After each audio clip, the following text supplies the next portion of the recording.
The following program is for adult audiences only.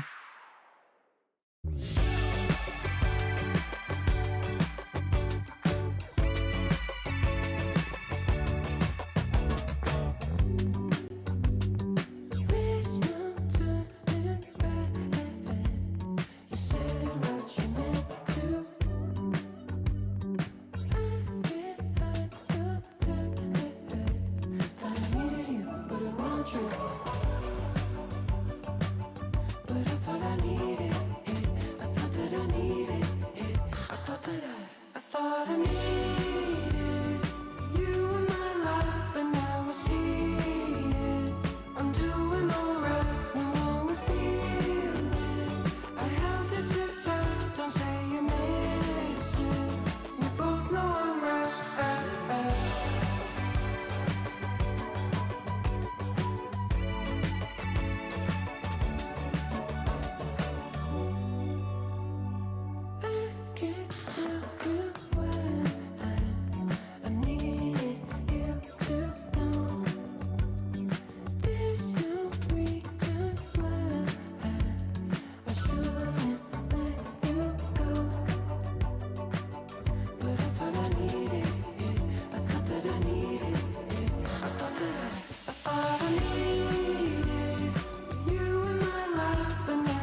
It's time for the Mixin and Chillin blog.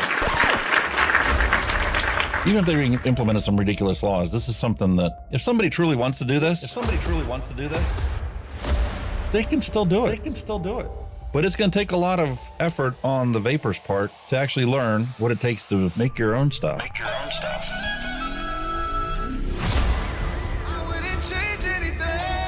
I don't know what the heck happened to the last hour of my life, but it certainly wasn't streamed on YouTube like I thought it was. Restrictive policies block progress towards smoke-free world. Many people incorrectly think that very little nicotine content cigarettes are less carcinogenic than current cigarettes. This risk misperception by people who smoke could reduce motivation to quit under a nicotine reduction policy. That's a bit of a problem. Someone who specialises in helping people kick the habit is Dr. Colin Mendelsohn. He joins me now. Look, vaping is a far less harmful alternative to smoking for adult smokers who just can't quit, and that's actually the majority of them. The road to quitting smoking is paved with candy. Double chocolate clear from TFA. Published in the Vaping Post, we have long-term study. Vaping increases odds of quitting heavy smoking. This is Kenny Thompson, the Vaping Heed. He's got a YouTube channel. He's been on here a lot longer than I have. I'm not going to stop until this is legal and available for everyone. You know, I cover things from all around the globe, but that's because science has no boundary.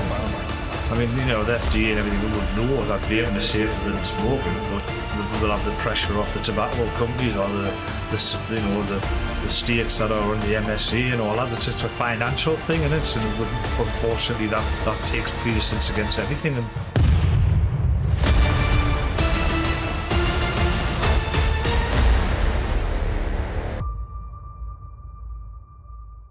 all of the things we went through. You just made my day. Just made my day. You made my day. You made my day. Grab your juice, grab your vape. It's time to get this party started. It's time for the Mixin and Chillin blog. Long-term study. vaping is safer than smoking. Smoke-free world. What just happened? Oh, here we are.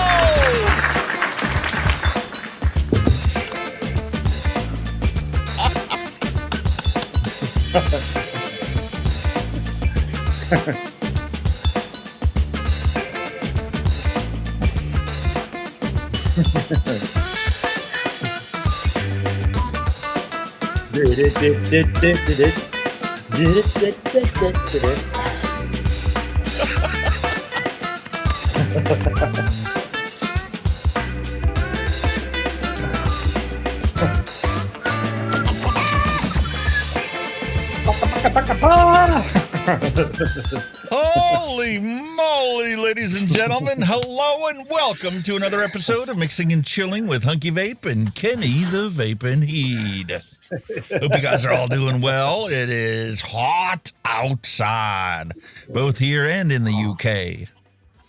Air conditioners just barely keeping up with the place, and, well, you know, summer's here. For 1 week. What do you think? And 1 week only. 1 week and 1 week only in the UK. We'll see how it goes. We're calling for severe thunderstorms this evening because, you know, it's supposed to drop down from, what is it supposed to be, 80-something a day down to like 38 again. Like, what the heck is going on, dude? I think we'll have to do live streams from in the garden, shortly, mate, because it'll be that hot. Not as much money and time and effort as I put into the studio. I don't have a choice. I got to stay here till we get our big, huge, massive RV that we can transplant this into. We're pretty much stuck here. At least I am. You could stream from wherever you wanted. You have an internet connection, and you're good to go. Yep. Anyway, today's episode is titled Continuous Castigation, because our entire lives, ever since we decided to become a smoker, we've been cast out, chastised for our choice to consume a tobacco product. And public health is fixated on making your life as a smoker as miserable as possible to get you to quit. Quit or die. That's their only solution. Increased taxes, decreased availability of less harmful alternatives. If it's up to them, you either go to jail or you quit smoking. Simple, isn't it? And that's not just some hyperbole. There's a country that actually implemented laws where if you get caught with a vape, meanwhile, you could smoke as much as you want. You want a pipe? You want a cigarette? You want a cigar? No problem. But if you don't want to die from tobacco use and from nicotine consumption, well, just having a vape is enough to throw you in jail. Ridiculous. Jail for not wanting to smoke a cigarette.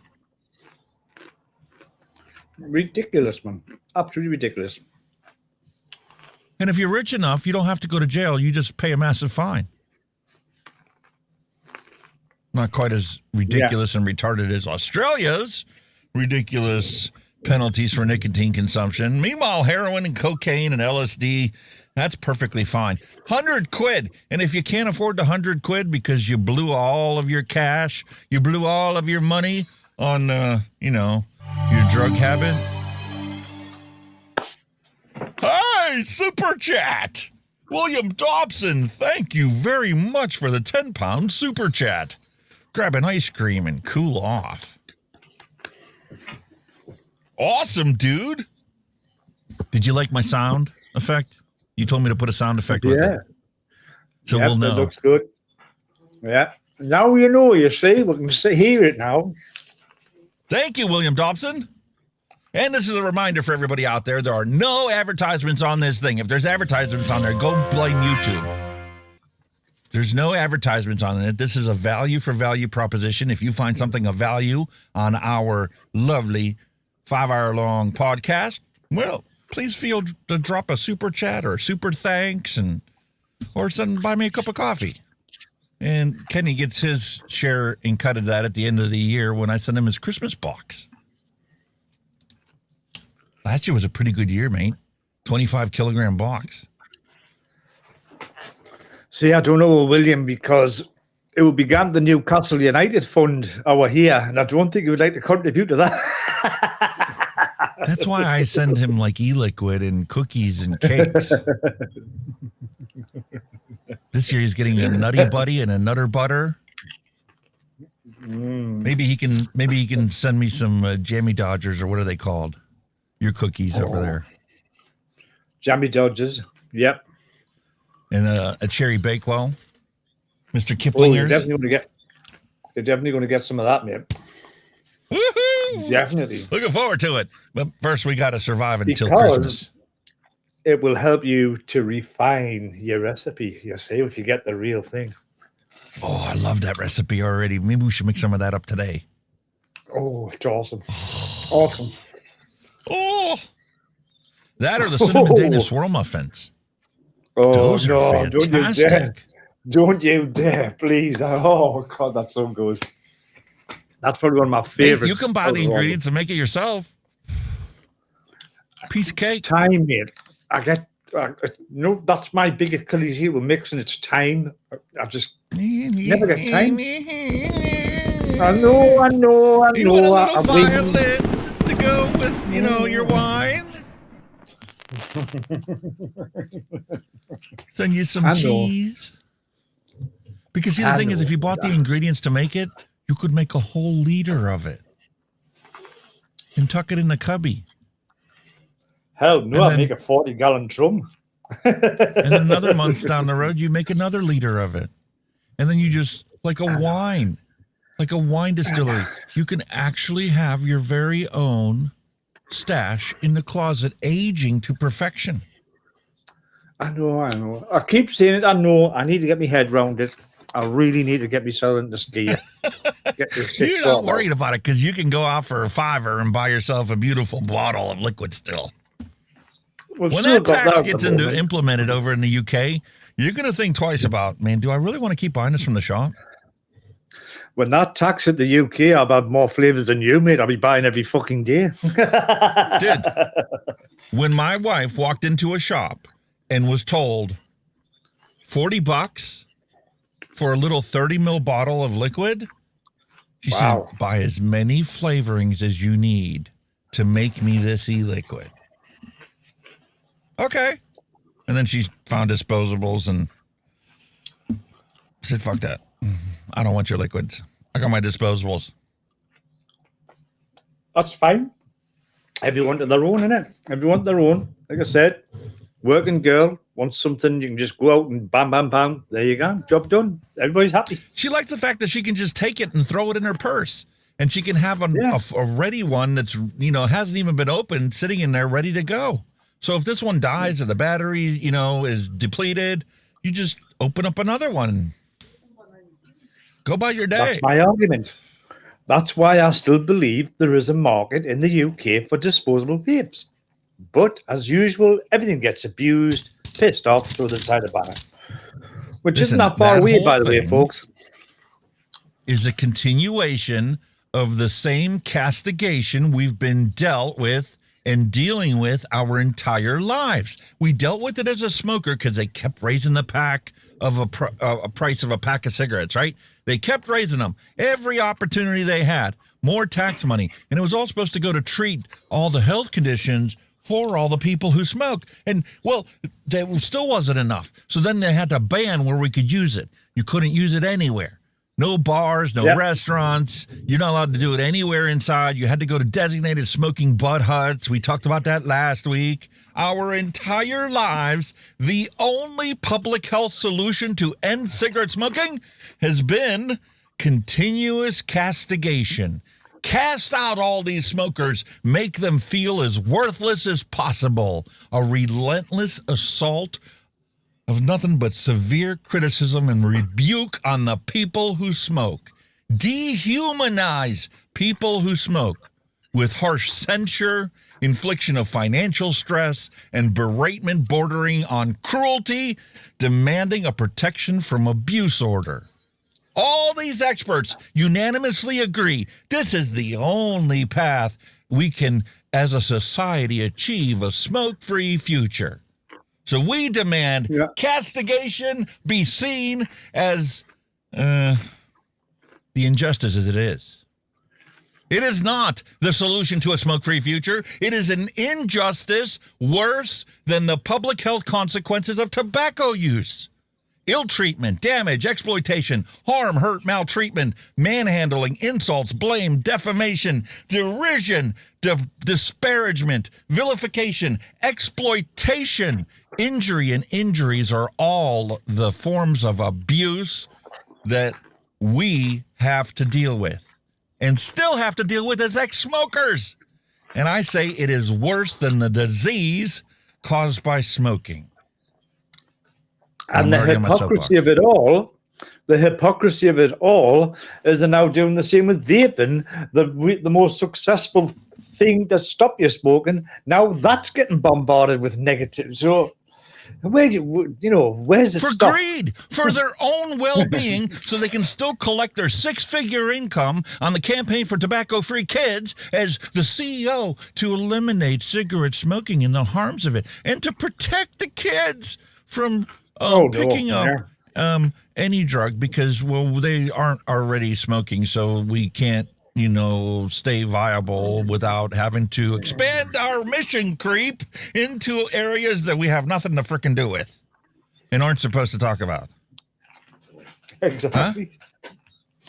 The prescribed treatment has become more harmful to society than the original disease that all these organizations were founded on. Where's the moral indignation for the abuse that we have to suffer today as ex-smokers? I just want to fucking vape, dude. Yeah. I'm not smoking. I'm not committing harm to my body, despite what Google thinks that we do. When I dry burn a coil, it is to protect myself from ever getting a dry burn. Right? But no, you're not allowed to show that because, well, that's harmful and dangerous. And, we have to censor that. The public's not allowed to see you dry burn a coil. Hell Really? no. Why?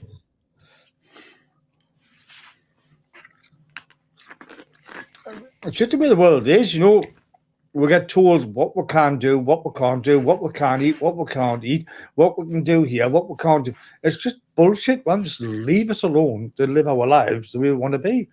Stop telling us and bombarding us with all this bullshit. You don't eat this, don't drink that. Oh, you can't eat that. Eat this, eat that. Be a fucking rabbit, live on lettuce. Fuck off, man. Just leave us alone. And then the best part is, how many times do they flip-flop over the course of our lives?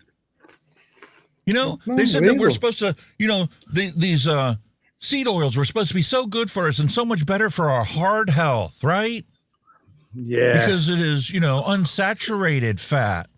And you can consume that and, without worry. And now we're finding out the reason why my wife at 30 years old has got arthritis is because her entire life, that's all she's consumed.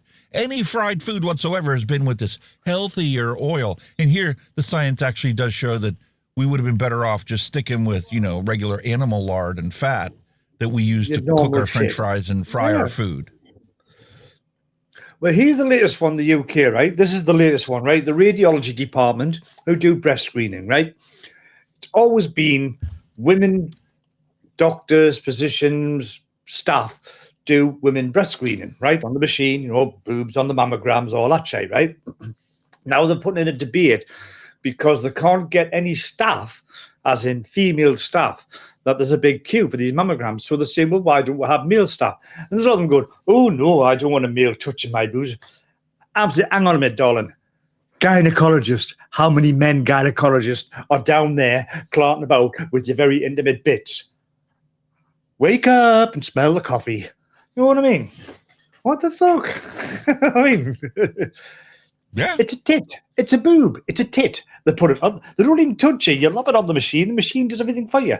So what the fuck? You know what I mean? Wow. The ironic part is compare United States with Europe. Boobs are completely different in Europe, man. You watch any TV program in the evening, and you're going to see boobs. Yeah. Well, it's full of titties. When women want to protest in France, they all go to the protest topless. Walk down the streets in public. So they can't be that bothered. I don't know. They're called mammary glands to produce milk for your offspring. But we don't talk about it, and it's chastised because, well, then the formula industry would have no customers. Nothing but hypocrisy. Yes, William, I'm sorry. I got on my soapbox early. I should have waited till the news, but... Oh, by the way, on a nicer note, shall I be cup? I do, mate. Holy cow, folks, you got to check this out. Look at that. That is a V8 engine style cup. Stainless steel insert, and wow, I've dribbled a bit of coffee on it where I've drunk out of it, but holy moly, does it weigh a ton. It's freaking massive. That is gorgeous. Even got V8 right on the front. I'm trying not to spill my coffee while I swing it around, but it weighs a fucking ton. It's awesome, dude. It's awesome. It's bloody heavy. Bloody fantastic. Listen, the reason I got on my soapbox early today is because, well, this past week, I told you guys last week, we ran out of stuff to watch, right? So it's been my wife's prerogative to pick things for us to watch. And she's always been a crime junkie fan, right? She listens to multiple podcasts about different crimes, and she, is every night she makes dinner, she listens to a different crime, which, has me worrying and like, man, don't ever cross this woman because she probably knows more ways to kill you than I know how to save you. And I was a paramedic for over 15 years. I'm sorry, but and when you factor in that you don't just become a paramedic, you have EMT first. We're talking 2 decades worth of, pre-hospital medicine. And I feel confident she knows more ways to kill you than I know how to save you. Mallory's on a... It's about time Mallory got back on a high horse with a prime. What does a gynecologist and a pizza delivery man have in common? They can both smell it, but they can't eat it.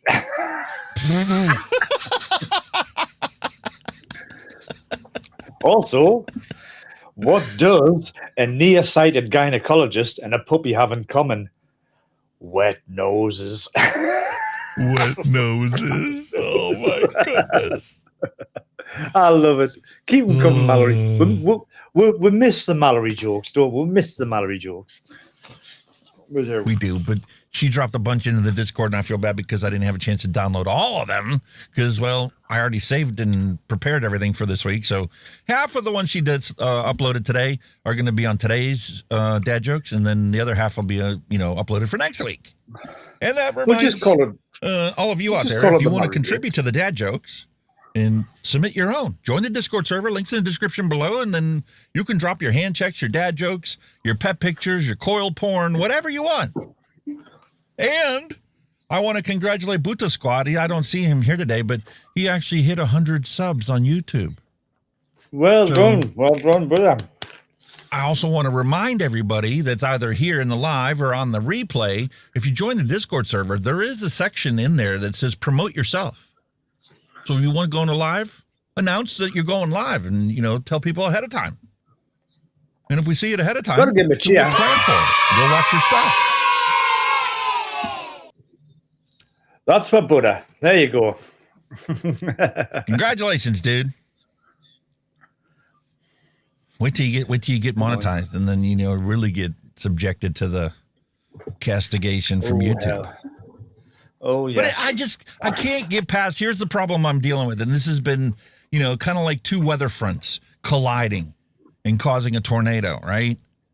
I cannot get over the fact that whenever you have a single person that dies, you have blood-curdling screams from a fan base that are diehard supporters of the police that killed the lady that we're watching the live court TV thing on right now, or diehard, blood-curdling screams from the people that insist that she's innocent and that the police colluded to entrap her so that none of the cops ever got in trouble for what happened that night. That doesn't surprise us. It's literally going all over TikTok, all over social media. The actual court case, There was a series that we watched on Amazon Prime, I think it was, about her original court trial 2 years ago. Yeah. And now there's people literally like taking weeks of vacation so they could watch the trial live from court TV. The whole trial. See, but my gripe with that is it a fair trial when it's it's like in the UK? Is it a fair trial when it makes big news all over the world, makes big headlines? We've got that one coming up about that tree that got chopped down at Hadrian's Wall over here. It was in the movie Robin Hood and all that. It was an iconic landmark, and they've had to wait 2 years since the event for the trial to happen for all the hype to die down. And then the judge just sent, his message to the jury was keep your personal stuff down, out the way and all that shit, But you're thinking, they've been out in national media, there've been stories all over us. So how are you going to get a fair trial? People will already have their opinions. You know what I mean? I don't know how they, after it was so highly publicized, how they were able to find a jury pool of people that knew nothing about the situation. Exactly. I mean, granted, up until last week, I didn't know a damn thing about it either. It was only because my wife came across it and she got, head first nosedive into the TikTok fury over it. Oh my God, we got to go watch the series. We literally binge watched all 8 or 10 episodes of it in one day. And now here we are last night. We spent all of yesterday evening from dinner until 1 o'clock in the morning watching the actual trial. The second time around. because it was a hung jury the first time around. That's right, yeah. Wow. But there's so much fanfare and so much attention paid to that. Meanwhile, here we have right before us looking at it's on the website and it's on the desk, 35,277,512 people, 513 people. Every 5 seconds, somebody's dying and nobody gives a fuck. Exactly. And the people that do give a fuck, that are paid to give a fuck about it, are legit harming the situation by banning the single scientifically demonstrated best way to quit smoking. It doesn't make sense. I cannot reconcile the situation. It is crazy. And our retro vape for today is the Vaporesso Cascade tank, brand new, unmolested, and we're going to pair that up with the SMOANT Taggerz mod. How many of you have even heard about that? No, very plush, matey. You're spoiling us. Not really, dude. It's a plastic mod. SMOANT has always been, on the budget end of things, right? And when I was first getting this channel started and doing my Vape Apocalypse shopping, I bought 3 of those because of how affordable they were. Because when I wanted to compare tanks head to head, I wanted to put them on the same mod. But I couldn't spend $200 or $300 to buy 3 mods that were all the same. Well, here I bought 3 of those SMOANT Taggerz, and I think only paid like 68 quid for all 3 of them. Wow, that's a bargain. Granted, I ordered them directly from China before any of this tariff stuff went on. But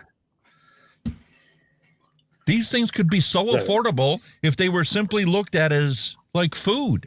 You don't tax the thing that's going to save people's lives. Mm-hmm. Totally agree, man. Totally agree. Absolute joke. So there's a retro vape for today. Looks good. Looks good, sir. Absolutely fantastic. Really excited about it because it's been sitting on my shelf the whole time.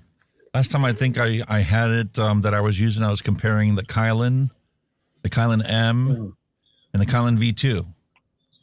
That's correct, yeah. So, I want to hold this cup with 2 hands. There's our retro vape for today. Looks good, man. Looks good.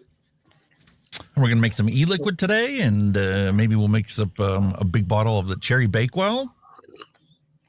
And I've got this beautiful 30 millimeter. This is the Tauren RDA Vortex 30. Any good, or is that a spoiler alert? Fucking delicious, dude. I don't get it. 30 millimeter dripper, better flavor.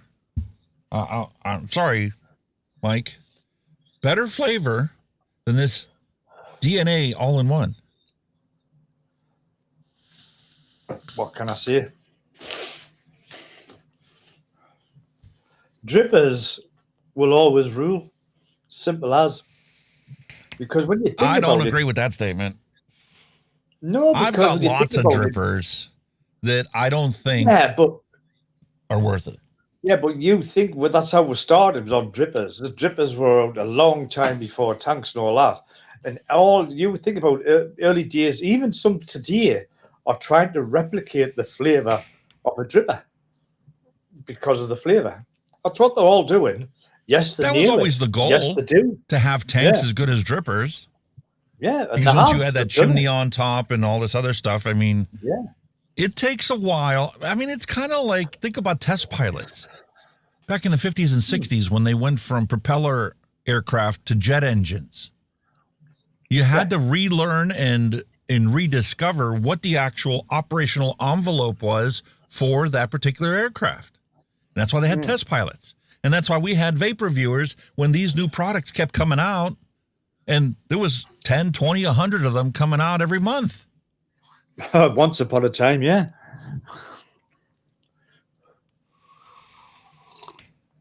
Fortunately, they got it nailed down. Remember.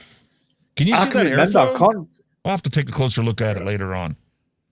They have all these little tiny honeycomb airflows. A 30 millimeter dripper, but little tiny air holes because it's perfectly directed, not only in the cap, but also right outside the coil to channel that airflow to maintain the exact right velocity of airflow past your coils to give you the amazing flavor potential of that tank.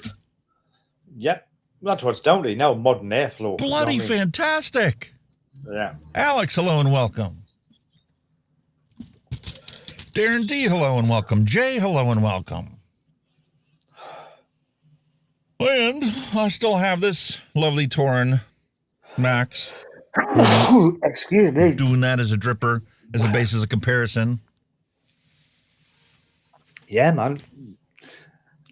I don't know. I still think you kind of beat a good dripper, especially the modern ones now. You can see where the and that's that now Mango Sunrise we mixed up last week. I'm still plowing through. Oh, very nice. I take it you like that one. Fantastic. So we'll get a closer look at those things later on, but that's what I'm vaping on. And the OG Blue.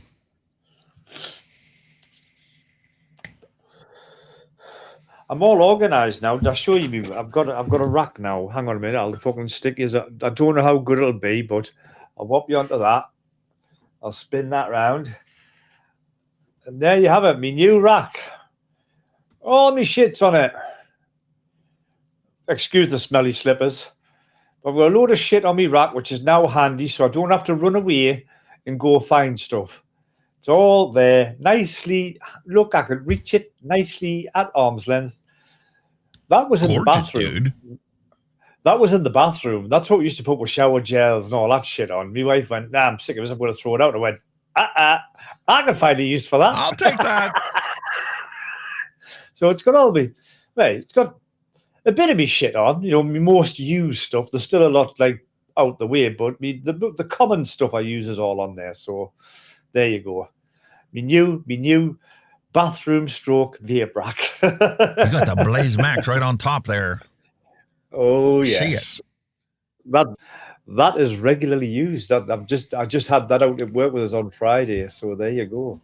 Happy days, mate. Happy days. Awesome. I freaking love it, dude.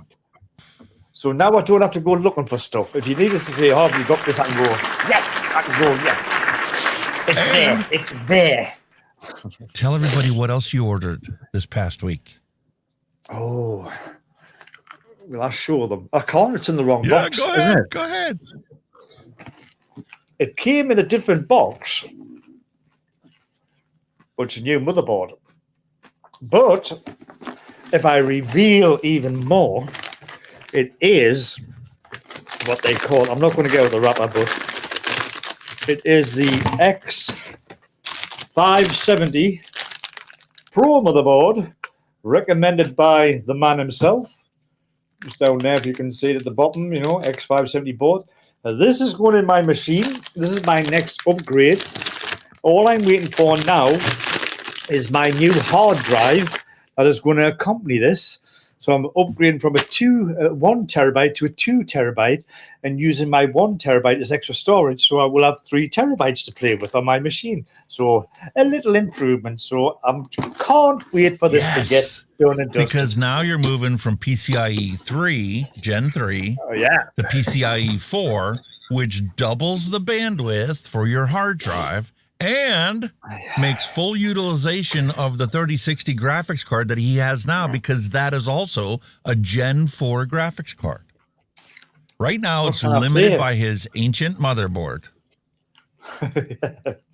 It's the ancient owner as well, so we'll go hand in hand. So awesome, dude. So he's going to have more improvements on his end, so maybe he's going to start making some more content. And the only downside is, I hate it when you've got to reinstall everything, and then you always forget something, don't you? Did I have that on that one? Or did I have that one on that? I hate all that stuff. I do. That's my only pitfall with it. But we'll get there. Ryzen, yes, Sub-1 guy, it is a Ryzen. Ryzen's all the way, mate. Intel, pah! Yeah. Yep, that's kind of like my cable modem. You know, why am I going to stick with Aris, a Motorola product, which is now owned by, not IBM, who bought them out? Anyway, the point is, it's no longer what, we're familiar with. They're only out to break in the cash.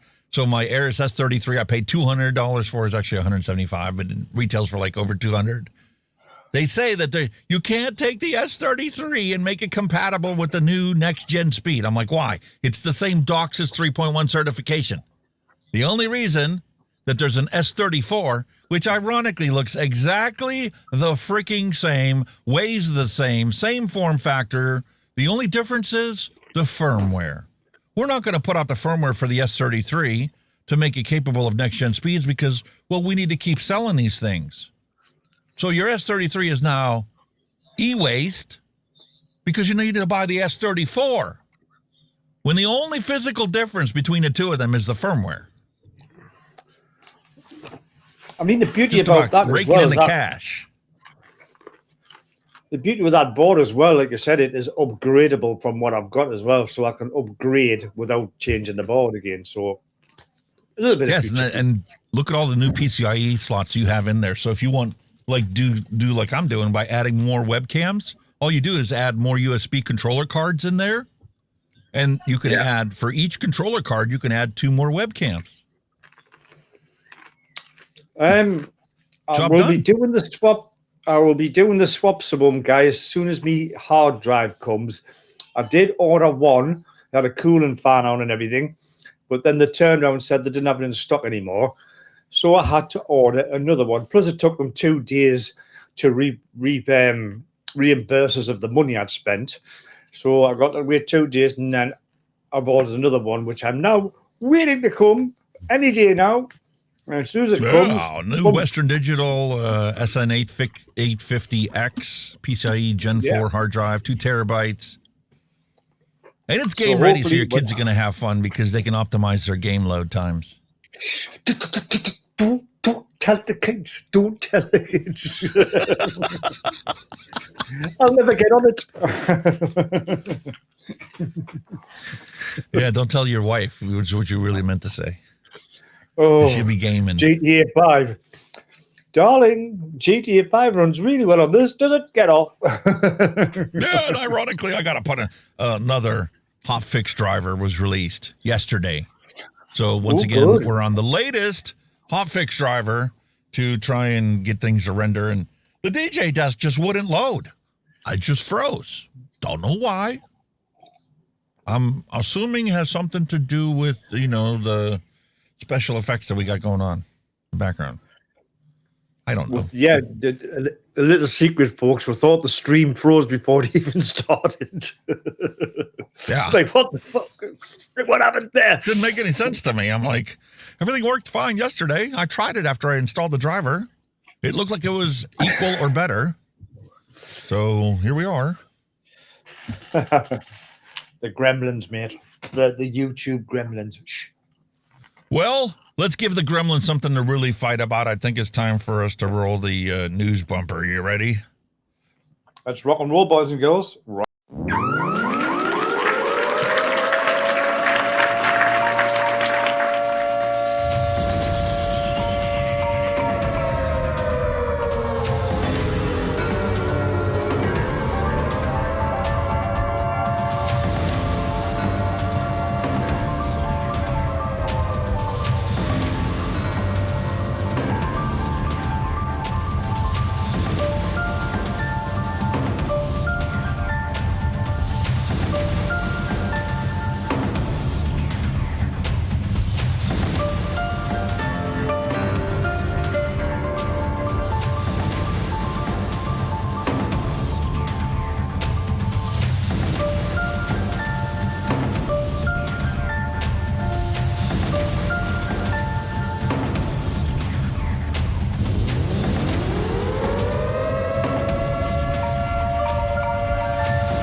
Alrighty, here we go.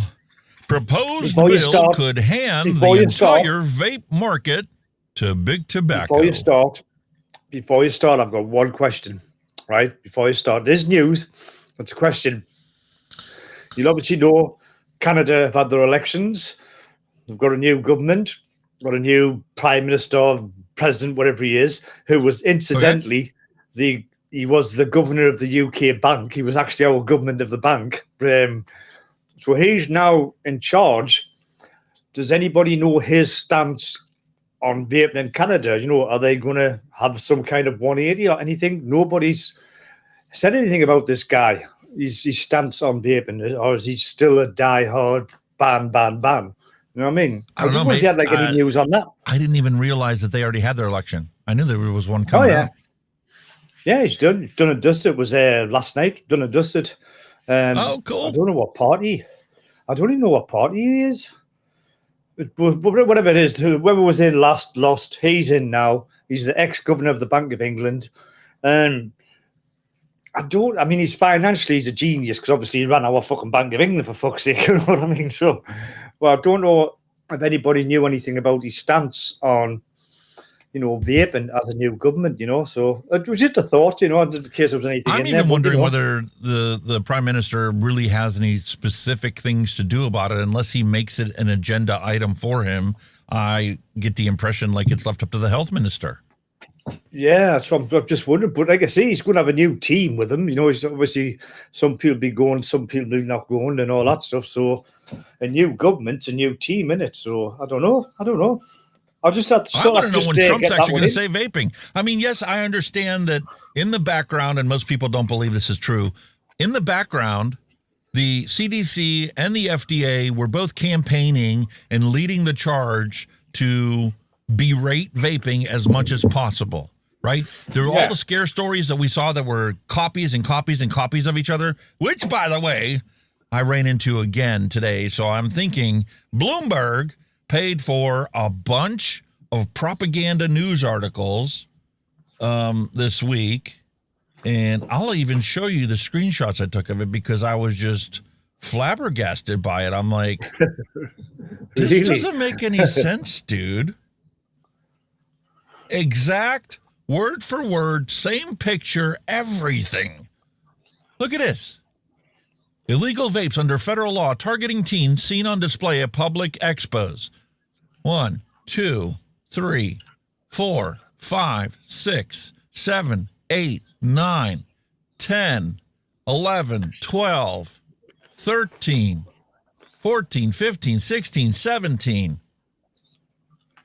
Separate news stations running the exact same story, exact same wordage, exact same picture. Could you make it any more obvious that this is paid propaganda?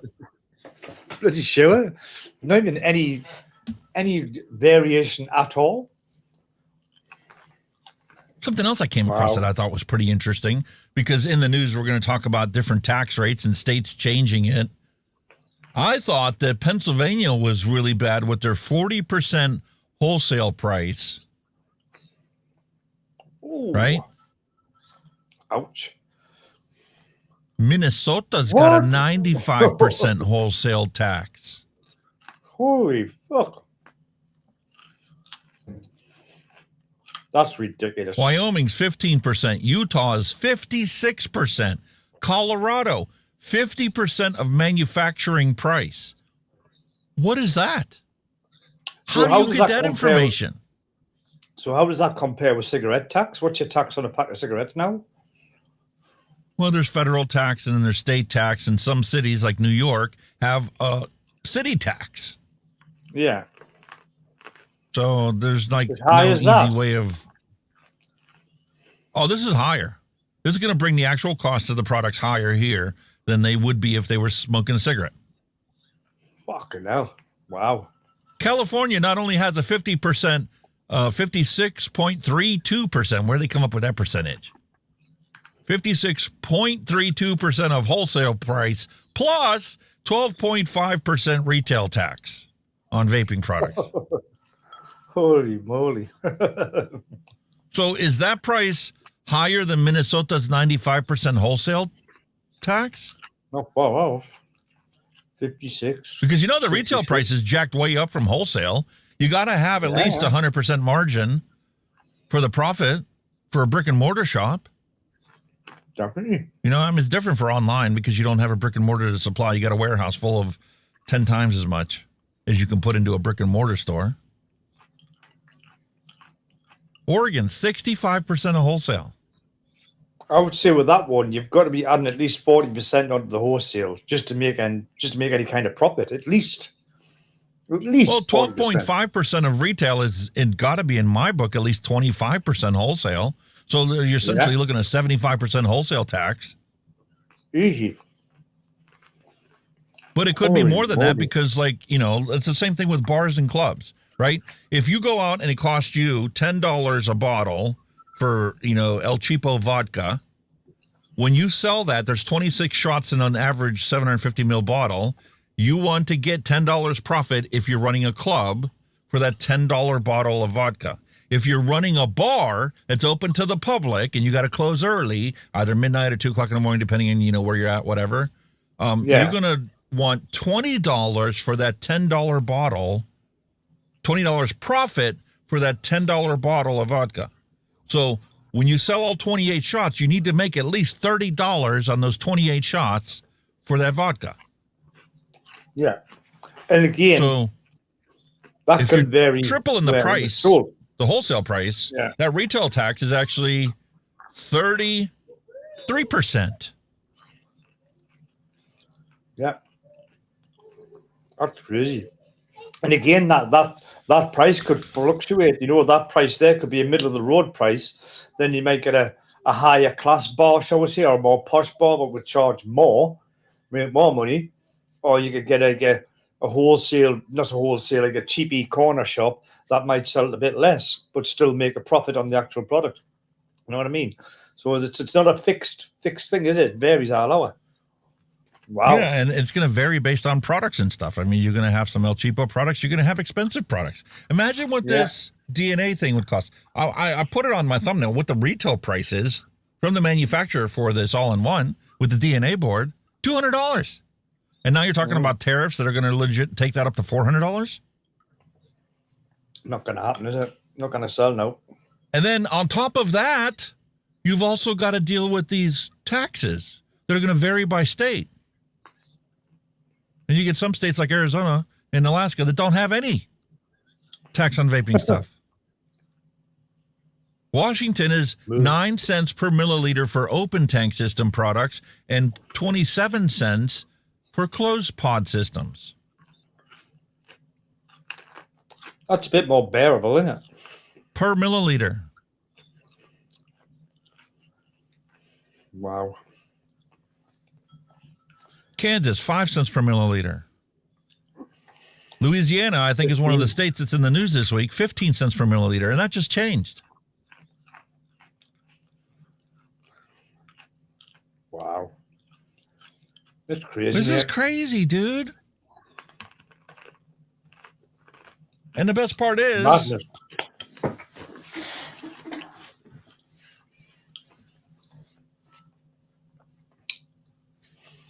Here's where ends lay in the spectrum of harm. Okay? The most harmful thing that is fully legal for use and for sale is alcohol. Yeah. The most harmful of all drugs. 88 out of 100 is the harm from alcohol consumption. Perfectly legal, not chastised or bothered anywhere. It's one of the reasons why we have an adult beverage review every single week, to make fun of the hypocrisy that you can have any branding, any type of flavor, any type of anything for alcohol, and nobody bats an eyelash to it. But oh my God, did you see the cartoon on the vape bottle? We got to ban it. Black and white label only. What? Nah. Bullshit, man. And let's not talk about tobacco. Tobacco products, less harmful than alcohol. But we got to tax the shit out of it. And we got to make anybody that chooses to use this feel completely miserable their entire life. To get them to quit for their own good, you know. It's for their own good.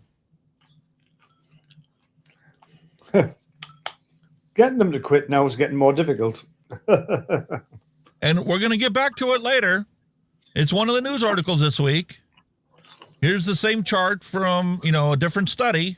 Combustible cigarettes is clear up here. All right. Cut tobacco is here. Biddies are here. Cigarillos are here. Water pipe tobacco is here.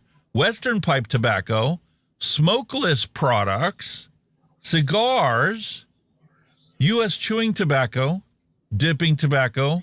Snus. Heat not burn devices. Electronic cigarettes. Prison time. Okay. Yeah. Pretty much, isn't it? Wow. You're going to see a country that has adopted a law that can send you to prison for possession of a vape. You know the best part about the law? It includes 0 milligram vapes that do not contain any tobacco. You can go to prison for that. Wow. And obviously, if it contains nicotine, then you're going to have fines on top of your prison sentence. But everything else is perfectly fine. All this is perfectly fine. All this is going to kill you. But if you want to not die and you want to still consume nicotine, well, you're going to go to prison for that. Wow. A section of a funding bill for the North Dakota Attorney General's office could soon decide which nicotine vape products are allowed to stay on store shelves and which ones won't. KX News' Kiana Swift shares how House Bill 1003 would create a statewide registry for vape devices. Behind me is one of many small businesses across North Dakota that will have to shut down if House Bill 1003 does pass. Pretty much every product that we sell right now would be illegal under the North Dakota guidelines if this bill passes. The bill funds the Attorney General's office, but also creates a registry of approved vaped products. To make the list, a product must be FDA approved or sold before 2016 with federal paperwork filed by 2020. Shop owners say that cuts out most legal products on shelves today. It's going to wipe out 99% of the industry in North Dakota. This language got added to the Attorney General's budget bill. The budget bill is supposed to discuss nothing but dollars and numbers. It would also cost companies $2,000 per product to register and $500 each year to stay listed. Most cannot afford, other than, again, the large conglomerates that really the big three companies. Critics say the bill gives an advantage to large tobacco companies and threatens small businesses across the state. Shops will most likely close down because of this bill. People will lose their jobs over this. And Casey says not every nicotine product on the shelf is there for the reason you might think. We do carry one very low-level nicotine vape. It's not even necessarily meant for those that use it as a daily. It's more to actually help you quit, and so you can kind of ease down and do low steps. Because the actual people we're helping with the product, most people don't associate nicotine with health at all, but when you have that small option to kind of slowly step down, it's helping a lot of people, and I hate to see anything like that go away. Reporting for KX News in Bismarck, I'm Kiona Swift. North Dakota. How many more bills are they going to put out? How many more bills are they going to do? There was 23 of them across the United States that were pushing for a PMTA registry bill. Now, we've talked about it how many times before, and I'm not going to bring up the chart. There are 34 listed products that have been FDA authorized for marketing in the United States. They're all owned by Big Tobacco. Enjoy Ace is now a Big Tobacco product. It's not a vaping company anymore. Those are the only products that are going to be allowed. What vape shop do you walk into that you find them selling that stuff? None of them. Why? Because you can go to any gas station or convenience store and buy them right next to a pack of their cigarettes that actually will kill you.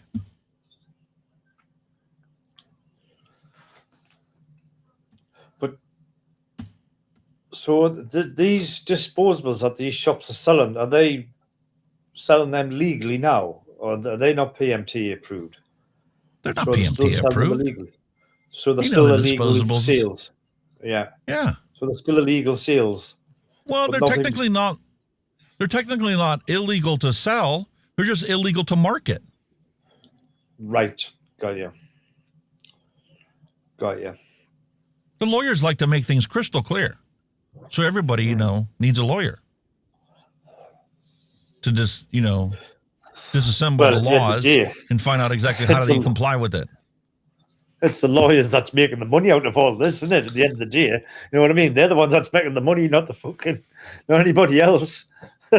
Every single e-liquid that's out there that's commercially available and popular, I would be willing to bet is not on that list. Can't make the list because it wasn't available for sale before 2016, and even the ones that were available and applied for PMTA aren't going to be allowed on this list because they weren't available before 2016.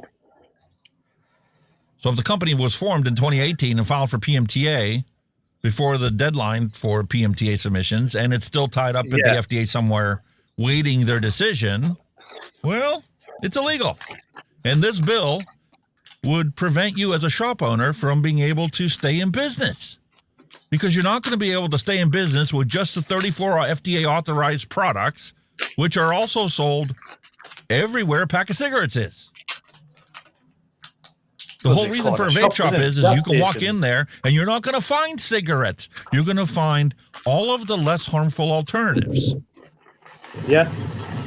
Pouches, e-liquids, open tank systems, closed tank systems, pod systems, and disposables. Because just like my wife, she has the ability to use any of these rebuildable tanks. Any pod system I come in and review. Any pod system that we see when we go to buy stuff. She chooses the disposable for convenience. Which is what they're designed for. Convenience. Well, in that state, is now going to become illegal. Crazy. And all those shops are going to be closed if they're following the law. Or they're going to have to go to selling actual cigarettes or cannabis if it's legal in that state. Yeah. Or CBD if it's not legal for THC content to be sold in your state.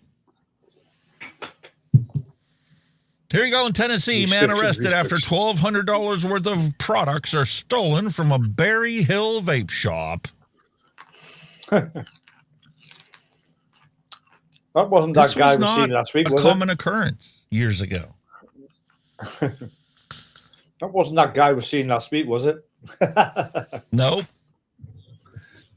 Who walked out the door with one item. What the fuck? Tuscaloosa.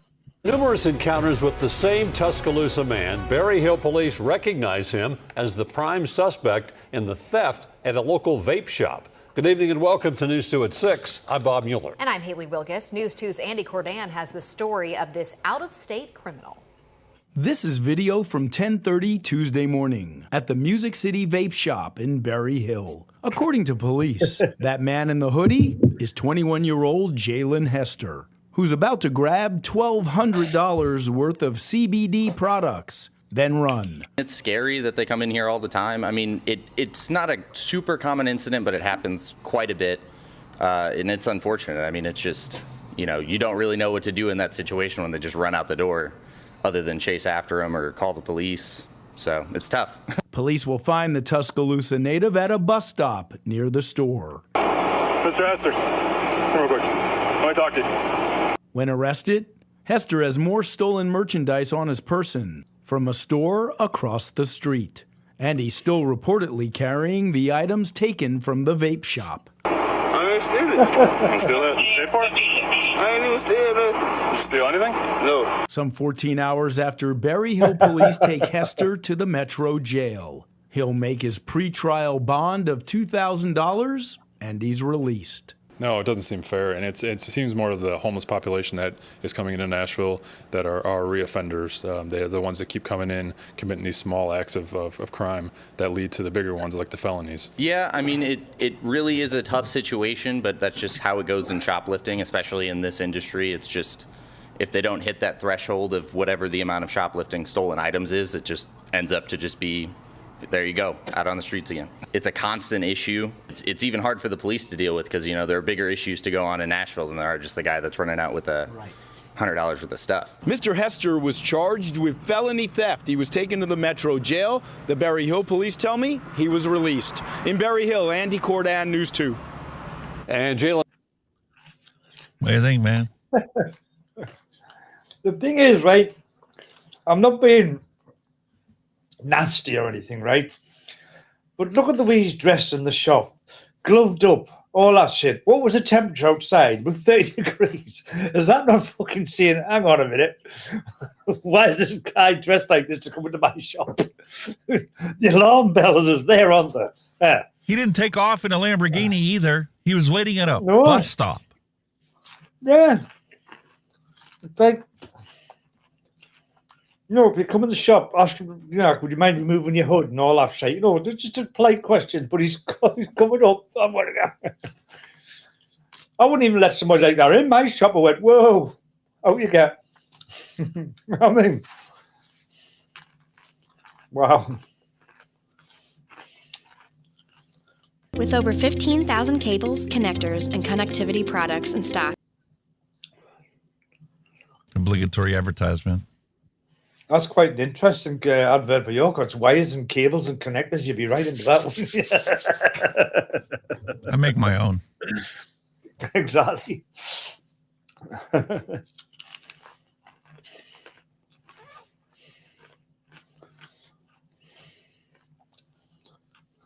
Five at 10.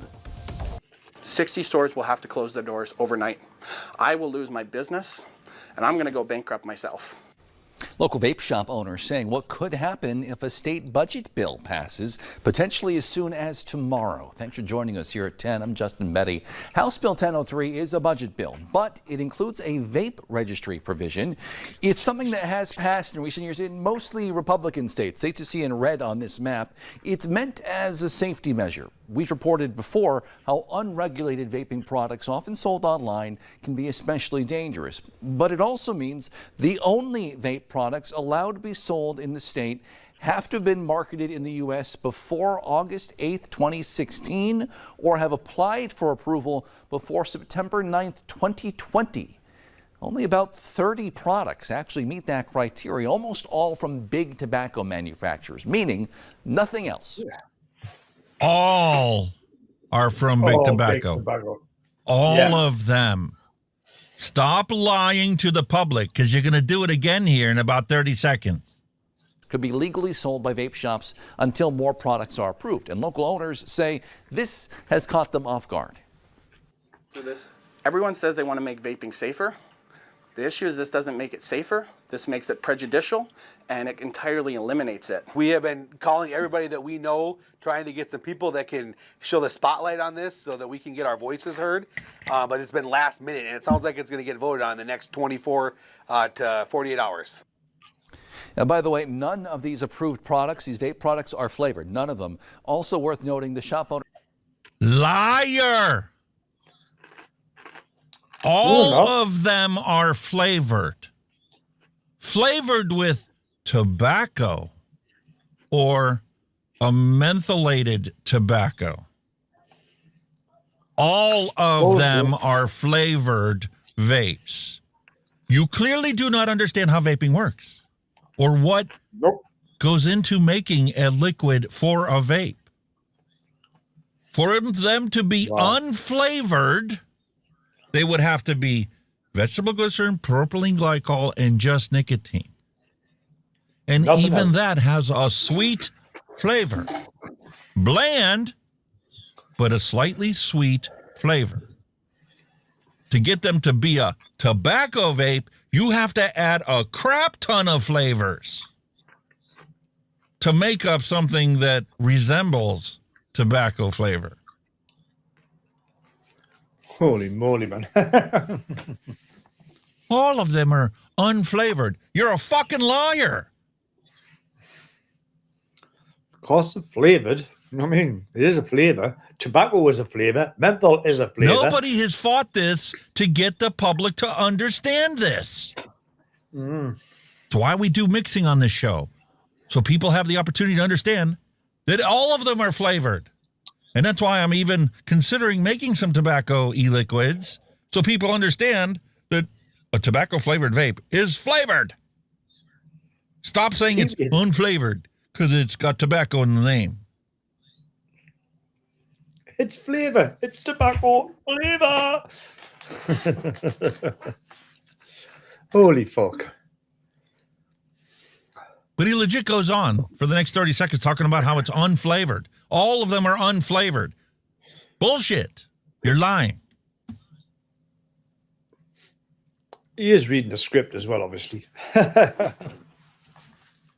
It's become quite obvious when you do the news this long and you cover the news stations from all around the world. And we showed you the thumbnail and the actual title and text from news stations all across the country are identical in the Google search.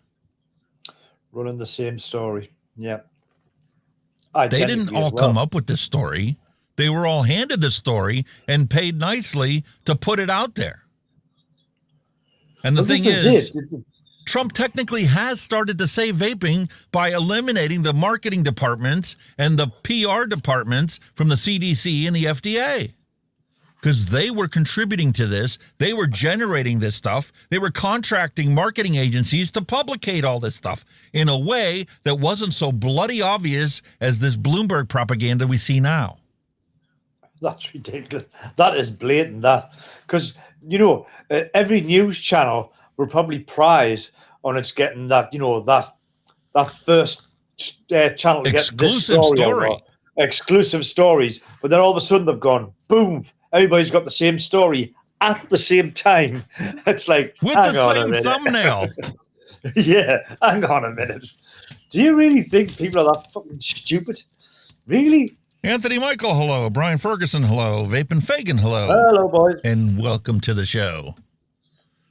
Here you go, another one. Vape tax hike aims to curb teen use, which is bullshit. Moving through the Louisiana legislature. Which is bullshit because youth are not accessing these products from legitimate vape shops that are selling to adults. They're all accessing it from the black market, from their illegal supply chain of their buddies and friends, and who knows where they're getting it from. Maybe from the thieves that are busting into vape shops and taking counter displays, because they're not going to vape, 100 vapes themselves. They're taking 100 vapes so that they can have one for themselves, and they can sell off the rest of them to make a quick, easy buck. That costs them nothing but 5 minutes of their time to run into a shop and steal a display. Exactly. So when you jack up the price, you're not hurting the youth. You're not preventing the youth. You're hurting the adults who needed this product so they don't go smoking cigarettes. Wow. Drives me up a wall. So freaking obvious. It looks to change how vape products are taxed. Opponents say it would raise taxes at a time when people are already paying high prices. Tom Trong looks at both sides of the debate. At this convenience store in the French Quarter, e-cigarettes and vape products like Loon and Views are staples of their sales.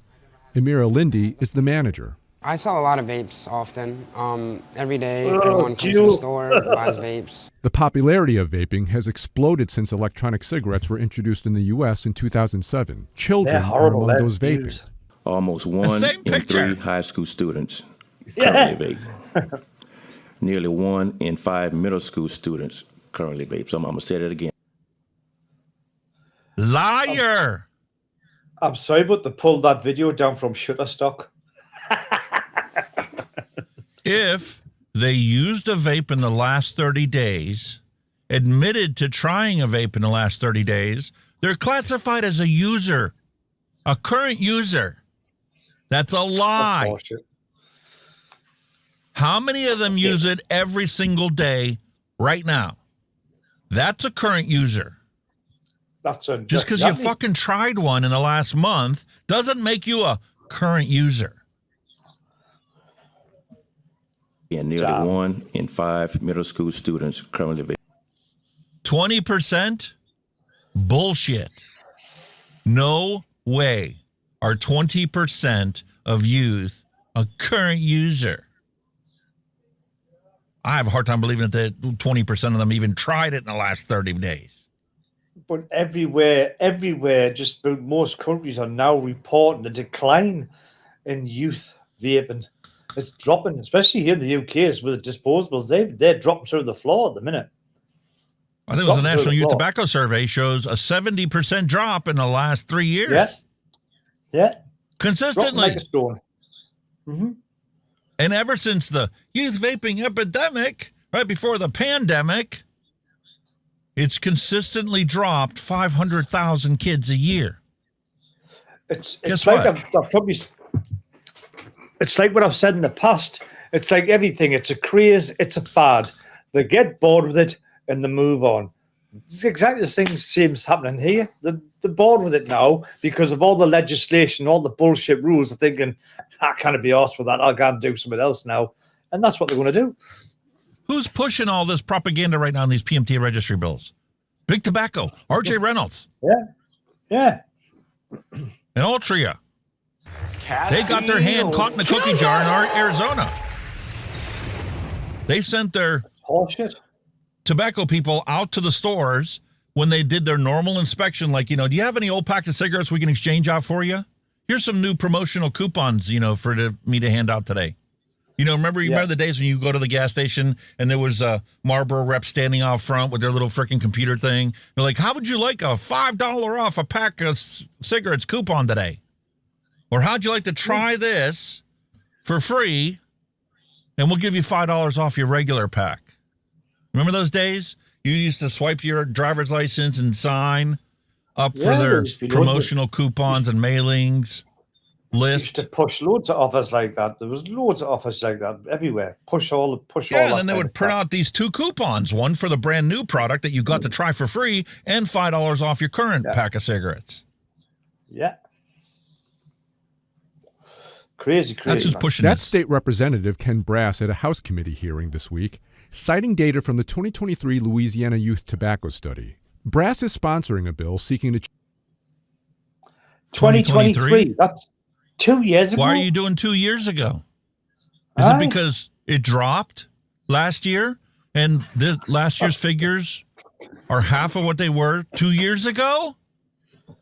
Oh, I'm so sorry for you not being able to get your... prohibitionist agenda pushed through if you actually told the fucking truth with current data. Change how the state taxes vapes and related products. Right now, vapes are taxed based on the amount of liquid packed in them, 15 cents per milliliter. Brass is proposing to tax vapes and e-cigarettes at 33% of their total price. So for a $20 pack of Loon, Brass's bill would add a tax of $6.60, bringing the price to $26.60 before sales tax. Brass says raising the tax on vapes will help deter kids from using them, something echoed by health advocates and the state's Office of Alcohol and Tobacco Control. This is an alarming issue that we have, a rising issue that we have across our great state. Any deterrent that we can put on the books to prevent underage access to these products. How is raising the prices for legal adults affected the youth ever? How? But the first question I'd be asking, right? I'd be sitting there in that room and say, excuse me, what year is it? 2025. Why are you taking statistics of 2 years ago when everything's changed since then? Rub it all up and start again with use the figures from last year. Exactly. Is a good tactic. You can't judge something from the past. No. You can't do it. No, because then, see, if they actually use last year's figure, then somebody could ask the question, well, what was it the year before? Oh, it's already dropping? Yeah. Well, why are we doing anything right now? We don't have anything better to focus on? And the price does. You have to be at least 21 to buy vapes in Louisiana, but opponents of the bill say the proposed tax would hit adults buying them, not minors using illegal vapes. What you're going to do with increasing this tax is you're increasing it on these products that are being distributed legally, and they're not the ones the children are using, okay? I know that we don't sell to minors. We might sell to a father, a sister, or a brother who is of legal age, and once it gets out of there, we can't do anything about it. Mike Donahue is the CEO of a chain of convenience stores in Louisiana. He says because neighboring states have no excise taxes on vapes, Louisiana would be pushing customers elsewhere. There will be cross-border sales from Louisiana to the bordering states. That's not a good business decision. It doesn't solve the problem. $20 from another state. Amir Lindy says his... It's just like in Utah. Rocket science. We talked about it last week. Just like in Utah. They banned it in the state. The very next morning, the morning that the law went into effect, they went to a vape shop just outside the border. And, oh, my God, I had 10 customers before 9 o'clock this morning. I'm going to have to get a third cash register open and hire more staff to cover all the new customers that are coming from the neighboring state that banned vaping products. You're making legal age adults my age drive an hour and a half or 2 hours to go stock up for the next month of vape use so that we don't smoke cigarettes. But meanwhile, you haven't done a fucking thing to the pack of smokes in the store. They're available everywhere. It's just pissing in the fucking wind, isn't it? They're just pissed in the wind. Really are. To protect cigarette sales. Yeah. Prove me wrong. It's not done to protect cigarette sales. Hell no. And customers or would public not health welcome another tax. They would not like to pay more than what they would pay before, and I feel like that goes for everyone. House Bill 517, which has the backing of the governor, made it out of committee on a 9-6 vote. The next step is a debate on the House floor, but that hasn't been scheduled yet. Meg? A miracle almost 7 decades in the making. Manette Marchman is finally learning more about her birth family. Little did she know she would discover 4 sisters across the country that have been searching for her too. We didn't even know she existed until... What the fuck? I have no idea, dude. Something from my home stomping grounds. Right next to where I grew up, Berea, Ohio, is now mulling over a moratorium on vape and e-cigarette businesses. A resolution establishing a 1-year temporary moratorium on new vape and e-cigarette businesses received its first of 3 public readings during the City Council meeting on April 21st. Council desires to issue a moratorium while it undertakes a review of information on the effects of vaping and e-cigarettes and a review and or study of the ordinances in the city of Berea, including zoning, building, and business regulations, according to the resolution submitted before City Council. Holy moly, man. The council will be able to enact reasonable regulations to protect health, safety, and welfare, peace, and comfort of the citizens of the city of Berea more effectively if a moratorium is in place. Meanwhile, are they doing any kind of moratorium on brand new tobacco licenses issued by the city? Oh, you're joking, aren't you? God, no. Hell no. Tanya, I need to move back to Ohio. Because I'd be at that city council meeting. Proposed Alabama vaping regulations, fees pass the Senate committee. Representative Barbara Drummond, a Democrat from Mobile, speaks during a debate at the Alabama House of Representatives on February 12, 2025, and we're just now making hay about it. An Alabama Senate committee advanced a vape regulation bill Wednesday after hearing arguments from the sponsor and an opponent representing the vaping industry. House Bill 8 sponsored by Ms. Drummond, would amend state law regarding the sale and regulation of tobacco, alternative nicotine products, and electronic nicotine delivery systems, often called vapes. It would restrict sales via vending machines, increase penalties for violations, establish new licensing fees to create a dedicated enforcement fund, and require K through 12 schools to adopt policies for vaping awareness and prevention. Jesus. There's so much bureaucracy and red tape, and no wonder many people don't have their ass from their elbows, is what I mean. Fucking hell. Jesus Christ. Bill to raise vape e-cigarette tax advances in Louisiana legislature. House Bill 517 would change the tax on vapor products from 15 cents per milliliter to 33% of the invoice price. Wow. Did I say that they seem to be going down the same route what they did in the UK, just keep hiking the prices of cigarettes, hiking the taxes on them. They're doing exactly what they're saying with vapes now. Continuous castigation.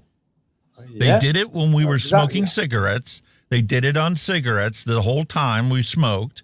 We gave up smoking, and now they're doing it on the products we use to not go back to smoking. And don't give a fuck about what we think about the situation. Nope. You're too right there, mate. No, they don't give a monkeys. They don't give a monkeys about public health anyway. They don't care. And you want to know why these PMT registry bills are going through? Well, here we go. The North Dakota Attorney General reaches a settlement with vaping company. Which one? Really? Which one? How come you didn't tell us which one?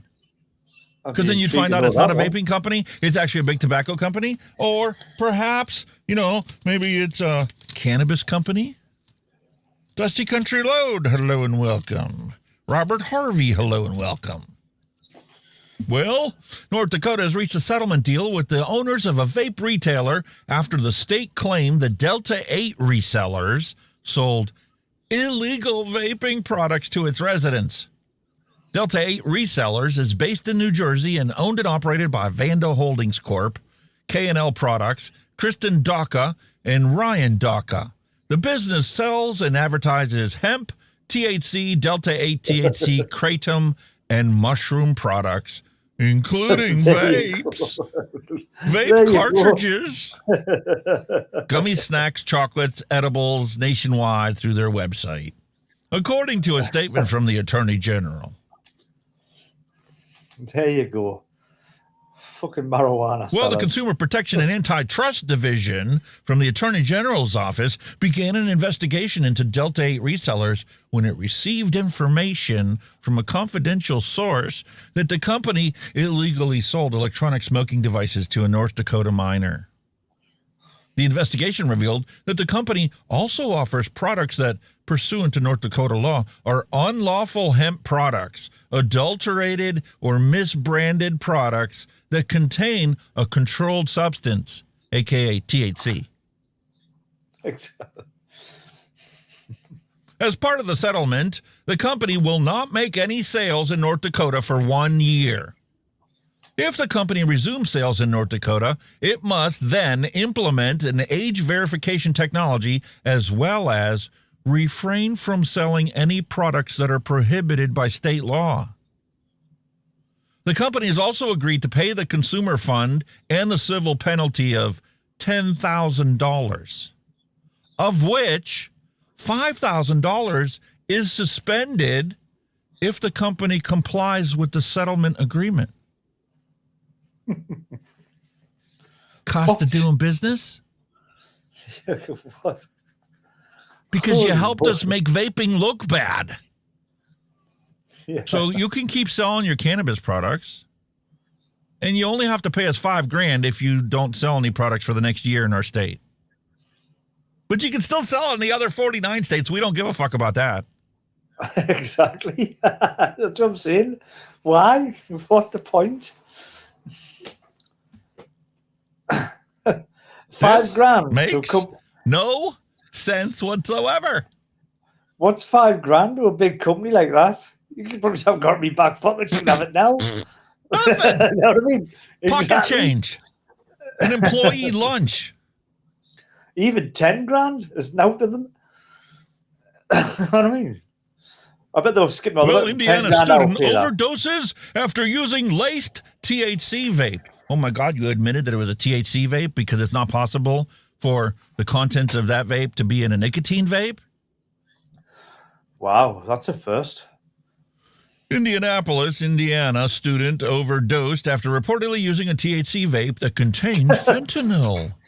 No, but there you can.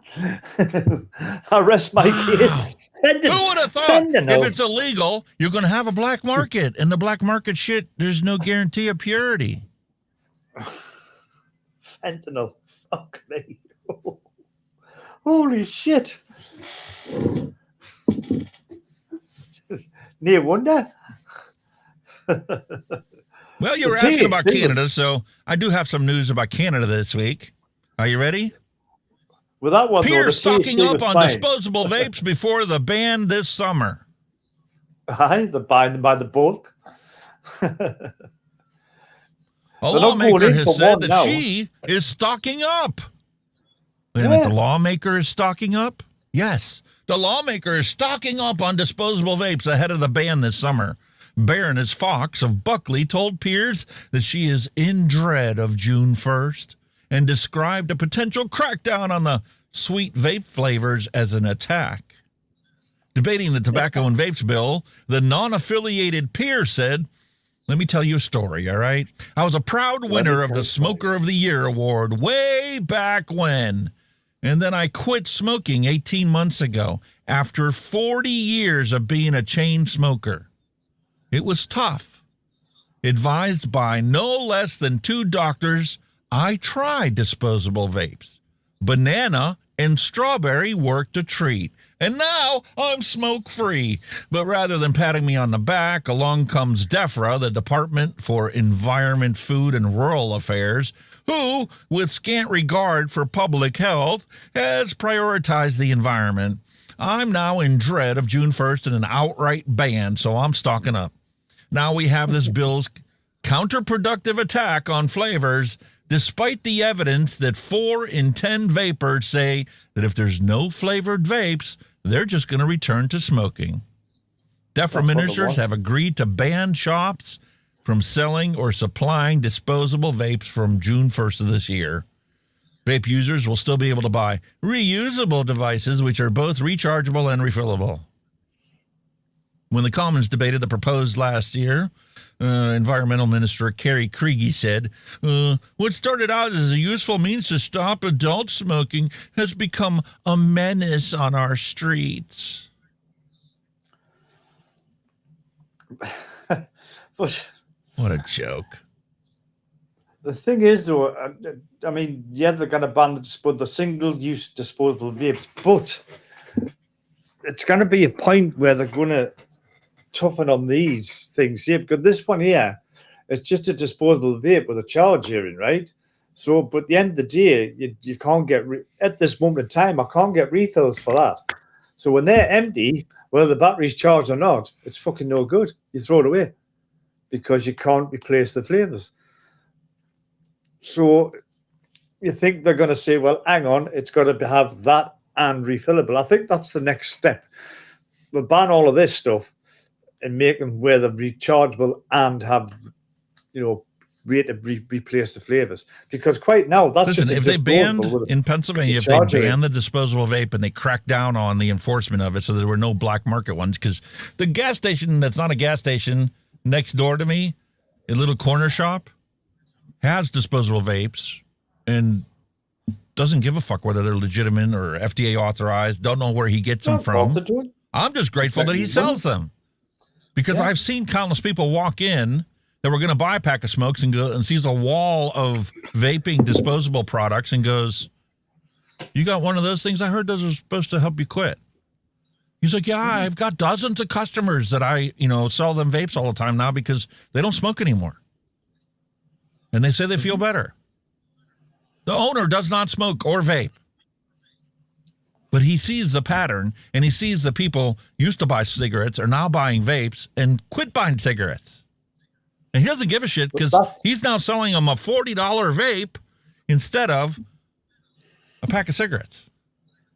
So that's how people quitting works.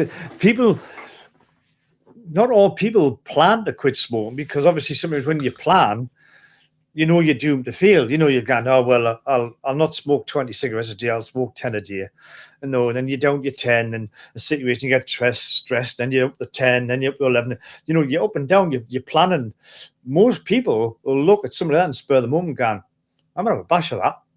Don't plan it. They just do it. Spur the moment. Now it is. Have a go at that. And some succeed, some don't. But it's normally a spur of the moment decision when they see something like that on display. Simple as. He says that he's legit had people that open the thing up. They go outside. 5 minutes later, they're back in the store going, I really don't like that flavor. Will you have something different? Yeah. And they try something different, and they walk out of there with something different. Now they've got 2 vapes in their car, one that they love, one that they don't really care for. They're not going to pitch the one they don't care for. That'll sit in their glove box. Mm-hmm. And when they unexpectedly have one that they love die, they've got one that they don't really care for that they can use until they get to the shop to get one again in a flavor that they love. Exactly. And then you have your accidental quitters, which public health refuses to acknowledge is a real thing. Accidentally quit smoking. Of course it is. Nah, there can't be people accidentally quit smoking. That's why we have to, push for the Champix and the pills and the patches and the gums and the sprays, and you can use both of them. What do you mean to tell me somebody bought a disposable vape and quit smoking? I don't believe that. Well, you got 20 million of them in this country. How many do you have to have before you start to believe us? Crazy, man. Oh, why is the government so fixated on demonizing flavored vapes? Does the minister really believe only children like sweet things? Has she not noticed the exponential rise in the flavored gin market for adults? Huh? Mm-hmm. The bill would also ban businesses from advertising tobacco, nicotine, and vaping products. Baroness Fox added, I know the government said that the bill is targeting youth vaping, but hugely disproportionate regulations, such as the proposal to make it illegal to publish any marketing materials for vapes or nicotine products, can only create an information void and ensure that adults will be confused by scaremongering misinformation about the dangers of vaping. That's the thing, isn't it? The misinformation. Probably why a lot of people we were watching last night the court TV proceedings from this case, right? And they had vaping advertisements on there telling people vaping is going to give you permanent lung damage. What kind of vaping? Why don't you specify? It's not possible with the nicotine vape to get permanent lung damage. This is a water-soluble solution vaporized. It dissolves. It just dissolves harmlessly into your body. It's water-based. Fundamental science goes right out the fucking door with these people. It does. Ignorant people. And too little, too late, but thanks anyway. The Canadian Vaping Association unveils a groundbreaking recycling initiative paving the way for a sustainable future. Hallelujah. Jesus. What took you so long? Exactly. Huh? Disposable vapes have been going ballistic the last 5 years. Why did it take you 5 years to come up with this idea when some of the provinces are already completely banning them? Well, Earth Day was a wonderful reason for the Canadian Vaping Association to team up with industry leaders and launch Vape Cycle, a groundbreaking nationwide recycling program designed to address the environmental impact and e-waste in disposable vaping products while supporting Canada's public health harm reduction initiatives. Wow. Congratulations. How to participate in this vape cycle if you live in Canada? Well, you can visit vapecycle.ca to learn more about the program and access their helpful resources. Retailers enrolled in the program can request recycling bags and shipping labels to send collected disposables directly to the sorting facility. Consumers can pick up recycling bags from the participating retailers and request the shipping label directly from VapeCycle to send in their used disposables for recycling. Hallelujah. Or drop them off at the retailer so that they can box it up and send it in. Took you long enough. Simple solution. Time to go international, folks. Oh, we're going international. Oh, here we go. Going to Malaysia. Act 852 is in force. Health Ministry cracks down on vape sales and use among minors. Oh, there's a surprise. What do you think would define an age group as a minor? 10 to 15? Under the age 10 of to 16 18? over here. 10 to 21? Nah, up to 16.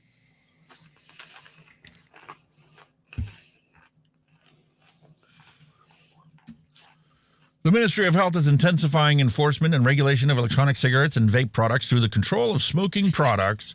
It's not smoking if you're vaping. Could you at least get that part of it right? There's no combustion. Without combustion, there is no smoke.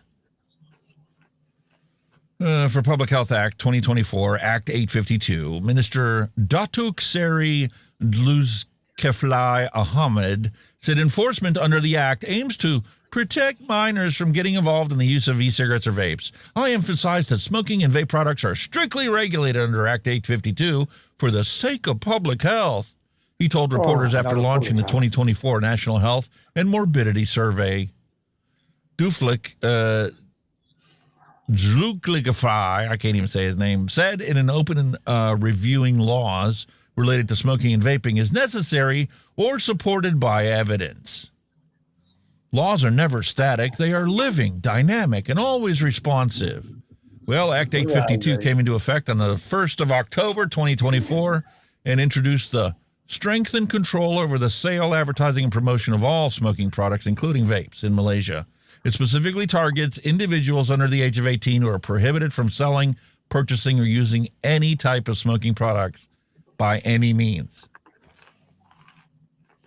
But when you go and you look at the actual survey that they used to come up with this, right? I think we have another article about that. Where is it? Oh, I think that might be Thailand. Anyway, part of this is a ban. Of course, always ends up in a ban, right? So, well, British American Tobacco is to stop selling vaping products in Malaysia from third quarter of 2025 this year to comply with the new law. Shit. Oh, wait, there's a surprise. But you can still buy all their combustible tobacco products. Yeah. They'll be available everywhere, just like they are now. Buy no new laws about that. Problem. But if you want to views, well, you won't be able to get them anymore. This one is deader than doornail. If it was actually good, I might go buy a new one, but it isn't. It's horrible. Well, the Act 852 and its regulations are going to take effect on the 1st of October in 2025. So the company is going to be transitioning out its current range of Vuse products in the third quarter. The company is going to undertake commercial assessments of its Vuse products, taking into consideration, the new regulations and the governing of these products. And the company is going to continue to focus on delivering combustible value growth. And you said it's good for the public health? How? Increased cigarette smoking is good for public health? Maybe public health dollars, but certainly not for the actual health of the people who chose to smoke and want to quit.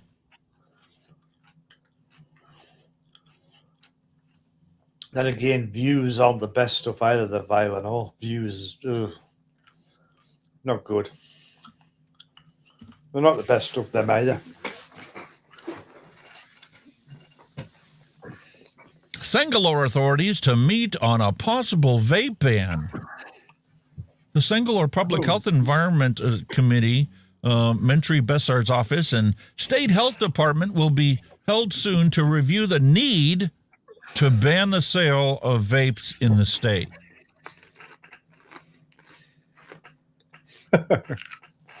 They're falling like dominoes in the Asia-Pacific region.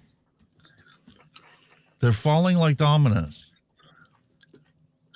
And nobody gives a shit. Thailand snuffs out 80% of e-cigarettes in teen vape clampdown. Wow. Vaping in Thailand has taken a sharp nosedive with an eye-watering 80% drop in sales and usage in just 2 months as the government lights a fire under the anti-e-cigarette campaign.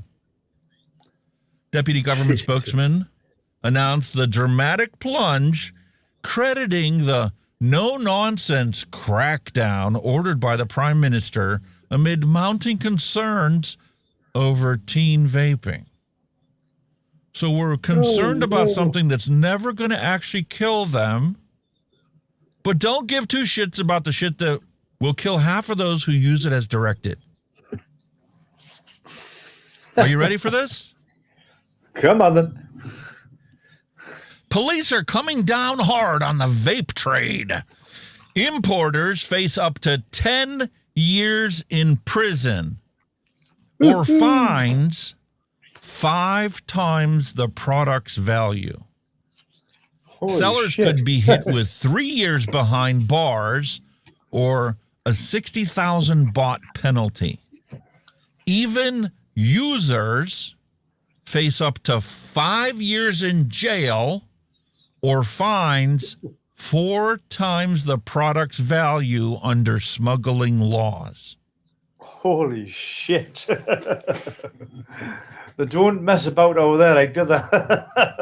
They just do not mess about. 10 years in jail. Woo-hoo. And one of their children now. Oh, dear. For possession of a vape, because you don't want to smoke. Wow. What's the prison term for smoking cigarettes? Oh, there is none. Not one. Holy moly. That's scary. So, 10 years in prison or 5 times the determined retail value of these products. That's your choice. If the judge is feeling good that day, you might have to do both. Aye. All at the judge's discretion.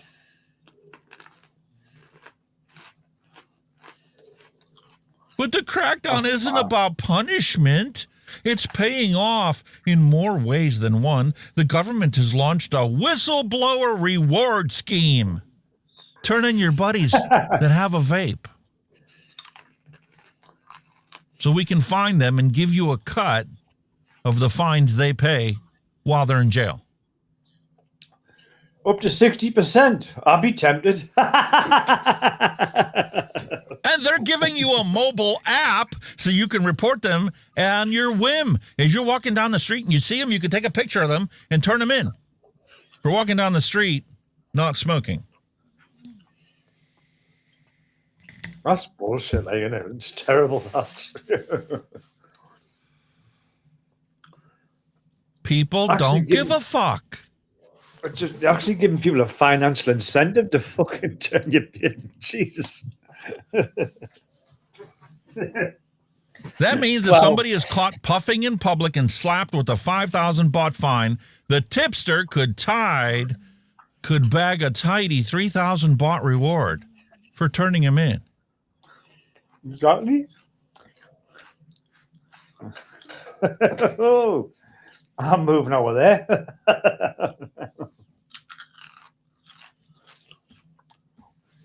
That's terrible, isn't it?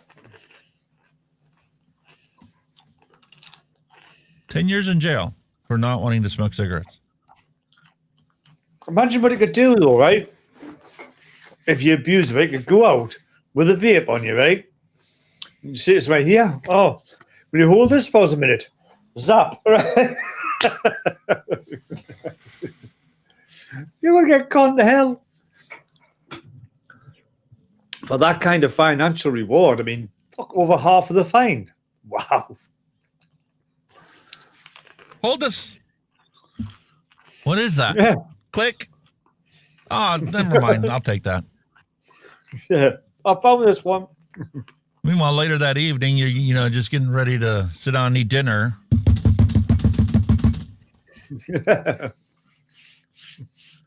What happened? You're going to jail. For what? Vaping. I don't vape. What are you talking about? I got a picture right here of you. You're holding one. Going to jail. For vaping. Fucking hell, man. There, yeah. From Bangkok, the Thai government will take tougher action against e-cigarette smokers who can be charged with receiving smuggled products, according to the spokesman. Under the nation's Customs Act, the offense carries a jail term of up to 5 years and or a fine equivalent to 4 times as much as the prices of smuggling products, plus any duty that should have been paid on them. E-cigarettes are now illegal in Thailand, but that does not stop them from being sold openly everywhere, even in areas near schools. Notice that they're focusing on the schools because this is all about the youth. And what is their definition of the youth? 15 to 29 years old. And they're saying with lung damage has drawn further attention. What lung damage are we talking about here? It's all bullshit, dude. Since when are young people defined as the age group of 15 to 29? No, when you're an adult, surely at 29, I would have thought. That sure looks like to me that, well, the scientists, when they were doing their research, were trying to figure out how they can get the biggest possible number. And when you looked at 15 to 18-year-olds, you had bupkis. So you increased it to 21, and you still had bupkis. So you kept increasing the age of the youth until you finally got to 5.8% was the maximum you could get to in 2019. And in 2024. So if they're classing what? Teens at 15 to 29 years, and yet they're pimping children as young as 9, 10, 11 years getting raped by adults and not a fucking thing's fucking done about it. But vaping. Bingo! Yeah. You see the hypocrisy. This is what they give a shit about. Anything that actually affects you as a human being, don't worry about it. It is just total hypocrisy, the whole lot. One rupa one, one rupa another. Guess who else is back in the news? Hong Kong. Oh, no. Oh, that is a surprise. Hong Kong to jail and fine those possessing vapes. Thanks for doxing me, Google. I fucking love you. You assholes. Hong Kong to jail, fine those possessing or using vapes in public from April of 2026. Smoking will also be prohibited while residents queue at arts and sports facilities, clinics, and other places from next year. So smoking is being prohibited if you're standing in line to go into an art or sports facility or a health clinic. But if you're caught with vaping, it's jail time.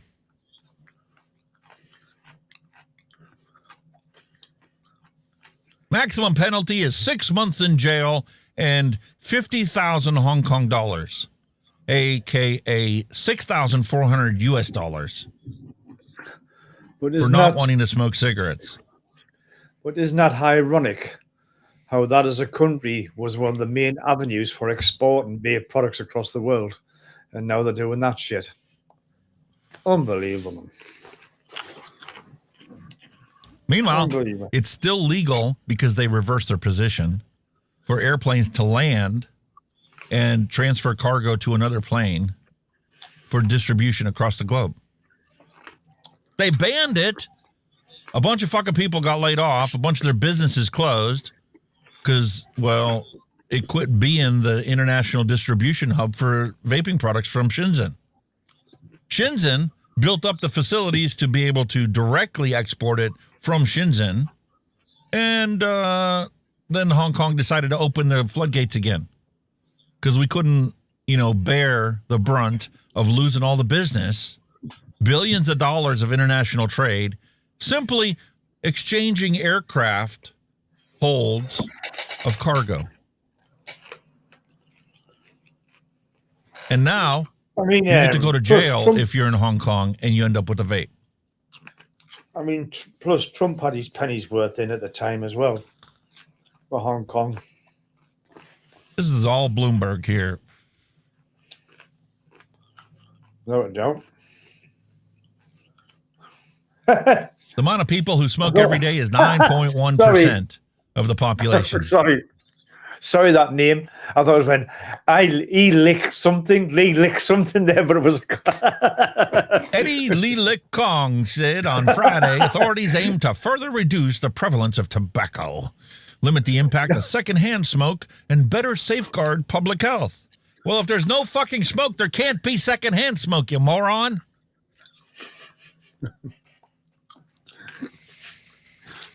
I thought it was going to say Lee Lick Cock. It's not smoke.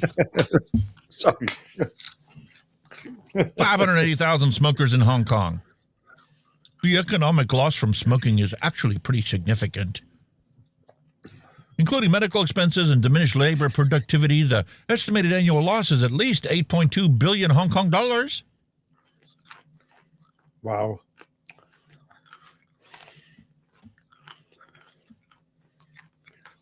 Well, it's coming your way, dude. I talk about things internationally because I want you to realize what happens here eventually is going to happen there. Oh, yeah. And what happens in Australia and all those countries over there could eventually happen here. Illegal vape dangers highlighted after BBC probe. Oh, not the trading standards teams have spoken out about the dangers of illegal vapes after a BBC investigation found more than 6 million non-compliant products seized over 3 years. Dudley was identified as one of the 10 areas with the highest number of products seized between 2022 and 2024.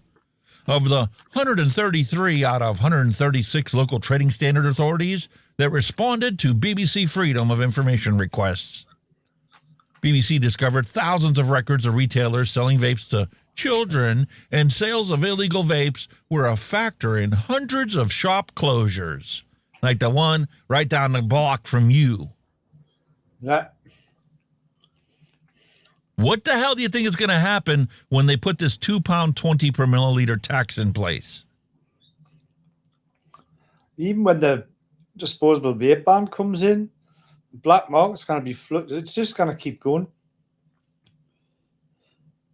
Yeah, and it's going to be a lot bigger than it is now.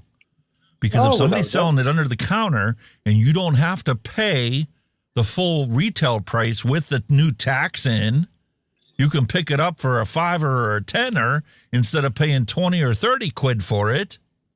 Yep. The black market is going to blow up like it did in Australia. It's going to happen, and they don't realize it they're not going to realize until it's too late. When somebody does get seriously ill off a black market product with fuck knows what's in it.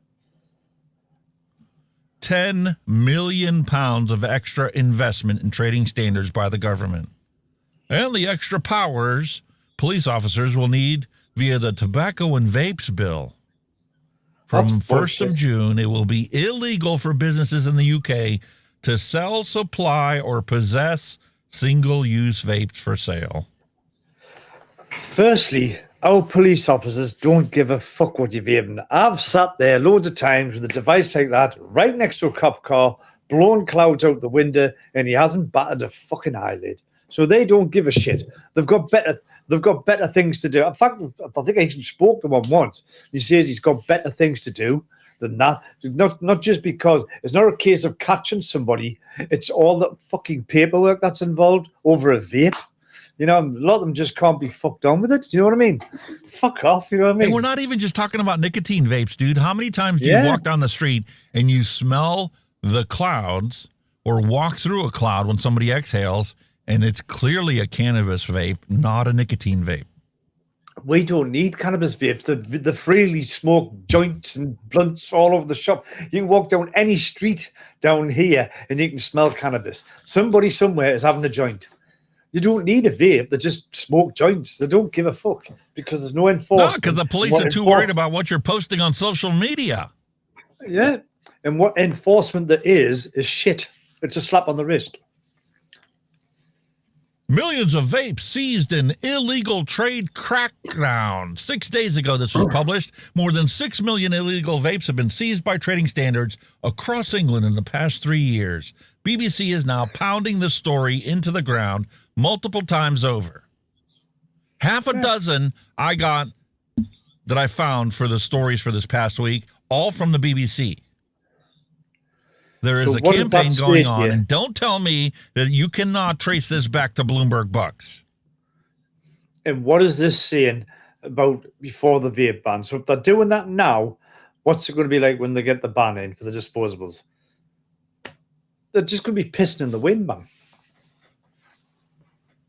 According to trading standards, illicit or non-compliant vapes can be anything with tank sizes greater than 2 mils, nicotine strength more than 20 milliliters, or even labels on the box that are not compliant with UK trading standards requirements. Well, this is the thing, right? A lot of vapes are things like these. You know, they're probably perfectly fine from an established manufacturer, but because they've got more than 2 ml and they've got most of these are 20 ml anyway, but if any did have that, that's the only reason they're illegal. The product itself from somewhere that's, legitimately make them is probably safe. It's just our shit 2 ml and 20 mil law makes them illegal. What a load of shite. What do you think it's going to be in 6 months when this law goes into effect and they put the £2 per 20 tax on it and the price goes up on it? And granted, yes, a bunch of them are technically not single-use vapes because they have a USB port and they're rechargeable, like you said last week. But you've got a corner shop that doesn't want to deal with the hassle of getting it through the legitimate source and having the tax stamp and all this other stuff. He's got a buddy that can bring an order in from Poland or Germany or Czechoslovakia or Hungary or wherever and just sell it from behind the counter. That's fun. Well, I think at the moment they're getting away with rechargeable and multiple tanks. That's the way that you can get them with 4 cartridges, 2 cartridges, because they're within whatever. But they'll make the black market worse. It's like you said. And this is going to be another thing that's going to happen, just like the shop that was closed next to you. His shop was shut, but he still sold it out of his car boot.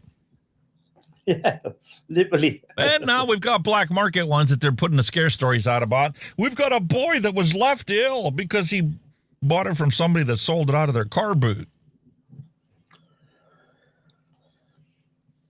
The last 5 days, the BBC has been pounding the story into the entire internet for everybody in the world to see that, well, the UK is no longer the bastion of tobacco harm reduction. Yeah.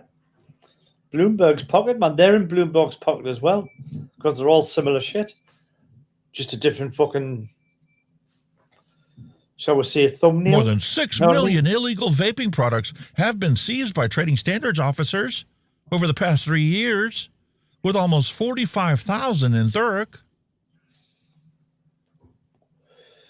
Now then, these are just towns and cities. You've got 40,000 in this town, city, 50. Imagine what's going to be like nationwide.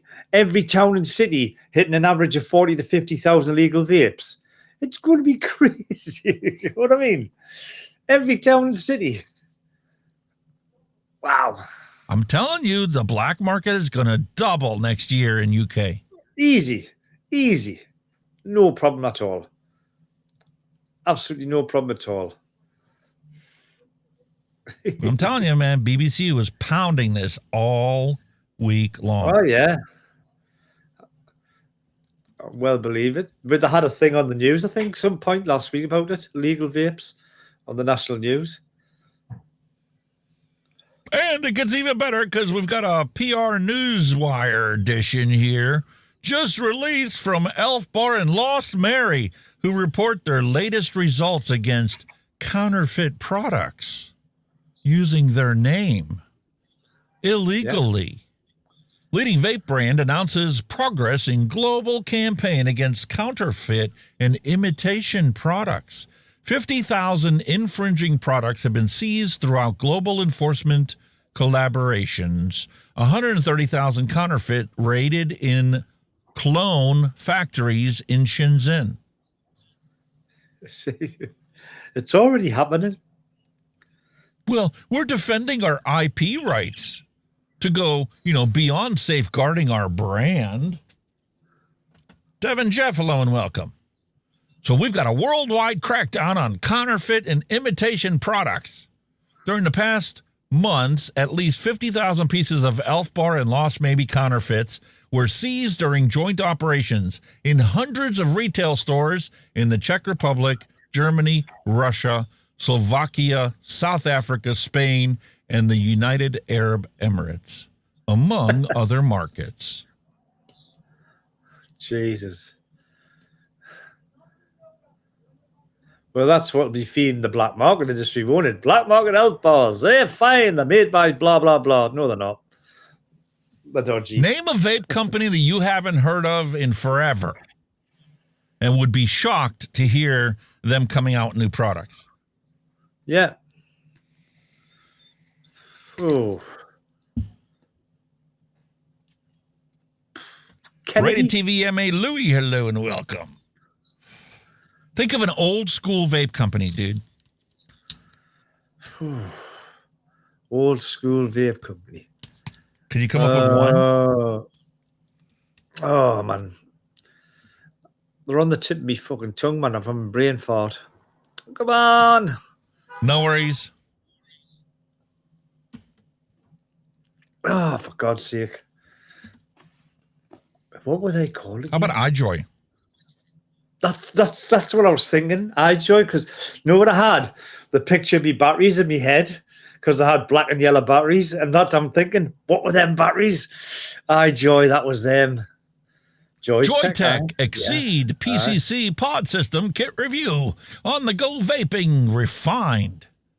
In the fast-paced world of vaping, portability and convenience reign supreme. Enter the Joytech Exceed PCC Pod System Kit, a sleek, travel-ready solution designed for vapors who refuse to compromise between style, battery life, and performance. With its integrated portable charging case, intuitive design, and the robust flavor delivery, this kit is a game-changer for commuters, casual users, and anyone craving hassle-free vaping from a company we haven't heard of in forever.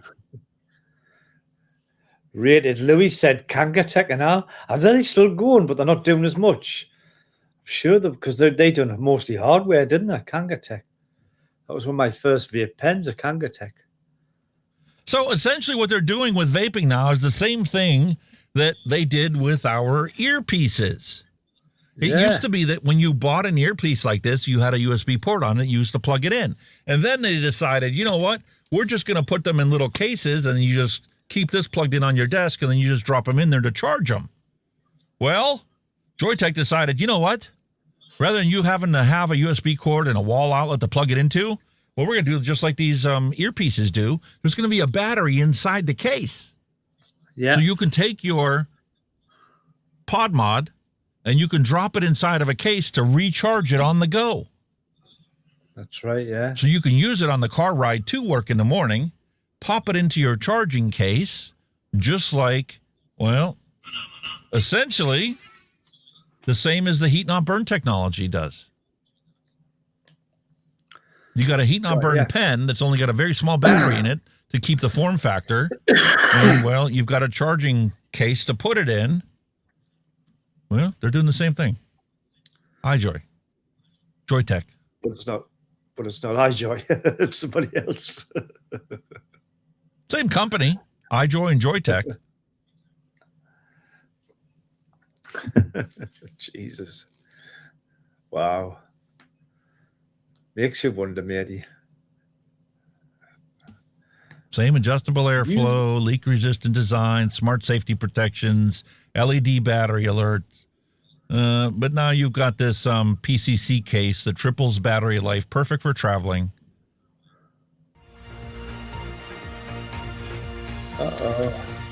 News just in. According to Devin Jeff, according to the vape community, vaping saves lives, also F the FDA. Now back to your regularly scheduled content of Mixin and Chillin. I can go with that. F the FDA. Don't know where you got that one from, Louis. We are not usually on a Thursday. Every Tuesday, sir. Thursday? Owen? If I can ever get, some stable NVIDIA drivers that actually work nicely, like we've had all kinds of random hiccups today that doesn't make any sense to me. And the only thing that changed was the hotfix graphics driver. We went from 0.15 to 0.26. Ooh. We're getting there. Oh, you fucked up. It's all right, mate. We've all been fucked up. No worries, Louis. We've all been fucked up too. You will see some new stuff coming up here. I still got 3 products that I need to finish reviewing. This freaking aux bar just won't die.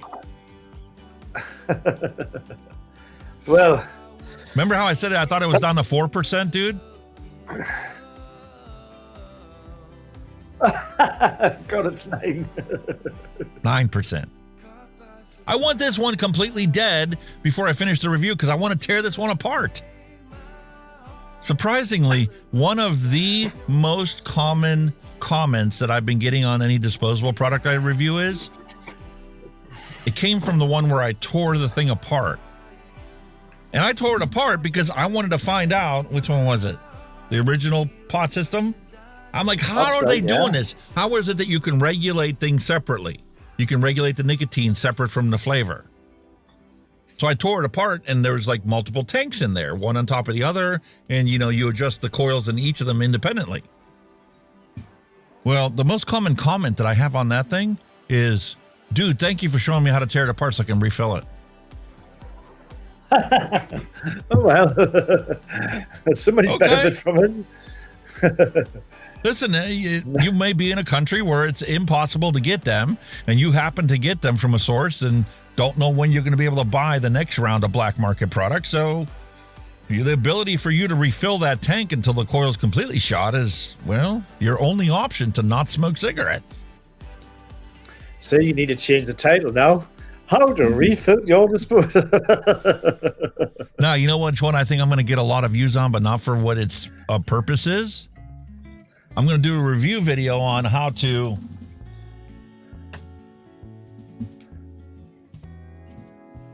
properly recycle all of your disposable, non-disposable vapes, right? That would be good. Yep, that would be. And because they're all completely different form factors and sizes and brands and manufacturers, I'm going to show you how they all are put together and show you how to take them apart without blowing yourself up. Because the last thing you want to do is to take a pair of channel locks or vice grips and then clamp down wherever the battery is inside these things. Yeah, that's not going to be good. Then they'll go into thermal runaway and you just have a bad situation where you wish you would have never recycled it and just binned it. So I'm going to show you how these things are all put together, and they're going to run through a bunch of different ones because, like I said, that's all my wife uses is disposable. So I have a whole box of these that I need to tear apart, wash out the sponges, take all the batteries, safely remove them all, and then go take them and drop them off at the recycling center for the batteries and get rid of actually 2 boxes of these used spent products. I think you should try refilling one just to see if it would work. There's the one that I have with the slide rail system. I've refilled that one before. Yeah. That's because it does have a bunghole that you can easily open up, and you take a syringe and you fill it back up. Ah. But I didn't get even half the life out of that thing once I refilled it before I got that burnt taste. So even though it's technically capable of being refilled, and I'm sure they only did that to meet the regulatory requirements for the UK's disposable vape ban. Well, the battery mod is not disposable because it's rechargeable and you can replace the tanks in it. And the tanks are reusable because there's a bunghole you can refill it. They've got like, shall we say, a dummy bunghole. You know what I mean? That's what the thing is. It's a real bunghole to the sponge where you can refill it. But what's the point in refilling it when the coil is only designed for so many uses before it gets bad anyway? You can't replace the coil. Plus, like with obviously disposal having very high sweetness of juices, you know, the coil's not going to last forever anyway, is it? You know what I mean? That's well, essentially what happened is Oxbar looked at it and says, we don't know what features are going to make it not a single-use product. Is it enough for the USB-C to be considered not a single-use product? Or does everything technically need to be able to be reused? So the easiest way to do that was to have a slide rail, leave the bunghole open that they fill it up with so that you can refill it. The battery is not disposable. The pod is not disposable. You can refill them all. Job done. We know that we can sell this product and keep selling it after the regulations go into effect, whatever regulations they put in there. Can you remember them disposables used to be ages ago? That I Love VG, the round one with the 4 pods in. Yeah, with the 4 different. You can get a version of that now, because when you stick them flavor pods in, you can't take them back out. Now you can get a refillable version. It's exactly the same, but it's got slots in the side, so you can see all the flavors of the things. You can actually now get refillable pods. You know what that vape reminds me of? Remember the clicker pens we used to have when we were growing up? There was the 4 colors. You could slide the thing down. You write in green, blue, red, and black. Yeah. That's what that vape reminded me of when you first had it. And you're like, oh, you just twist the bottom and you get a different flavor. Yeah. But now you can get refillable pods for them. So there you go. There's one that's already jumped through the loophole. It's rechargeable and you can get replacement pods for them. There you go. Hello, Neil Pitts. Hello. Neil Pitts is in the room, boys and girls. Awesome. Wonderful to have you here. Just in time for our flavor explosion. Let's go.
Up for your entertainment today, I have a not child-friendly, not confusing whatsoever, Arizona iced tea.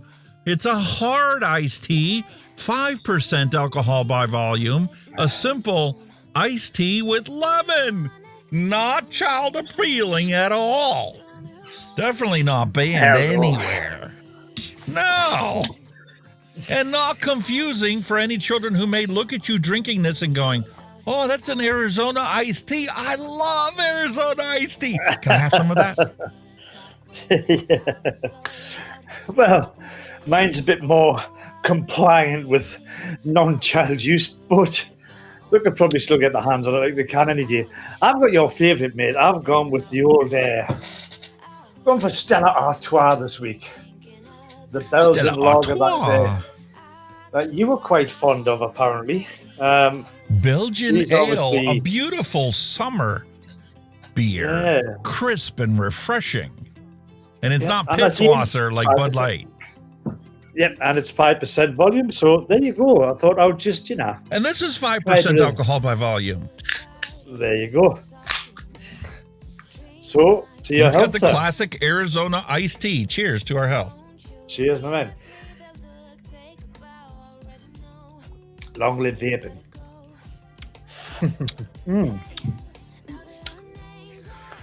It is nice and refreshing. That looks like it's whoa.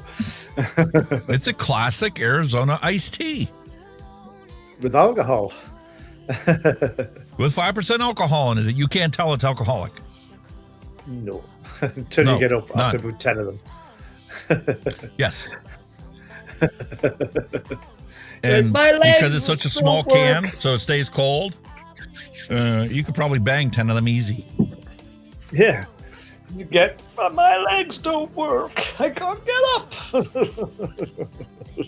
I've fallen and I can't get up, but I'm only 15. Exactly.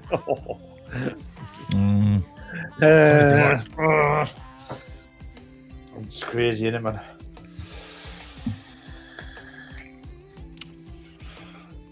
So what are you vaping on there, dude? I gave the cat out of the bag early for me. I've got the Osiris back out because I've fixed it, and it's been my new O-ring. New O-ring. It's been my go-to for the moment. Every time I go out, I take this with us on the Hadron 220. Love that. I've still got. No, I haven't. Actually, I've still got that one. The what the fuck's that again? I forgot what his name is. What's that? Well, hang on. It's the Mike Vapes one, man. Aye, that's the one. Blaze? The Mike Max? Vapes one. Yep, the Blaze Max. I've still got that going. That's got. I'm still plowing through this this coconut almond because that's in there. Ah, the cheesecake. It's in there. It's in there. The thing is, right? You know how you get like a flavour? And you say, well, put this flavour in that tank, that flavour in that. I'll put in everything. Because I like it that much. I go, I like it in that one, I like it in that one. Because, again, you get like, maybe the same liquid, but different tanks, you'll get different flavour Different experiences from different tanks. Yeah. But they're all good. That's the thing. So that's when you know you've got a good juice. At the moment, that's all I've got to be circulation. Because obviously, I had me tied up with the rack. And the only thing I've been tidying up around here. I've got this. I've got this bloody bar. This is what I've been using for work, and the flavors on this one are triple mango and peach mango. So that's bloody hell, mate! You got a bloody bar. A bloody bar. A bloody bar. There you go. That's a bloody bar. It's just the Yank making fun of you UK folks over there. I finally decided to ditch the Blue Dragon. Ugh, no. Not good. No, gone. I also decided to ditch the Hawaiian pod formulation. I remember when I first mixed this thing up and I'm like, oh, it's got a soapy taste to it. It's nasty. Yeah, right, yes. Maybe it'll calm down. I'll just wait. I don't care if I got to wait 6 months. Well, I finally put it on a fresh dripper and I'm like, okay, so the soapiness isn't like bang in your face, like bar of soap in your mouth, but it still had that soapy characteristic. Yes. I got the pineapple. I got the orange, I got the guava, and I got a soapy residual flavor in my mouth. Ditch, gone. Yeah. Ditch, gone. And, sorry, Paul, Southern Blast, you could keep that menthol ice crap for yourself. I don't want it. Oh, menthol ice. No.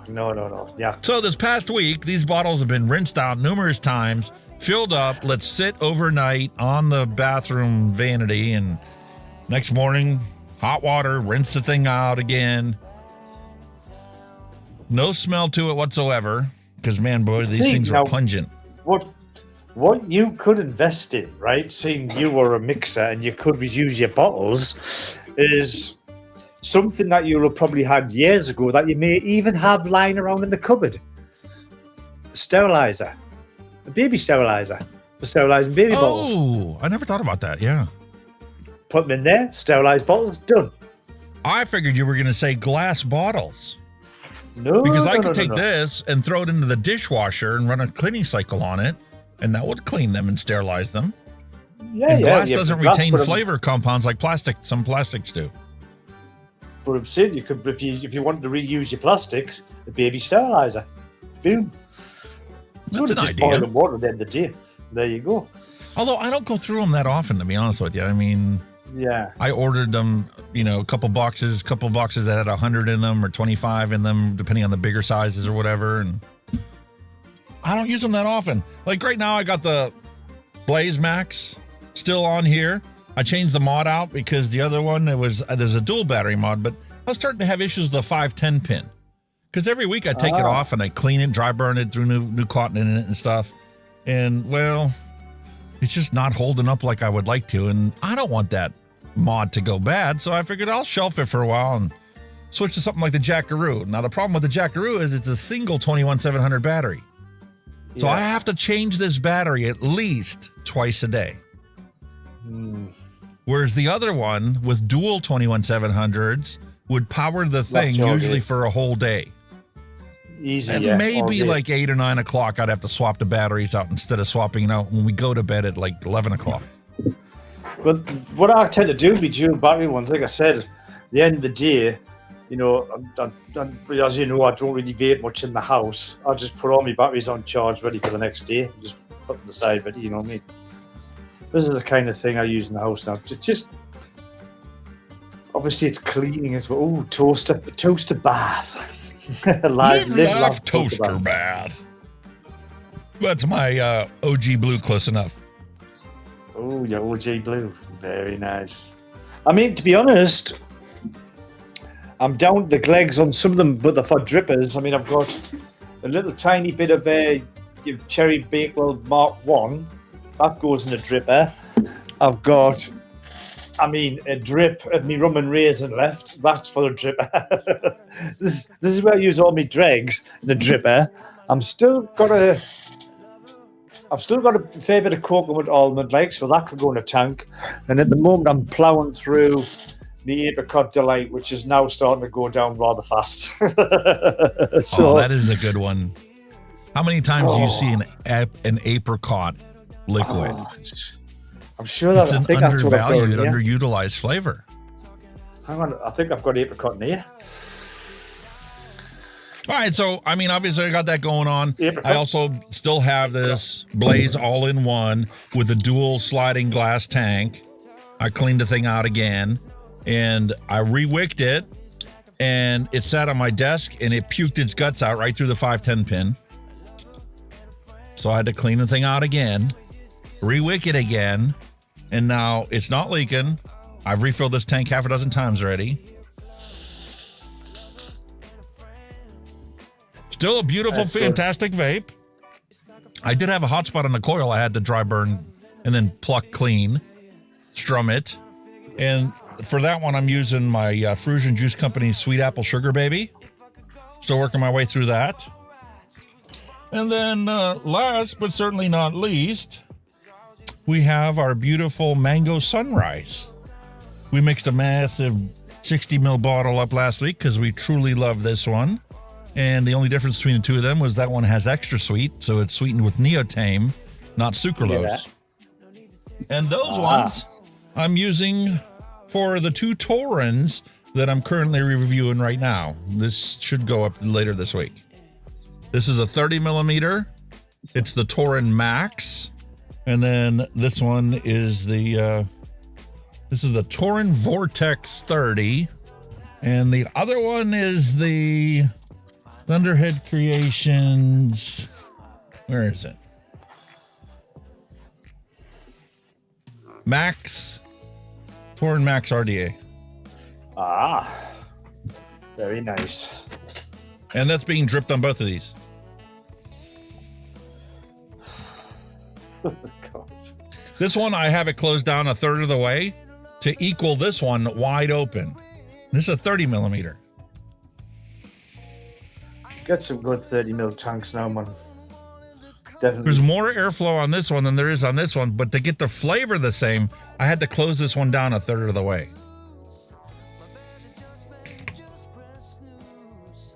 And this one's running at 65 watts. The Max is running at 80 watts. Well, obviously, for a bigger, device, you're gonna have to put a bit more through it. Ironically, both of them have the same coils in it. You look at specifications on the coil bag that they sent with it as the stock coil. And where is it? Got the box right here.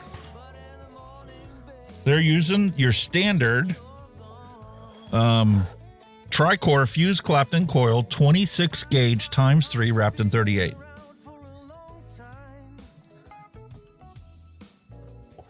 Yeah, but with the bigger ones, even though the same coil, you still might need a generator to attach more heat to produce the vapor in that bigger area. You know what I mean? You've got a bigger area to, and more airflow. Yeah. So it's capable of cooling it more efficiently, because the honeycomb design on the bottom and the other one's got the honeycomb on the bottom of the deck versus just coming from the sides. Yeah. It envelops the coils differently and it can take more heat. Mm-hmm. And the flavor on those is like 9.5. That's why I've always the Blaze Dual sliding glass door is only about an 8 max. Yeah. And I've tried different coils in this one to see if I could get a better flavor out of it. I tried my tri-core fused Claptons that are the NI80 wrapped in NI90. Yeah. The flavor's brighter, but it's not any better. Yeah. So it's not the coil. It's the airflow design in that little tiny bridge that's in here. Again, some like you said, some tanks perform better with fruit, some tanks perform better with custards, even though you have the same coil in. It's just a thing, isn't it? It's just a thing. It is. But you know what? For me, the standard has always been the reason why people deal with having to replace stock coils is because they give you fantastic flavor right from the very first toot until it dies or starts to die. And we just got done using the Falcon coil that we haven't seen in years. And the flavor on that, 9.9. Mm-hmm. Definitely. No off flavor to it. The wicking material that they use inside there is pristine and clear. There's no break-in period. You put the coil in, you juice it up, you wait 5 minutes, and you're off and running for a week. Week to 10 days, depending on the juice you put in there. Yours died, what, in 3 days? With the coil and juice, with the juice I sent you? Yeah, it was that very sweet juice that was. But hey, that's the nature of the beast, though, isn't it? You know what I mean? Yeah, but those 3 days were the best vape experience in a long time. Oh my God! I think that's why it only lasted 3 days, because I couldn't put it down. I was just constantly couldn't put it down. Honestly, take a chug, walk over there on the side of the room. Oh, that's nice. Going back, another one. Honestly, I just could not leave it be. It was. I'm looking forward to our retro vape for today, because mysteriously this nicotine-free, keep it 100 blue, OG blue, it got dark. I don't know why. I don't know. Hi, Abby. The other one that's sitting here is still crystal clear. I don't know what happened to that one bottle. Odd, isn't it? Maybe the Midnight Mechanic made a visit in my studio and put some secret sauce in it, maybe? I don't know. Possibly.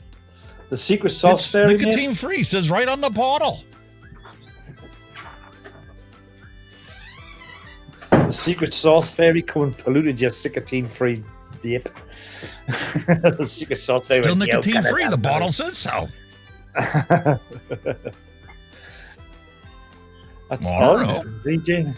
Caffeine. It's normally the. Kill ya! It's normally the. Yes, it will. That's why I nicotine drink that- at least 3 cups of coffee a day. That's why, like I say, it's normally the nicotine when it's starting to go off a bit that changes the color of the liquid in it. So it doesn't make sense. Although I did notice my little, Nick shots. I'm missing one of them. Don't know what happened to it. We'll see. The truth shall come out. The truth has come out. See, I keep inventory on my, Sapphire Nick products. In case anybody ever needs to learn about, how they have all these different brands, 10%, 20%, 30%, 40%. And You want answers? I think I'm entitled. You want answers? I want the truth. You can't handle the truth. the truth is I'm missing one of my 20% Nick, Sapphire Nicks. I don't know what happened to it. It's there. It's there.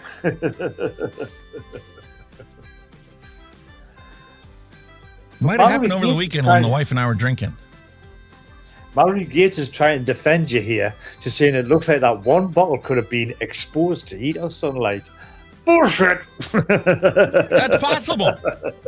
You should have seen the bottle of Apricot Delight that my wife decided she no longer really enjoyed that much and left it in her car door. All last summer. The door. And then was cleaning the car out the one day and goes, oh, what is this stuff here? I don't know. There's only half a bottle of it, but how did it get to be that color? What the hell? We'll just wax the car with It's it. no longer even an amber. It's more like a burnt umber. More like black. Uh-oh, not good. Don't vape it, for God's sake. Actually, I did try it on a dripper, and it really wasn't that bad. No. It lost a bunch of its flavor.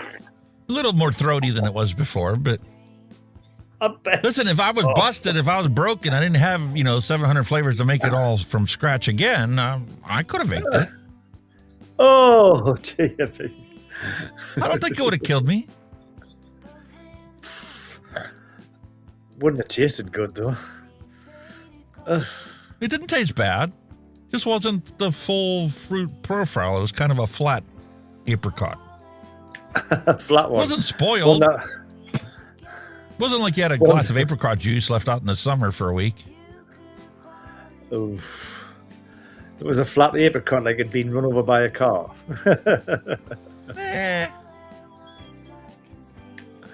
It's like an apricot that you brought home from the market and left sit on the counter for 3 weeks, and you were cleaning up in the kitchen, move the dishwasher, and go, oh, there's that apricot I bought. It was starting to get a little soft. Little. My mom comes walking by and she's like, oh, an apricot. I love apricot. Let me cut this up and eat it. And you sit there and watch her eat the whole thing. This was the best apricot ever. It was so soft. My teeth like you. All right, Mom. Glad to help you out. Thanks for eating that apricot. I was just going to bin. My gums like you. We didn't grow up in the middle of the Depression like she did, so she doesn't waste anything. Nothing went to waste then, did it? Nothing went to waste. Nothing goes to waste. You get a little mold growing on something, you wash it off. You can't wash it off, you take a knife and you cut the skin off. The red insides will be perfectly fine. Yeah. You say so, Mom. We're spoiled. Right on. Yeah, we are. Oh, we are, definitely. But times were hard then. Without a doubt. All right. Enough about us. Let's take a look at everybody else's hand checks.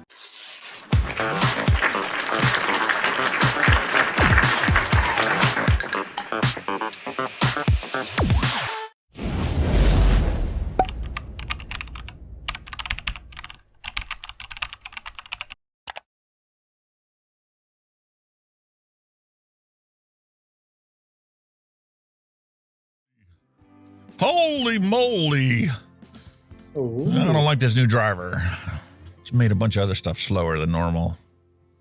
Anyway, here's Buta Squad's beautiful hand check for the week. That's nice. These all-in-ones, Very man. nice. Everybody loves them. They're all popular Oh, and they stuff. do. Definitely. I like that. It's very, very multicolored, so it is. I like how stylish it is. Beautiful Yeah, finish man. on the outside. But you know what? Somebody was sure to say that that's attractive to children. Oh, no hell. Yeah, it's attractive to children. Gone of it.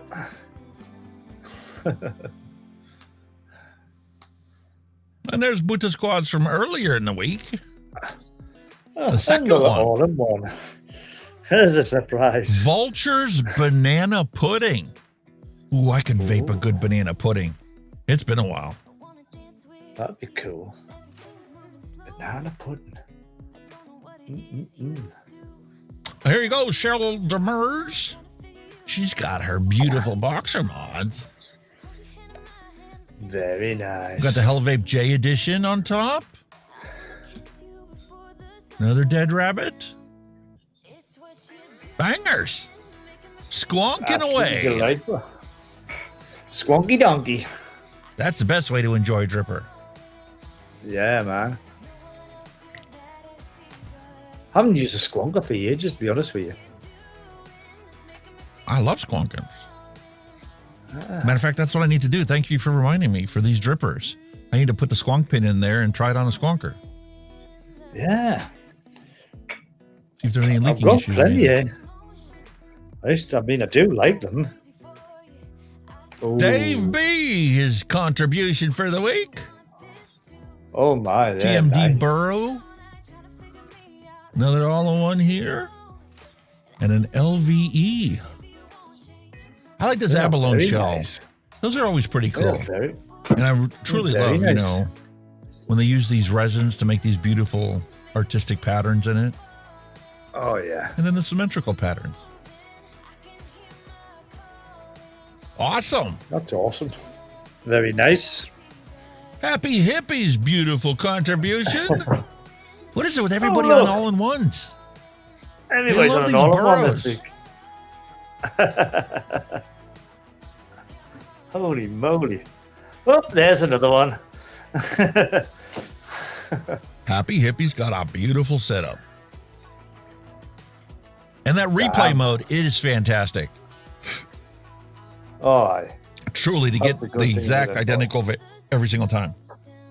Yeah. Works every time, that shit. Except when the battery gets low, like this one is. Oh, that is low. I can tell a difference when the batteries get low. I think it'll be struggling to push that 35 watts. Oh, here we go. And William Dobson has the Republic with the Asgard XL on top. How come I'm not surprised that one's a William Dobson pick? Holy It's almost moly. like he owns the company or something. Oh, Always yeah. has an Asgard. He likes the Asgard, so I'll give him that. Sure He like the does. Asgard. Awesome Hey, nothing wrong with sauce. A good RGA. the That Asgard. right there is all the hand checks for this week. The doggies are snoring away, so I guess we're going to have to go on to the dad jokes.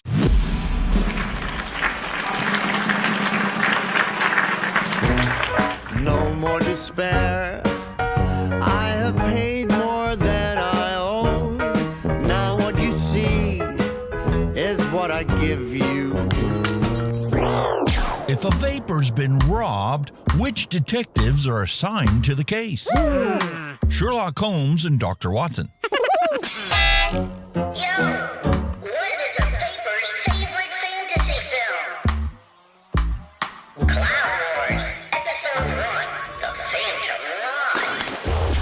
Hey man, what do you call advice from a vapor? Drip tips. Hey, is that a mechanical mod in your pocket? Or are you just happy to see me? Hey, don't throw your mod at people, or else it's battery.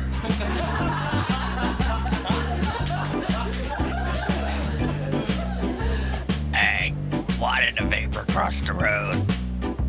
To chase them clouds. And they told me vaping was cheaper than smoking.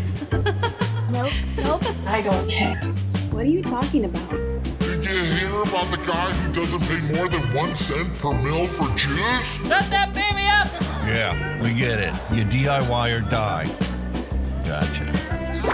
What are you waiting for? Let's do this. It's go time! I stayed up all night wondering where the sun had gone, and then it dawned on me.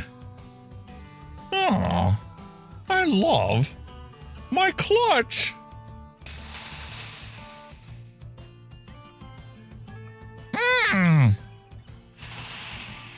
I forgot to tell you guys about that one.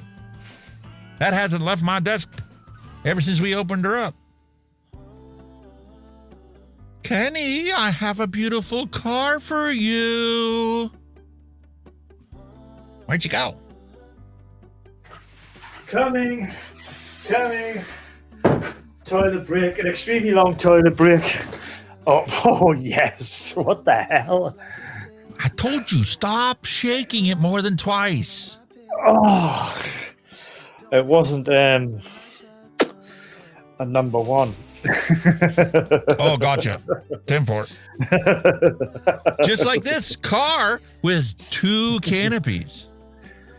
That reminds me of the old original Batmobile. It reminds me of the old original Batmobile. I don't know. Listen, folks, if you guys want the clutch and you don't want to pay $120 or $150 for it, you could order it directly from the manufacturer. Because Kenny was like, I've always wanted one of them, but they're so expensive. I went to the manufacturer's website last week and I checked it out and I'm like, 50 quid. You can order it from the manufacturer for 50 quid. That could easily have paid for the shipping from them to me from the UK to the US for less than I paid for this in the vape shop. But as much as I was tempted, the motherboard was more important. Came along. Especially because you had to buy a new hard drive too. Yes. So the budget went on that. But I'll catch up, don't you worry. No worries. No worries. There will be one. I was just telling our audience if they were interested in it, and you can't find it at a local shop, that you can always order it from overseas. And at the prices that I found them at, it's actually cheaper. You can pay for shipping from them, and it would still be cheaper than you could buy it in a local shop. Remember, folks, there are no links or no sales of any kind of vape products on this channel. Thank you. No, there is none. Never, ever. And we don't make or manufacture or sell anything. Nope. I'm going to deliver the baby. Actually, we'd like them to keep his liver. Could you not deliver him? Deliver the oh God. Oh man, that's pure dad. Why a computer was late for work? He had a slow hard drive. Clever. Folks, I am currently unsupervised at the moment. I know. Freaks me out too, but the possibilities are endless. We can have a lot of fun. I like it. Oh dear. If you put glasses and a wig on a blobfish, it becomes an angry woke activist. Oh, that's fucking true. That's creepy. What the hell? What's the worst thing to step on in the dark? Someone else's foot when you're living alone. Oh shit. That's scary. I really thought the guy was the one wearing the heels. Took me a minute, though.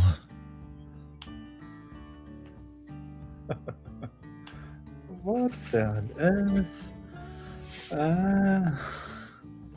The girl, there's her head wrapped around the guy. That's what did she look like? yeah. A dude wearing heels? What's up with that? Yeah.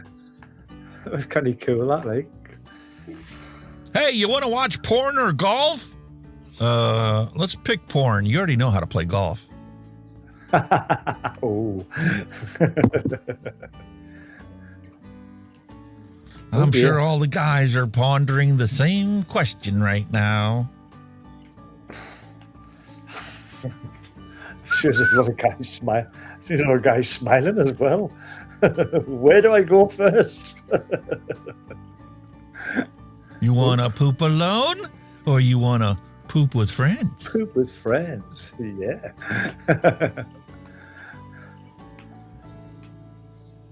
How to get kicked out of the gift shop. Bunghole. Bunghole. Oh, God.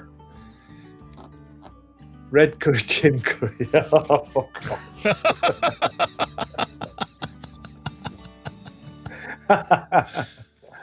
Rachel and I are no longer dating. Alex, that's a horrible way of telling people that we're married. Oops. People browsing my page after I accept their friend request. This page is unclean. Wow. Will you have a good idea in Espanol? Who would make a lampshade out of a fucking hat? That's not a fire hazard. You know what I mean? Creative. Fire Has hazard? a very Midwestern feel. God almighty. I spilled my drink, put my seatbelt on to look at this bullshit. Not the popo. Poopo. Ah. Not the poopo. Someone said Patrick Mahomes looks just like Darlene from Roseanne. Holy fuck. Now I can't unsee it. It could almost be brother and sister. That's uncanny, isn't it? Anytime I make a mistake from now on, my self-forgiveness mantra will be, hey, at least I didn't text war plans to, in emojis to a journalist. Wasn't me.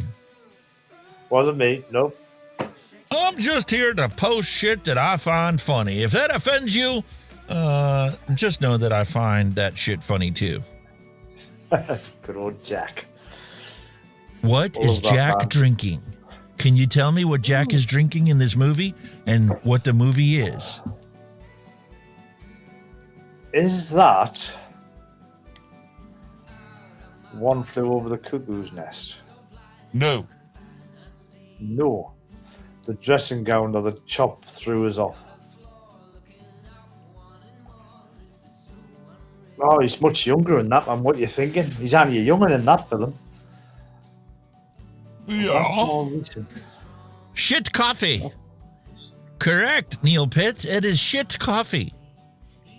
It is And coffee beans that is eaten by a cat and then defecated before it is turned into the most expensive coffee in the world, Kopi Luau.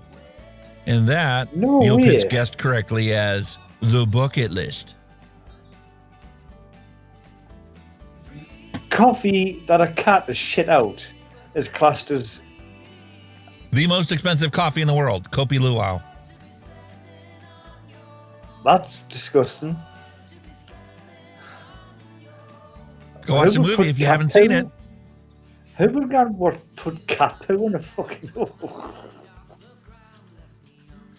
And Jack Nicholson didn't even know that that's what it was. He just knew that it was the most expensive coffee and he had to have it because he had the money to spend on it. That's a new one on me. I'd never heard of it. Yeah, because you know me, I see random shit in movies and I got to look that shit up. Like, I never heard of Kopi Luwak. What the hell is that? Then you look it up and go, oh, it was right. It is fucking eaten by a cat and then defecated and then turned into the most expensive coffee in the world. Oh, wow. So how come there is enough asphalt for speed bumps, but not enough to fill in all these stupid man-eating potholes? That's bloody true. That's so true. Bloody right there. Where's my boyfriend? Sleeping with the girl from the other meme. I bet he's thinking about other women. You know, I hope the cat keeps his mouth shut. I love that cat. If this guy gets a suntan, he'll have a lot of explaining to do. Oh my god. That would be awesome, wouldn't it? Imagine one like that. Like my son, oh shit. You went stockings. He, she, it, they, my tinfoil hat is just getting bigger and bigger and bigger and even more stylish. What do you think? No. It looks fucking hideous. No? If your wife came in wearing that, what would you say? God, you look beautiful, honey. No, take that off so I can see your face. No wonder you never get laid. Honestly, the best policy, mate.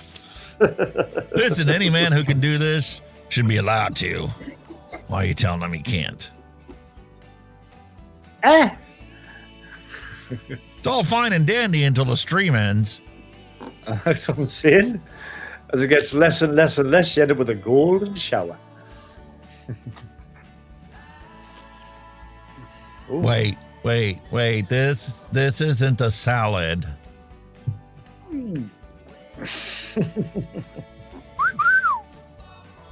Dear me. Memes do a better job at reporting current events than the mainstream media has done for decades. Probably true, that, yeah. Someone rubbed one off in the elevator. What do you think? Well, the proof is in the pudding. Sure is. It's what's inside that makes you beautiful. The demon. The demon possessing my body just blushed. I think we've all got that, haven't we? I wouldn't last an hour if I had to answer the phone here. Sack of shit. Hello, sack of shit. What you interested in? Oh, the deluxe city, it's a sack of shit. Except it's not a sack of shit. You got to read the words that are there. It's a sack of shit. Yeah. I just heard Katy Perry stood in a puddle, and now she's a deep sea diver. Deep sea diver. You know, a good woman stays by her man's side during bad times to tell him that none of it would have happened if he had just listened to her. Yeah.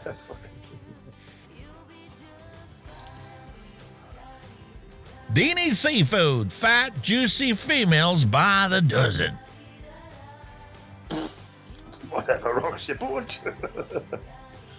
Damn. And here we go, the dumb label wards to protect us.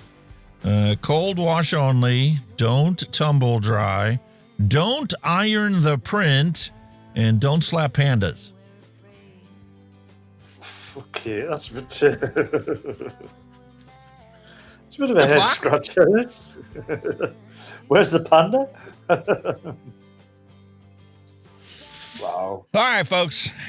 What was a fact taught to you in grade school and high school that has been completely disproven in your lifetime? I'll start. Pluto.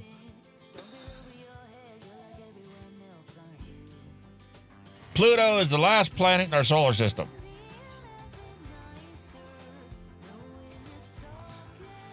Probably that life is a bed of roses that they're always made it out to be. Yeah. Correctamundo. Come on, folks. I'm sure you learned something in life. Columbus discovered America in 1592.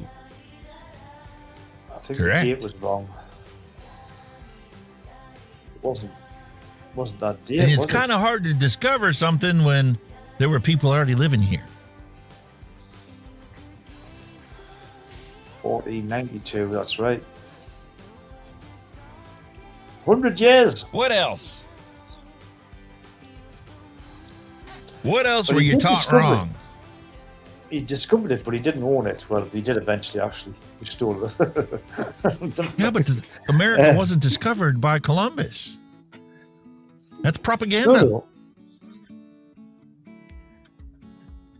It already had its natives, didn't it? So it wasn't Yes, like uninhabited. natives that didn't originate from here. They That's came right, yeah. across the island from Alaska. That's correct. That's right. Mm. Holy cow! In the name of the Father, the Son, and the Holy Spirit. Amen. Is that actually that's actually its fur, really? I don't know. Why don't you go ask him? Mr. Cow, is that your fur? I don't know. I don't speak cow, do you? No. Your memes. Give them to me now. Now. Sorry, I don't do a good Arnold. I want your clothes, your jacket, and A your most and baby your body. is never a surprise or a mistake. You had sex without the condom. Or you had sex with a condom and it broke. Because you were too violent. What did you expect? A plasma TV? It would have been nice, like.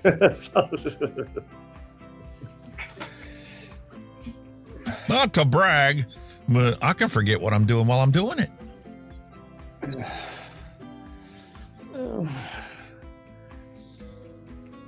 I'm not sure who this woman is, but I think she knows Kenny. That's too big. It's not me. It's too big. That's generous. That's being very generous. It's summer out, dude. You're good. Did you hear about the restaurant on the moon, Captain? Yes, it is great food, but no atmosphere. All right. How the hell did they pull this off? No, a signed copy by who? By God. Holy shit. Well, who's to say it isn't? Who's to say it isn't? You're right. They might have gotten all the apostles to sign each chapter. But who's to say that it isn't? It's because it's kind of reminds us of that Santa Claus film when on the American dollar, "In God We Trust," proven that does he or doesn't he exist? So if he does or doesn't he exist, did he or did he not sign the Bible? Miracle on 34th Street. Yeah. Good point. Hey, the final episode of WKRP in Cincinnati aired 43 years ago, April 21st, 1982. You remember watching that? Never seen it yet. You can I've tell seen it a it's couple 80s times. by all the. Couldn't get into it, though. You can tell it's 80s by all the fashion and hair. The hair gives it away for sure. Definitely. Grounding, beginner, advanced, expert, somebody who has had to trace a bad ground for weeks and learn their lesson. Fuck me, how many screws is in that fucking thing? you only need one good connection. That's all you fucking need. Jesus, he's going through the cable, through the Cheryl Demers is like, oh, I feel so old. I remember that show. You're old, Cheryl. Sorry. Hey, at my age, seen it all, done it all, heard it all. I just can't remember it all. That's kind of exactly sums me up. Remembering Charlotte Ray, April 22nd, 1926 to August 5th, 2018. Oh, she was the nanny in Different Strokes. Now, I did watch Different Strokes. What are you talking about, Willis? Yeah, I did watch that. Oh. And the Facts of Life. Strokes, never did say that. But the Different Strokes. See, because some of these programs that you had over there would never air. Never made it to England. That's the problem. Nah. Different Strokes did, because it must have been huge in America, but that made it over here. Apparently, 400 years ago wasn't that great either. What the fuck is that? What the? That's class. New Coke was launched 40 years ago, April 23rd, 1985. Fucking hell. And ditched shortly thereafter for the old Coke. Look at the Karate Kid. Karate Kid video, and look at the old alarm clock radio. God, I used to have one, literally the same brown as that in the same wood. I used to have one of them. And look at the aerial behind the octopus. By the telly, Shall I tell you how I remember that clock really well, right? You might laugh at this because it was hilarious, right? The alarm went off, right? And I was trying to hit the button to get it to turn off, and it didn't turn off. So I got up and kicked it, right?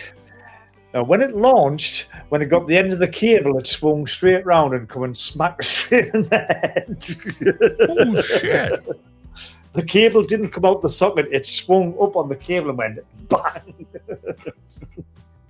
That's how I remember that alarm clock. I will never, ever forget that alarm clock. Never. I was 14 when the new Coke came out. 40 years ago, I was almost 19. How about this lovely recreation?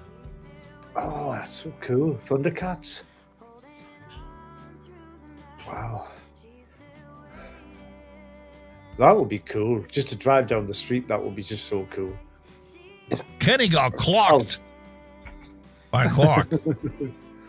Got clocked, all right. Livestock drama. Let's put pool noodles on a goat's horn, says the teenager. Why would you? I begin, but they have already stampeded out of the house, so I shrug. It turns out that when somebody puts pool noodles on a goat's horns, the goat doesn't really care. They're very light after all, and she can't see them. You know who cares? Who cares a lot? A horse. Hero took one look at Nutmeg wearing the pool noodles and ran away. You know who doesn't want to be left alone ever? Nutmeg, who went trotting after Hero because he was leaving her. Hero, seeing the eldritch abomination was after him, picked up speed. Nutmeg went into full run. My kid started chasing Nutmeg to get the pool noodles off of her, but couldn't catch her because she's surprisingly fast. The dogs were bringing up the rear, just happy to be going for a pleasant run. Hero was in panic, leading a parade that he did not want. And this all resolved when one noodle fell off and the kids eventually cornered Nutmeg and removed the other one. You know, just another day on the farm, I guess. It looks quite cool, that, with them things on the horn side. Probably scared the shit out of you if any of you seen that, like, just come towards you. What the fuck? You'd be like, what the hell? Imagine this was like right around sundown. Right. Mom's yelling, ringing the dinner bell. Everybody goes running into the house, and Mom sees this thing chasing the kids in the house. But then you're like, Satan is real. We had it good when we were young. We did. You know, don't put your drama on social media and then tell us to mind our business. Listen, I'm on season 3, episode 4 of your nonsense already. That's true enough, isn't it? That's so Valerie true. Bertinelli, happy 65th birthday. Born April 23rd, 1960. She's only 6 years older than me, but never mind. Only 11. Oh, shut up, you. People are like distributors. Some are advanced and others are retarded. And mostly retarded as well. Them were the days you could play about with them things. So much easier. Back when things were simple. Yeah, and it worked. It worked. Yep. Why? All you needed is a nail file to clean the points. Yeah, Job done. man. Joyce DeWitt, happy 76th birthday. Born April 23rd, 1949. 49. Wow.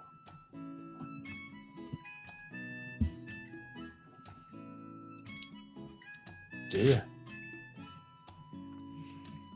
Your father's words were never just advice.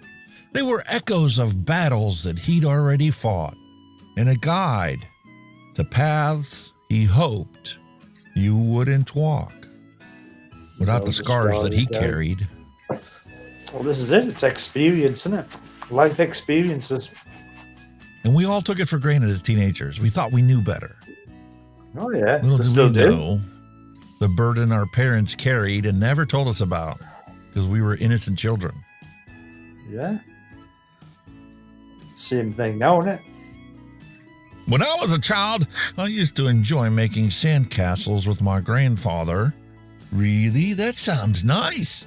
Yes, until my mother made me put the urn back on the mantle. Oh, Christ. Oh, dear. Picture from the front of the liquor store. Well, at least they're being responsible, sending their wives to go and resupply the alcohol. What the fuck? Everyone spent every fucking one. Jesus. No, I think a drunk driver would have just carried on. Would have went straight over the top of it. And the sad reality is you can't say shit like that nowadays. But our parents used to say shit like that all the time. Yeah, man. 500 pieces. Pepper the Pig jigsaw puzzle. Must be kept refrigerated. Tasty. Bacon. If you can't reassemble it, if you can't put it back together, just cook it. Brilliant. Makes me want to sit there and sizzle that up, render that down, and go make some Alfredo. Poor Pepper Pig, mate. How are? Show a bit of sympathy for poor Pepper. Nope. Do you know that Voyager runs on 69 kilobits of memory, an 8-track recorder, and Fortran code? When issues pop up, NASA engineers use 50-year-old blueprints to fix them. Holy moly. And they're Been up still there a while, hasn't it? communicating with this, even though it's left our solar system. Wow. See? Good old-fashioned technology still works. Matthew Ryan hit the nail on the head. You got to be able to take a joke and laugh at yourself. Oh, hell yeah. Okay. Hell nah or hell yeah?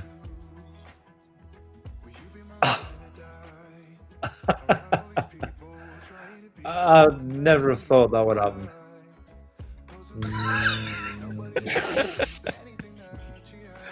It's a nay. That one's creepy. That's creepy. That's a human with a lion's snout. That's scary. Oh no, they're creepy. Anatomically correct.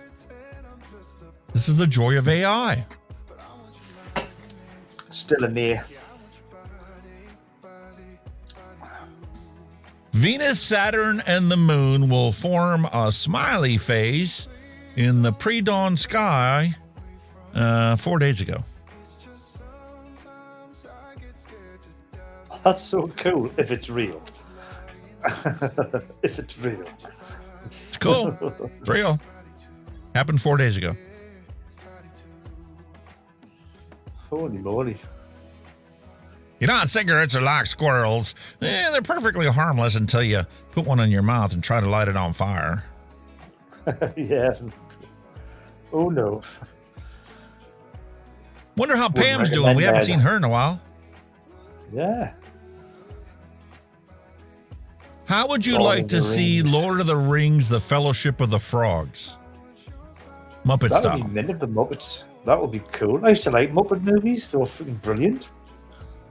You know, they mash up music all the time. How come they never mash up, different characters and TV shows and movies? Yeah. I mean, Christ, I used to love watching Christmas Carol, the Muppet version. I used to love watching that. Would you love this helmet? That is so cool. That is mint. I'll probably have a different hairstyle. I'll probably have him wearing a Mohican. A Mohican would be better. Not bald. I'll have a Mohican.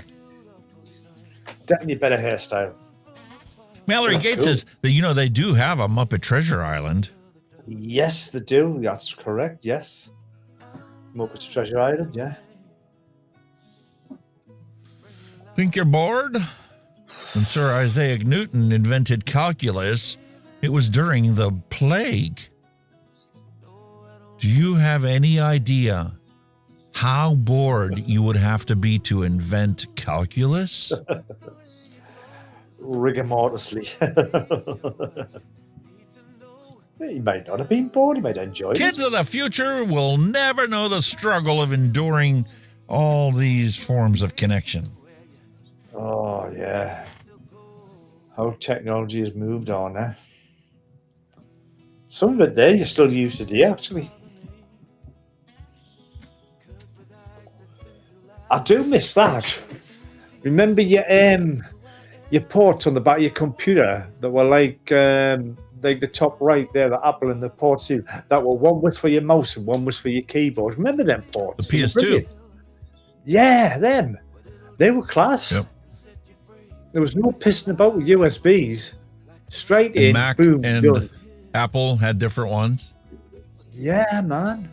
The Firewire. God almighty. You can still get that today, Firewire. And everything now is a USB-C. Pretty much. My teleprompter connects as a video screen using a USB-C connection. Holy moly. How things have changed, eh? Remember the 50-pin SCSI? Oh, the SCSI drives. I remember them. They were for your hard drives, weren't they? SCSI drives. Remember the old zip drives?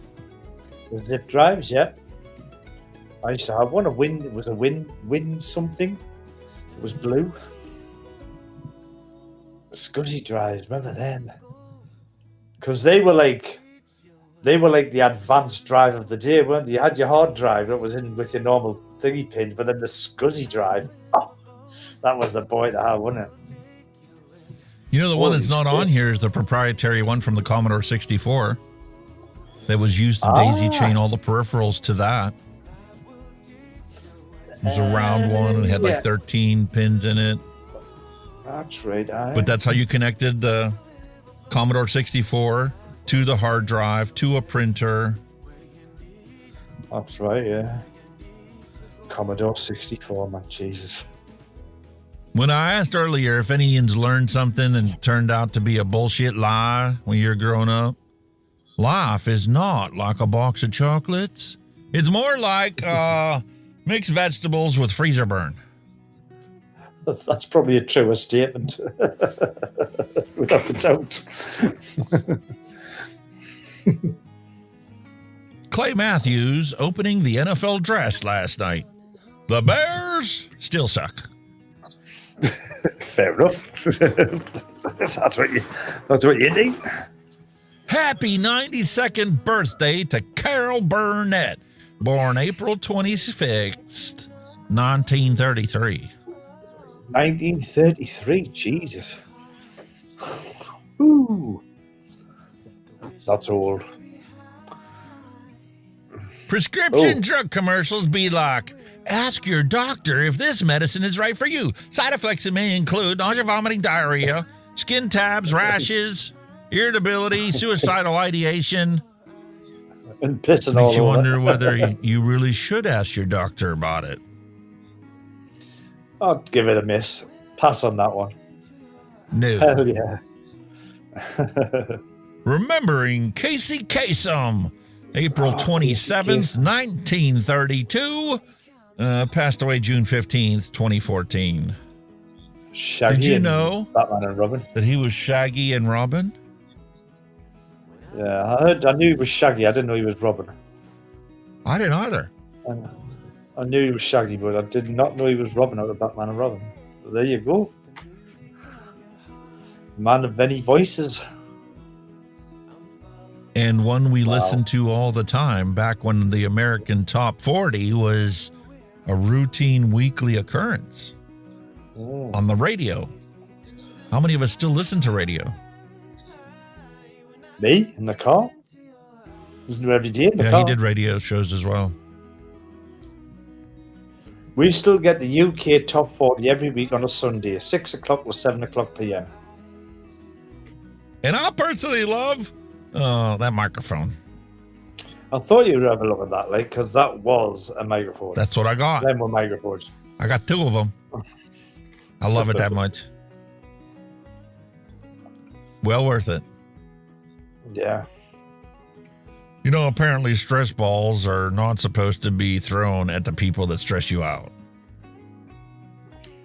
Well, that's a shame. I don't know what they're whining for. Most stress balls are, you know, soft and pliable. So you can sit there and work your anxiety out in them. Well, us men are gifted because we're already gifted with 2 of them. So it's just, you don't even have to buy any. Just. Of all the things I've lost, I miss my metabolism the most. Yeah.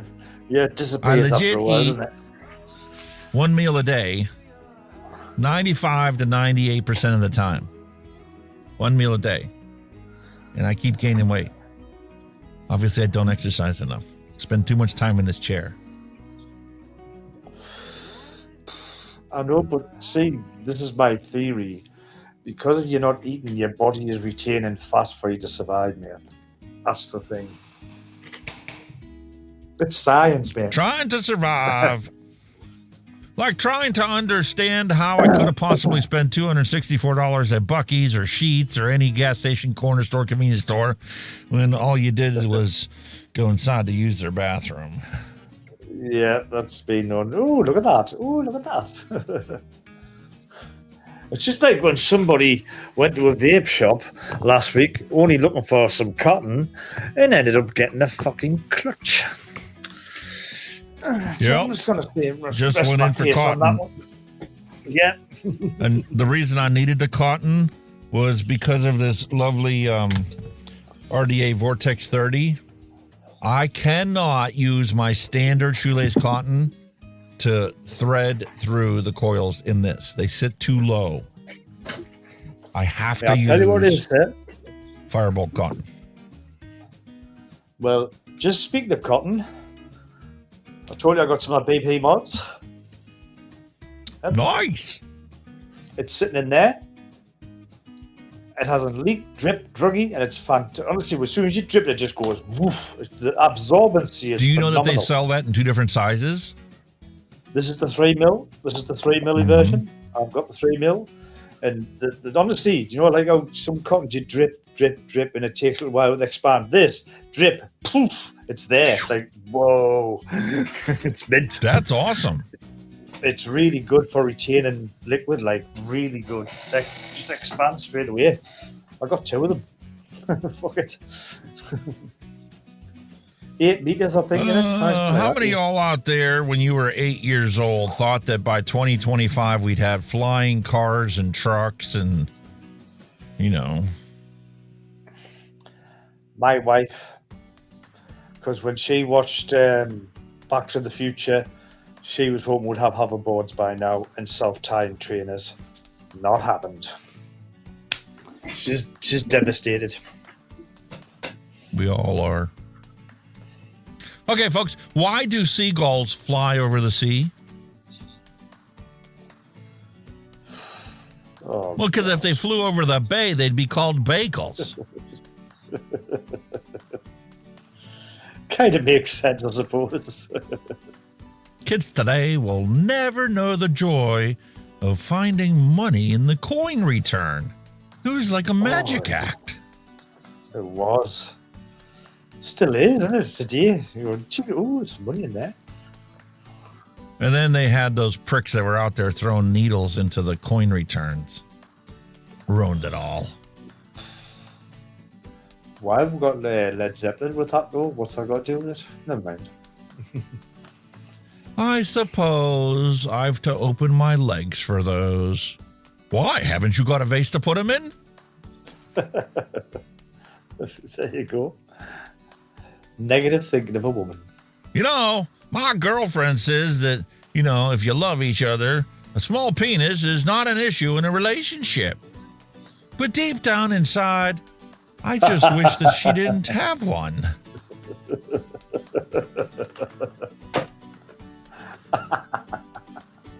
That's terrible. That's shocking. When you ask for a pic of him playing with his cock and he misunderstands the mission. Cards. How many playing cards with a chicken? I'd give him 10 out of 10 for that, like. Well, this guy is going straight to hell. What on earth? Ugh. He's got a head on top of his ice cream.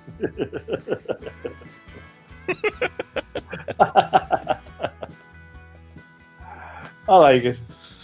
Oh no, that no! I don't want that in my house. Hell no! Oh no! Then again, it wouldn't be long enough, so I'll be all right. Hey, how do you like it? From the back, with you pulling my hair and slapping my ass. I meant the coffee. Oh, it's great, thanks. Yeah. Wishful thinking. Your childhood ruined, episode 9473. What the fuck is wrong with everyone? Shut the fuck up, you little shit. Fucking right. Oh, dear me. I'm going to the table to beg for food. You want anything? I've never known a dog to share, like, but I'm bloody to beg. Don't flush! Don't flush! Going to get the tape measure. Possible world record inside. That's class. The world record. Ooh, I bet it's heard getting that out. Oh. You think you had a bad day? Can't be as bad as this guy's. Oh dear. Oh dear. Makes me want to reconsider that job at the zoo. Breaking news, a cheese factory in France exploded this morning. There's debris everywhere. God. Car colors, 1980 compared to today. Now they're all the same colour, aren't you? What the fuck happened? Same about the dusty country roads. Brothers and sisters, got to go. Severe weather rolling in. The tones are going off. Ooh, getting some bad weather. Cheers, mate. Take care. I'll be here in about an hour. Unless it's a really fast moving storm. Yeah. Oh.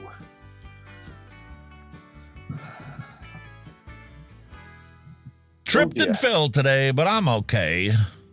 Fucking dickhead. You wish. You wish.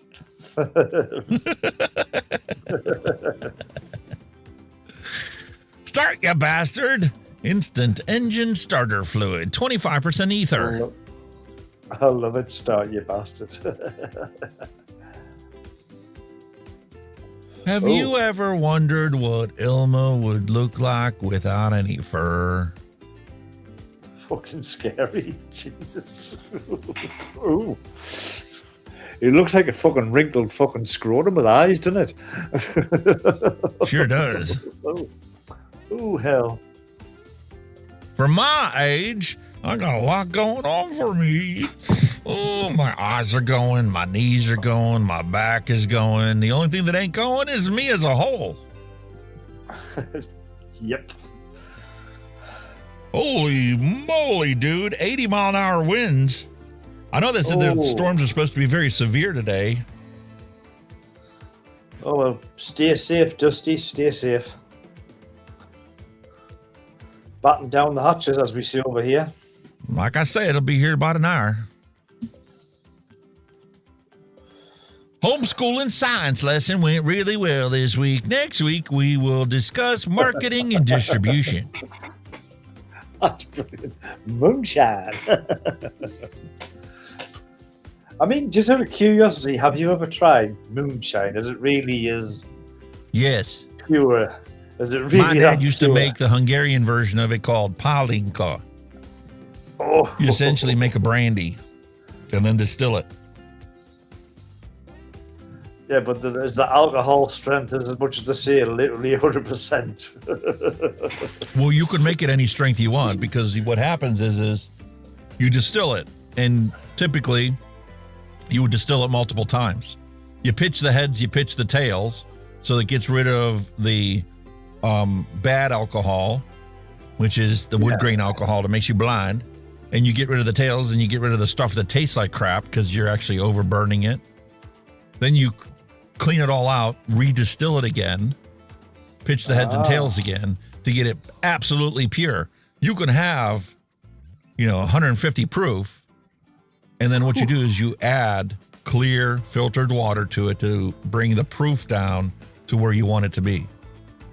Holy fuck. Moonshine is typically taken down to 100 proof, 50% alcohol. Ouch. But you can thin it down more, especially if it's a flavorful variety. You hit the nail on the head because that was about with that dodgy vodka that was for sale in the UK a few years ago, and that was making people go blind because of whatever they had in it or what they did to it. It could cause blindness. Yep. Hence, I mean, if you pardon the pun, you were being blind drunk. You know what I mean? Well, growing up as a kid, we had apple trees, pear trees, and plum trees, right? So he used to take a barrel of it, and he would have apple brandy, pear brandy, and plum brandy. And you basically just take it and you put all the fruit inside of a barrel, mash it all up, add some sugar and some yeast to it. You let it ferment for a week. And then when you come back after it's fermented, it's already got alcohol in it. Then you just need to distill that alcohol out of it. So you take the mash, you pour it into your kettle, and you distill it. And you take the proceeds of that, clean everything out again, redistill it again. And then you would taper that down to about 70 proof, which is 35% alcohol. Is it the and sugar you can that still actually taste the turns apple, it pear, and alcohol? brandy and identify it. But it's just taking the it sugar actual from the fruit and converting it to alcohol. So it's the sugar that turns alcohol, yeah? As opposed to in Appalachia here in the States, they always use corn, and they would add sugar to the corn to increase the yield of the alcohol, of the ethanol. Fuck. Damn. And there's people who do it on a routine basis. And you can legally do it in this country. You can get an ethanol license, an ethanol manufacturer's license. It's actually really affordable. Really? And then use it to actually make fuel for your car. Like a fuel, I got you. I don't think you need to There's drink. nothing stopping you from drinking and making your own. Jesus. The only ramifications come if you ever decide to sell it or give it away because it's supposed to be taxed. Shit. Name a movie with great music in it. Blues Brothers. I just watched it this week. I was singing along to it the whole time. Knew every word. You took the words right out of my mouth there. Blues Brothers. Matter of fact, I loved it so much I had to reorder a poster.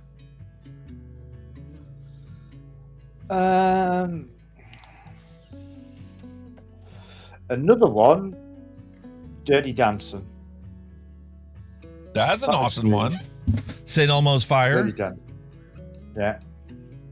I've had the time of my life. And I owe it all to you. Yeah, that was a good tune. That was one of the Righteous Brothers that sang that, wasn't it? Righteous Brothers from Top Gun? Yeah. You lost that love and feeling. And I was saying, whoa, that love and feeling. Highway to the danger zone. Darren D, you've seen the movie too. Mallory Gates sent it to me. Heavy Metal. Awesome you still music haven't watched inside that of yet? it. Have you watched it yet? Yeah. Twice. It's good. Adult. Cartoon. Win-win. Win-win. Good. Classic noir. Detective. Dazed and Confused.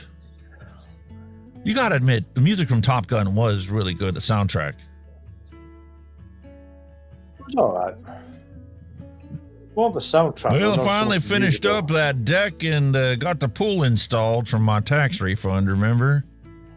Oh, yeah. Couple of pallets sorted. Well, it took a while for the polyurethane to dry on that deck. Shit. Last night, I was walking home and decided to take a shortcut past the cemetery. 3 girls walked up behind me and explained that they were really scared to walk past the cemetery at night. So, being a gentleman, I agreed to let them walk along with me. I told them, I understand. I used to be freaked out too when I was alive. Never seen anyone run so fast in my life. Or my death. Class, well, you definitely have to try that out. You say that I'm dirty-minded? But how did you understand what I meant if you aren't the same? Exactly. Takes one to know one. Me behave? Seriously. As a child, I saw Tarzan almost naked. Cinderella arrived home after midnight. Pinocchio told lies. Aladdin was a thief. Batman drove over 200 miles an hour. Snow White lived in a house with 7 men.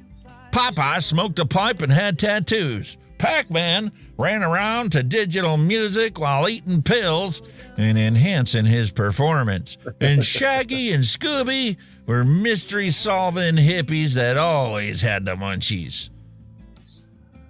Our generation was the last of the good ones. The fault is not ours. That is just sums that up perfectly. Tarzan, Christ almighty. Nude selfie in the dark just for you. You're welcome. Yep, you can't see jack shit. Yeah, Kenny sent me one last week. He was playing with his balls and says, you want me not to play with my balls? What do you think of this one? I'm like, what are you talking about? I was robbed by 6 dwarves today. Not happy. She left a note on the fridge saying, this isn't working. Goodbye. I opened it and it works just fine. Yeah, what's wrong with that? I don't know how to act my age. I've never been this old before. Hell no. Just go with the flow. Dad, why's my sister named Teresa? Because your mom loves Easter, and Teresa is an anagram of Easter. Thanks, Dad. No problem, Alan. Oh, God. How was he born? Oops. Did he pull out and she didn't get a shower? Why, I don't get it. I hate it when people are at your house and ask, do you have a bathroom? Fuck no, we shit in the backyard. True. Yeah. Hard to believe I once had a phone attached to the wall. When it rang, I'd pick it up without knowing who was actually calling. Amazing that we're still alive.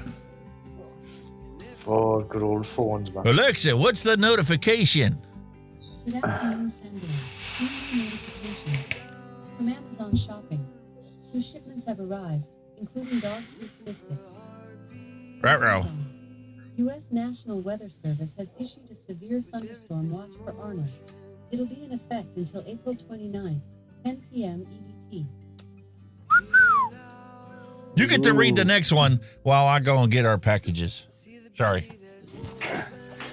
Dinosaurs, dinosaur bones, fossil fuel, petroleum, polypropylene plastic, plastic dinosaurs. I bet he's thinking about other girls. Plastic dinosaurs are real dinosaurs. That kind of is a strange philosophy, is it not? Dinosaurs live and breathe today. Well, not so much breathing, but they live today. Where's he gone now? He's just disappeared and left us again, as always. I don't know. What's he like? Oh, just remember, folks, if you want to post anything or get in touch, do it by the usual means. There's a Discord. You can catch Alex on all his social media, the usual crap. But if you want to post anything, get over to the Discord page. I think he's told you many times how to get there. But yeah, apparently we've worked out that dinosaurs still live today.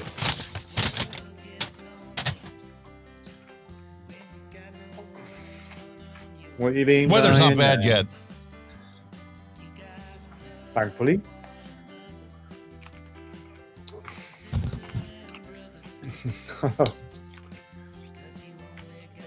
I like that. Yeah. New t-shirt. My people skills are just fine. My tolerance for idiots, that's the only thing I need work on.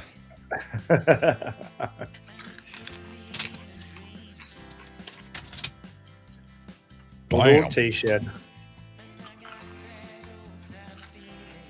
UFO caught on tape. Breaking story. Really? We're going to sit here and drink beer until we understand women. Never going to happen. Never, ever going to happen.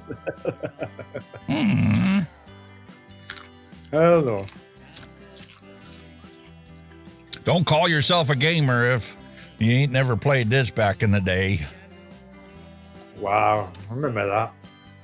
I ain't never got it like that. Never. It was so infuriating. Now 10 yeah, because as soon as you got a couple of them on there, every time you pushed a button, they would spin them right off. Exactly. I'll have PMA, positive mental attitude. I'm positive, I'm mental, and I know I have an attitude. Yeah. You paid a prostitute for sex? We haven't been doing anything for weeks.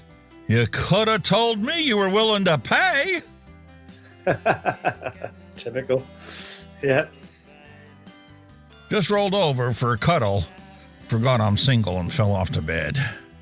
That's true. That's a bummer. How does a woman react when her man wins an argument? No one knows. Ever. Because it's never happened. Never. So true. I don't know a lot about magic, but I got a few tricks up my sleeve. Silly rabbit, tweaks are for kids. Why do AI company logos look like buttholes? All of them. Kind of makes sense, I don't know. Chocolate starfish.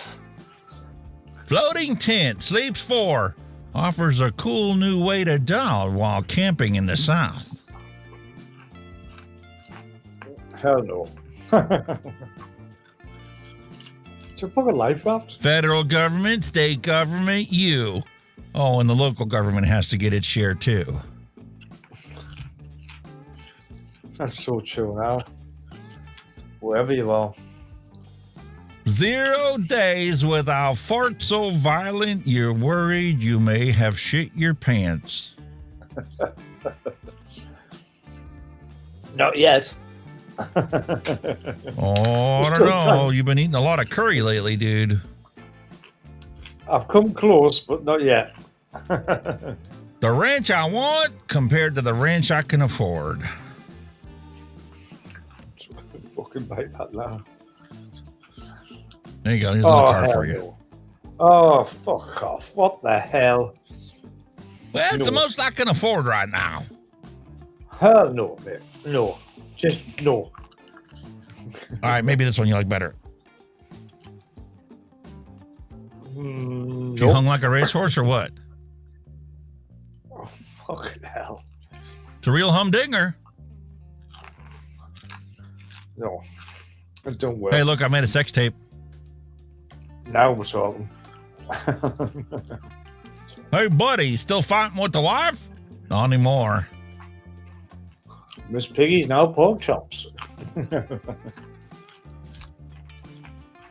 This should be our motto. Are you ready? I won't be wronged.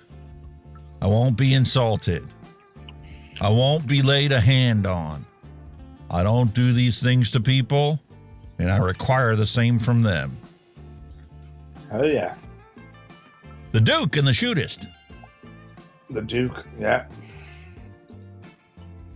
This is what my guardian angel must certainly look like most of the time. I bet I, for God's sake. Told that teaching lady, the only crayons I need are red, white, and blue. Holy fuck. What the hell? That's what we grew up like. What is love? Baby, don't hurt me. Don't hurt me no more. Ah, ah.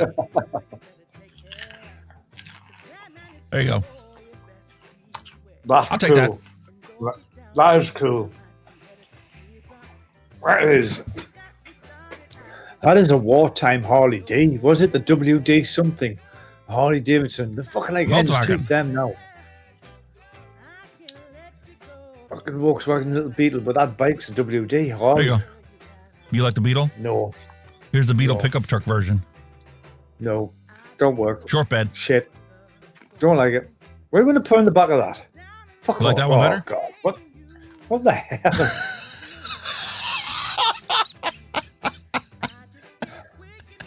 What's that shit hanging down underneath it? What the fuck's that? Has it got hooves or it's something? not finished yet. Fucking hell. We just put Holy the saws fuck. all away. Had to cut it out to make room for the tires. It would make a good beach buggy, I suppose. You have some fun on the beach with it. Chick magnet. Nah. Matthew Ryan says, you know when you're rich and still a little trashy? Good to go. Yeah.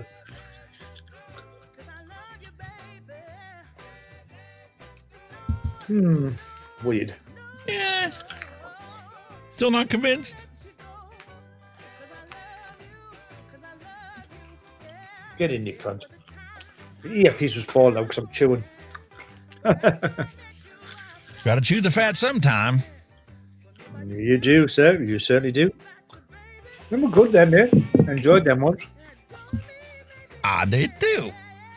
Like I said, there were more, but they were put up last minute, so I was like, that's about enough for now. We'll be good.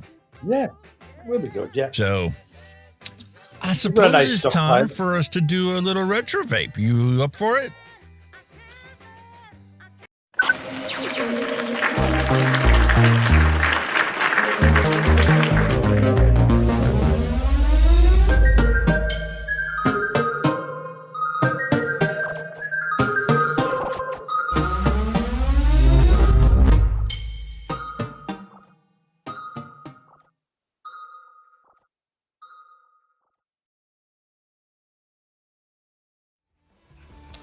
A long time ago in a galaxy not so far away, SMOANT made the beautiful Taggerz mod.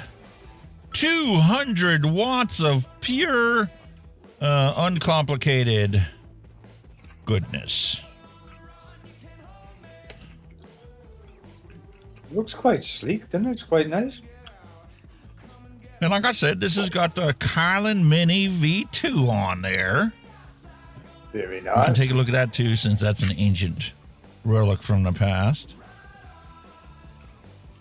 Good old Kylan's. Single battery. Mrs. Hunky Vape, hello and welcome. Gonna storm out pretty soon. By now. But take a beautiful 4mm coil for this, if I'm not mistaken. Had the channeled under airflow. So you had honeycomb all the way around it. This is a nice flavor banger, if I remember correct. Was that not the first RTA to do that U-type airflow? Was that not The first Chillin one always to do? did have a unique way of manipulating the airflow. The first version of the Chillin that they put out there had holes that were way, way too big. Yeah, that's right. Then they changed it, and they tried to do the wraparound technology like this one. It was still a little airy, but then the problem wasn't the fact that airflow wasn't correct there. They tried to put honeycomb on the top too, and then you got a hollow vape. Yeah. Nothing wrong with it, but it was different than everything else that was available. Not quarter turn top cap, it was a spin on top cap. And the problem with this one is people would fill it up to the top, and they would put this on, and it would flood their deck because it's a spin on. Get a vacuum. Yeah, you vacuum it. You would pressurize the tank and flood the coils. And because the wicking came down the side and didn't have a little lip here, you could legit, fill the bottom of this up with e-liquid because the deck would stay over flooded, oversaturated. Yeah. Pretty much, yeah. But, flavor-wise, back in the day, this was a banger. No question about it. Oh, awesome beer kit. And this was the Chillin Mini 2. They had a mini version 1 too. That obviously wasn't as good, wasn't as flavorful. But here we are with a Taggerz, a beautiful dual 18650 battery set.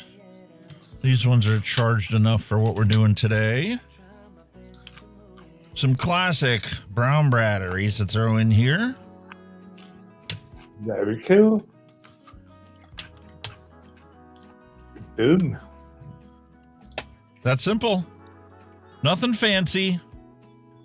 Simple wattage controls. No round robin. Boom.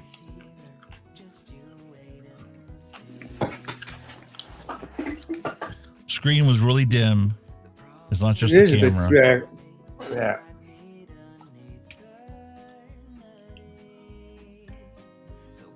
Wow. You see it better with the light turned off. 200 watts. But it works. Didn't give any funky off taste or anything. It wasn't like the Sigelli tank where they did some funky, sine wave conversion to get your voltage or wattage. And for us today, we have a beautiful Vaporesso Cascade tank. Beautiful stock coil, colored tank. You could buy this in different colors. The Cascade. Notably, he's got red one to match the SMOANT. Not, it's like red is in there. But they had like red, blue, yellow. They obviously had a clear one. Don't think I've ever had one of them. Coil. That was a triple coil, is it? Oh, quad coil. Damn. Oh my lord. Single coil? Big single. And that's round wire in there. Round wire in there. Pre-mesh.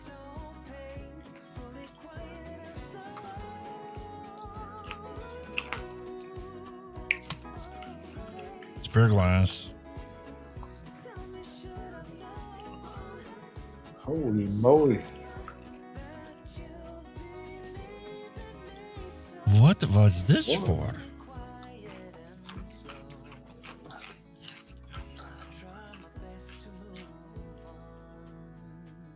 Oh. What is that one for? Was that your first ever rebuildable? I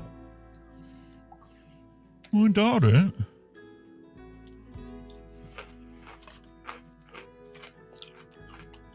Have to pull out the big, massive user manual.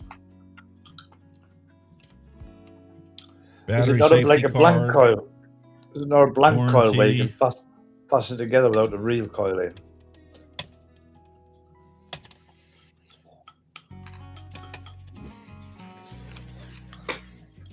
Weird.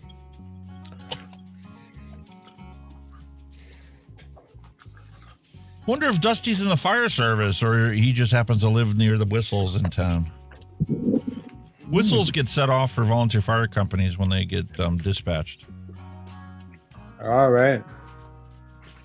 Used to just use the emergency air raid sirens that were available. Oh, good old air raid siren. Mm-hmm.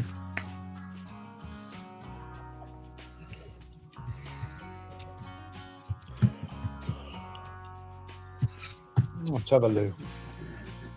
No.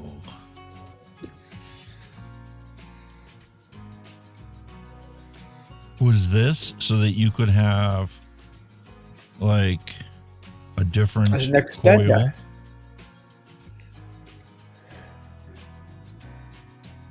I don't think it was an extender. I think it was so that you could use different coils in this.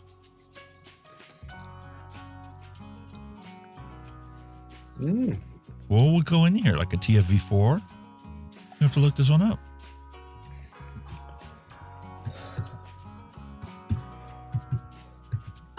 I don't know.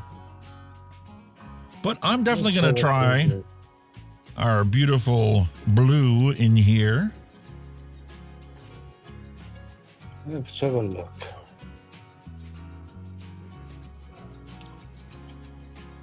All right. God, that smells so good.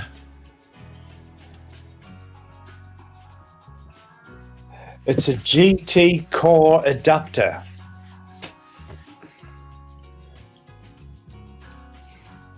So that must be for GT coils, isn't it? Top fill. Airflow's got 3 airflow. Base. 510 drip tip.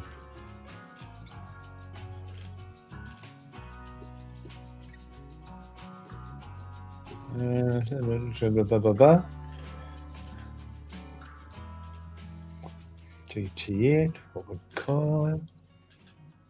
That's cool.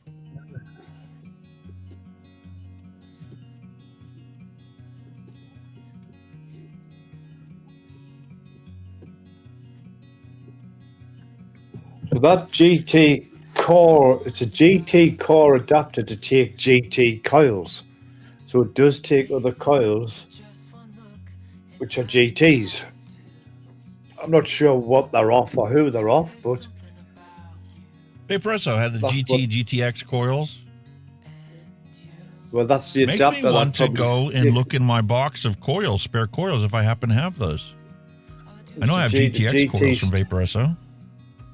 It's definitely a GT coil. Were they cross-compatible with anybody else's? No, it's just saying it's a GT coil adapter. So, I mean, at the time, I don't know. I didn't look to see what the default resistance and wattage should have been for this.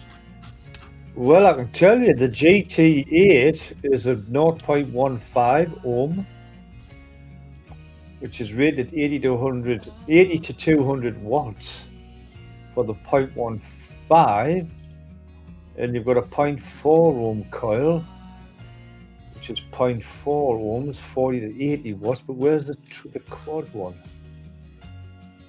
So the pre-installed GTM8 that came in this was a 0.15 ohm, 80 to 200 watts. And then the single coil was the GTM2, 0.4 ohms, 40 to 80. 40 to 80. That's it. So that's right. That literature's right then, yeah. But yeah, it's interesting, sir. But you could swap out the red glass for the...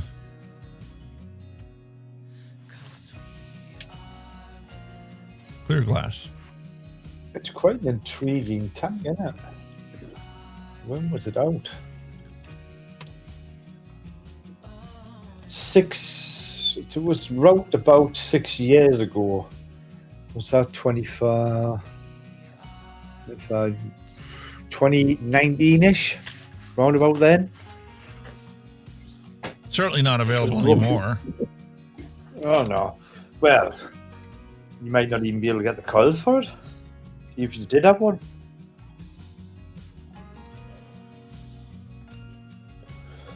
That is the one gripe with me with sub-ohm, when everybody was buying the sub-ohm tanks, is that eventually they don't make the coils for them anymore, and you're just stuck with a useless piece of friggin' hardware that's just going to sit and gather dust. You know what I mean? My issue is, if you take a look at this 510 drip tip adapter,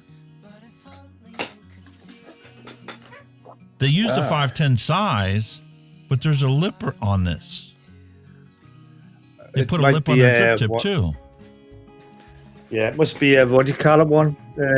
Proprietary. For that top proprietary. That's just the way I'm made for this tank. It fits on here like a glove, but to put that onto another tank... Nah, wouldn't have it.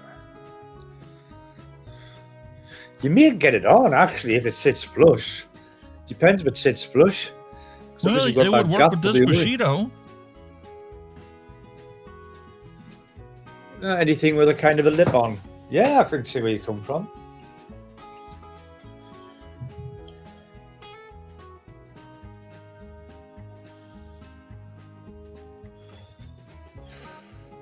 Interesting. Matchy. It is very much. It looks actually quite a nice setup. That it looks really good. Holy airflow!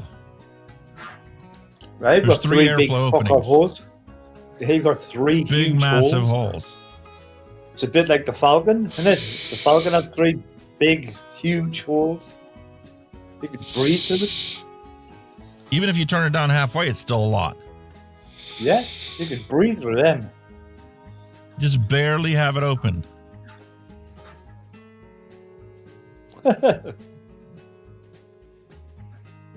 I do kind of like how you just swing this open. Reminds me of a smock tank. That the smocks were big on that. Falcon had one as well. You press the button, didn't you, on the Falcon, and it flip round. Yeah, and that's the problem with them, was when they first came out, is there was no retention system to them. Yeah. That could open up, and if it was laying sideways, it would dump old stuff everywhere. Looks nice little setup. But I really like this. And it doesn't bother me that it's plastic. Well, no, because it's lightweight and it's easy to carry about and it's easy to use. I mean, I don't mind them myself. I mean, it was like a metal or aluminium or whatever. It would have a bit of weight of it, you know. I always liked, the heavy duty stuff because I was a Motorola fan. So, right, the Motorola thing was, it was their unwritten sales pitch. The more you dropped it, the better they worked. Especially in the fire service, our radios were all Motorola. Our pagers were all Motorola Minitors. We went through a whole gamut of those. The original Minitor 1 was nothing more than a brick pager that went off, had a speaker, and you would have the radio announcement of what your call was. Then they went to the Minitor 2s, were a lot more compact. And then last I saw, Minitor 5 or 6 or something, where they had multiple channels and multiple things, and they could be computer programmed. The old ones had reeds in them that used to decode when the tones dropped for calls. Ah, reeds. Well, that looks And there alright. was no That's similar locking enough, this. isn't it? There's no advanced thing, temperature control, no nothing. It was just wattage mode. Simple. But like I said, effective. I got 3 of these for $58. Bargain. Anything can sell it at the right price. And when this thing was out there selling at the prices they were asking for, it was a bargain. And they were competing against SMOANT at the time, who was putting a new piece out of something every week. It's cool. It's quite a cool looking setup. I love it, man. Like I said, I got 3 of them. Used them in numerous comparisons. And a lot of the stuff, a lot of the testing I didn't make videos on.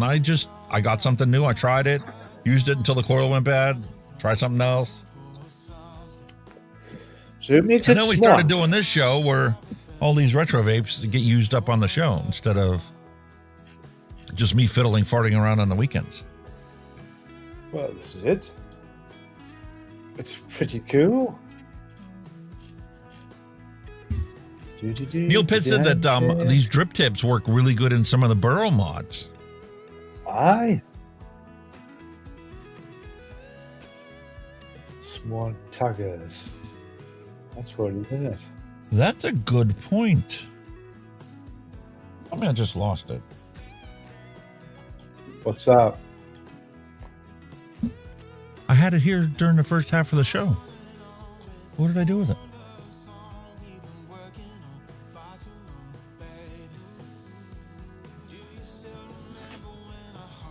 SMOANT Taggerz Mars.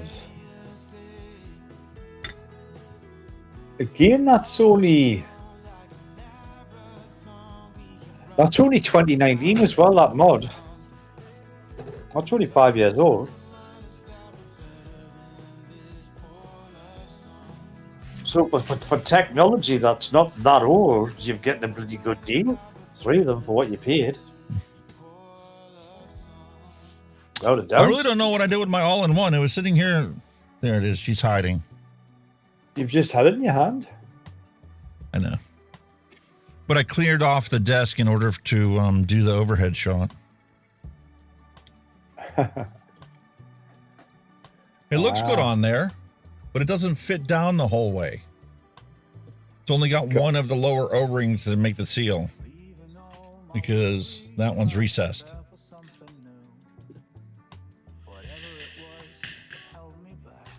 Yeah. I like the mouthfeel of that.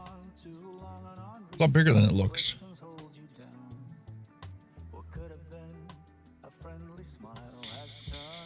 What's that one say? Features. Wow, that's weird.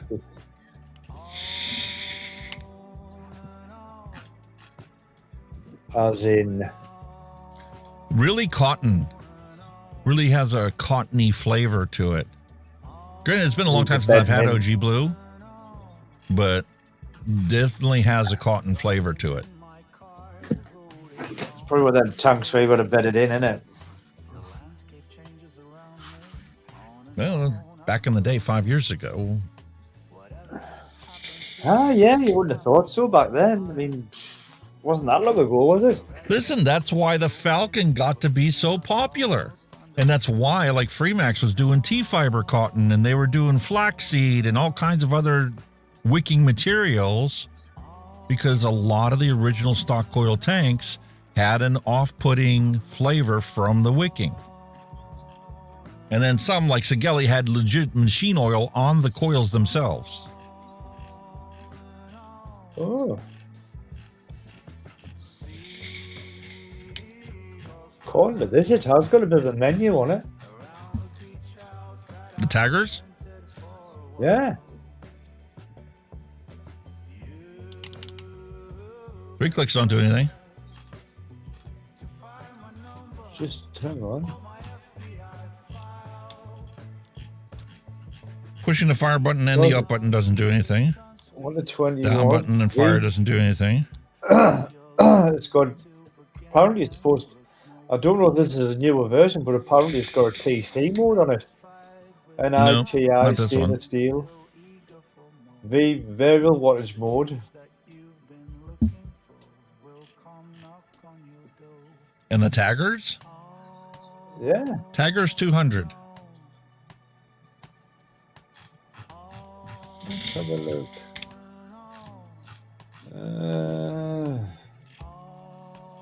Oh, sorry, my mistake. That's a Taggerz TC kit. My mistake. I do apologize. Yeah, so the TC would have temperature control. Yeah. But the original one didn't. But it was priced accordingly. It was an entry point mod for people to buy at an affordable price.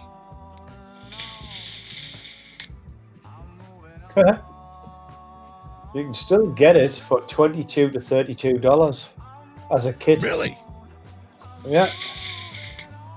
Because it did have a different tank on what you put on. It was not a kit tank. There's absolutely zero sweetness to this juice. It does not taste like a cotton candy. Because it did have a Taggerz tank with it as well in the kit.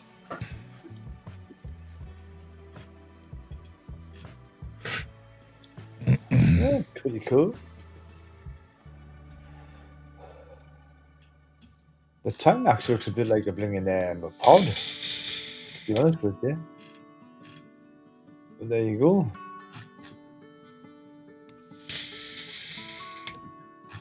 Suppose the mod's performing, just maybe the tank might be performing as what it should be.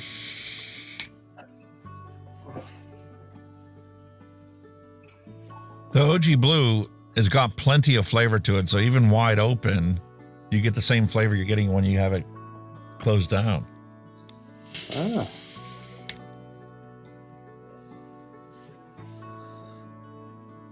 And it legit feels like you're breathing through it. I bet. With all them airflows of three huge fucking gaps. You know what I mean? You could probably inhale and actually exhale back through the tank and still breathe. See, I finger tested that e-liquid, and I'm getting the exact same flavor profile that I knuckle tested it on, but there's zero sweetness to it whatsoever.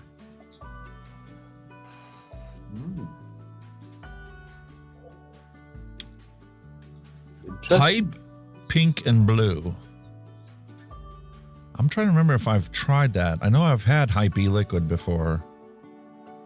Pink and blue is a cotton candy. Cotton candy, oh. It's not a flavour I've really tried, to be honest with you. I couldn't recommend anything. I used to have, for the kids, our own cotton candy spinners. We bought the actual flavored sugar, and we bought the machine itself, and it heats up the center thing, and it spins, and you just pour the sugar into it, and out comes the strands of cotton candy, and they gave candy you like floss. paper cones. Yeah. We call it candy floss. That's what cotton candy is. God, I used to love candy floss. Ah. We did when we were growing up, and when the kids were growing up, going to the state fair and stuff, we always came out with a bag of cotton candy. Yeah. When now we used to go to the fairground and used to put a stick in it and wrap it around News the stick. just in. We had a big cloud. According to Devin Jeff, disposables are banned here in Arkansas starting Sept 1, but no matter what happens, I'll keep mixing my own juice. Now back to your regularly scheduled content of Mixin and Chillin. More power to you. Yeah, our candy floss used to put on the stick because obviously you had the tumbler rotating it, and you used to put the stick in and twirl the stick, and you just come out with this big cloud on the stick, and I just like biting it and sucking it. Now, like make the sugar go back to I liked it when you put it in your mouth and it turned into a clump, and then it slowly dissolved in your mouth. Yeah, it was great. Honestly, I loved it. By then with the days, candy floss, Jesus. Well, let's hit the random recipe bumper and let's start mixing some stuff up. Oh, yes.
righty. Random recipe. What can we make today? And Neil Pitt submitted a recipe for us. Caramel espresso. Ooh. We'll definitely mix that one up today.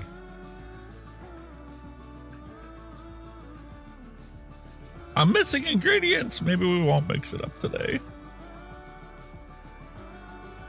All I'm missing is Flavor West caramel candy. That's one of the primary ingredients for this. I have to add that to my stash. So we're going to adapt this and then hit a save and save. Sorry, I was having a bit of a tidy up there, getting rid of some of my shit. Right. No worries. But I do need to add this to my stash order.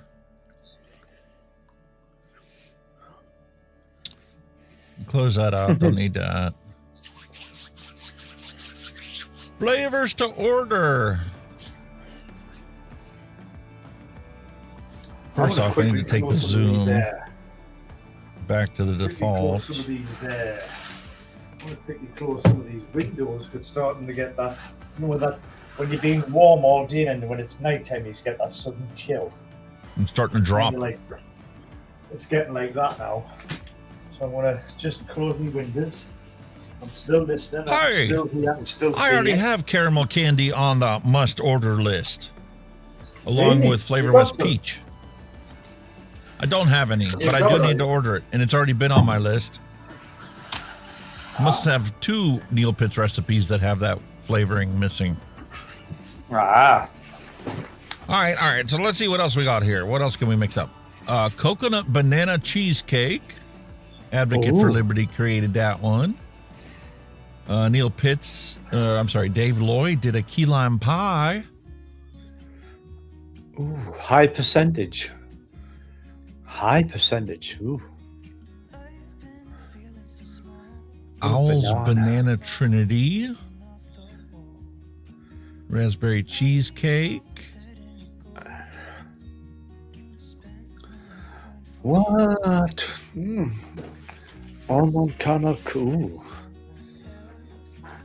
Make me fucking hungry again here with all these fucking you know what it is? These fantastic flavors. They just make you bloody hungry. You beautiful people making all this stuff. Purity. What? What on earth? 10% menthol. Oh hell no. Oh, thank you. That would give you brain freeze, without a doubt. Hell would it not?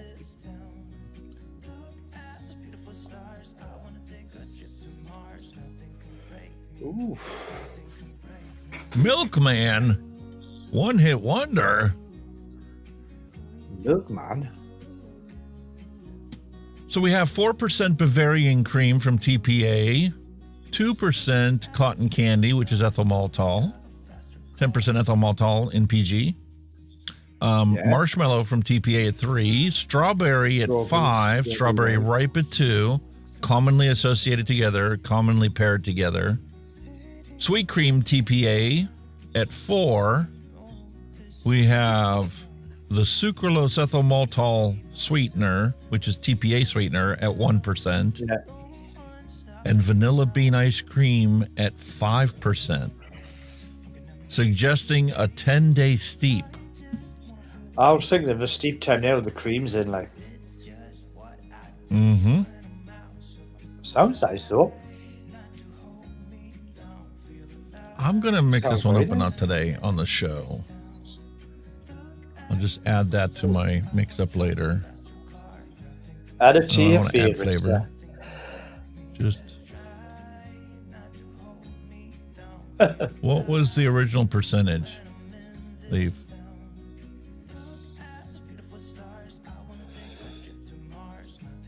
It's a 70-30. 70-30. Mm. Oh, because he's got 3% of Nick solution in his. All right, so we'll adapt this. And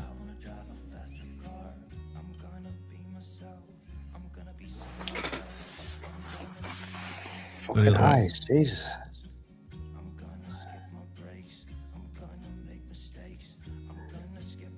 My eyes are very dry. Need some fucking drops.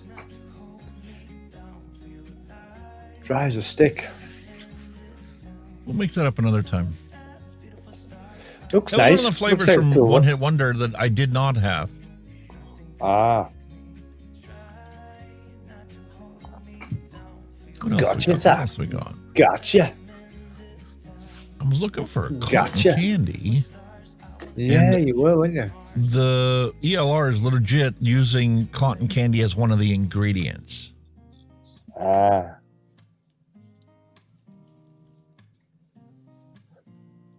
Oh, there you go. What the fuck? I wonder what that's all about. What's that?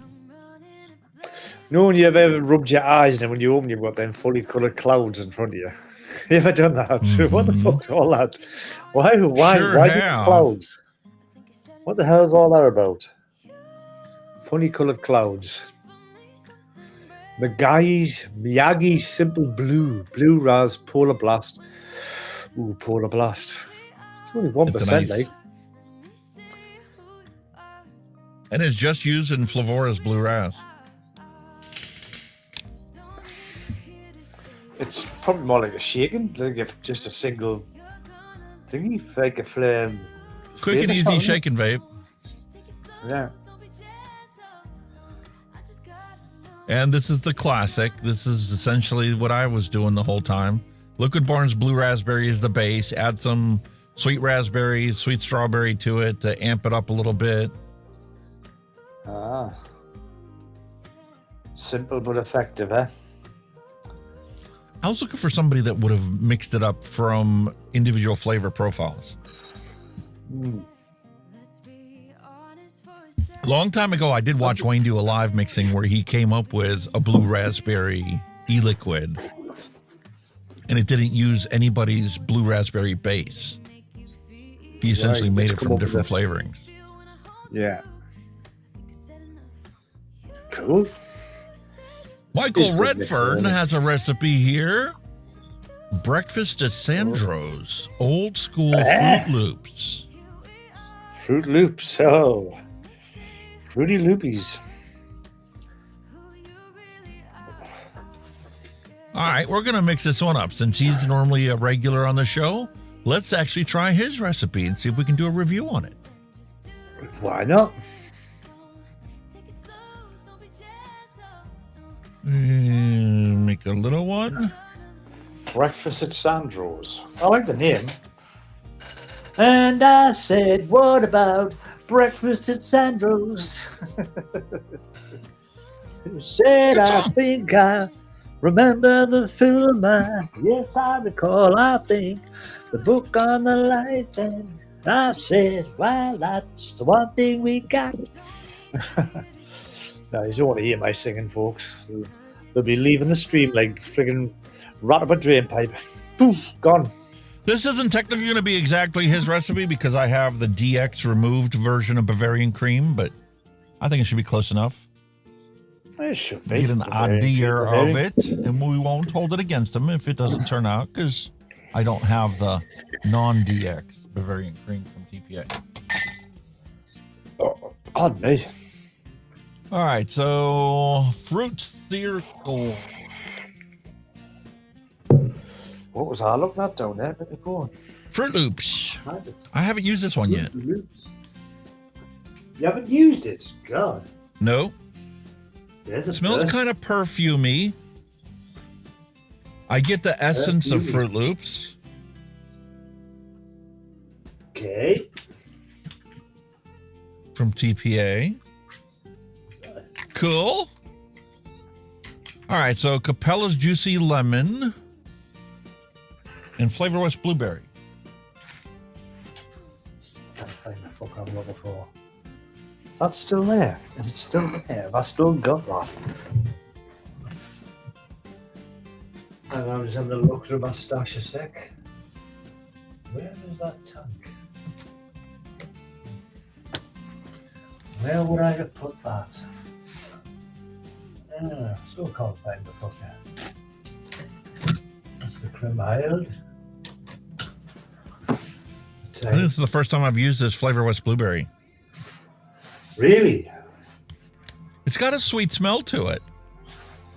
Uh-huh. Juicy lemon I've used before. I've used it so much that 3/4 of it's gone. What's that sitting on? Very punchy lemon odor to it. Very fragrant. Ooh. Sounds interesting, sir. So we have 1, 2, 3, 4 plus our super sweet. And I can sub out. Yeah, I'm going to need to because the Capella will just come gushing out of my bottle. Oh, that's not good. Cool. What's that? That's a different one. That's a different one. That's a different one. That's a different one. What's that?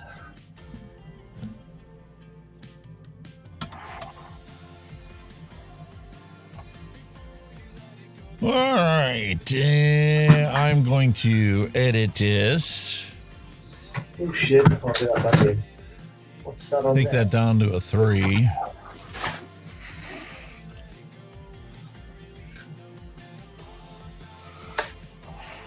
Ew.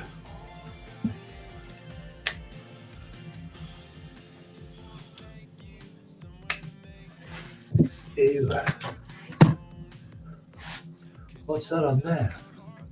The bonza.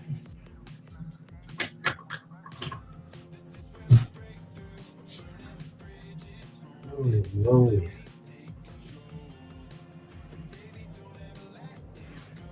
I need you, mate, to send me a list of the flavorings you already have.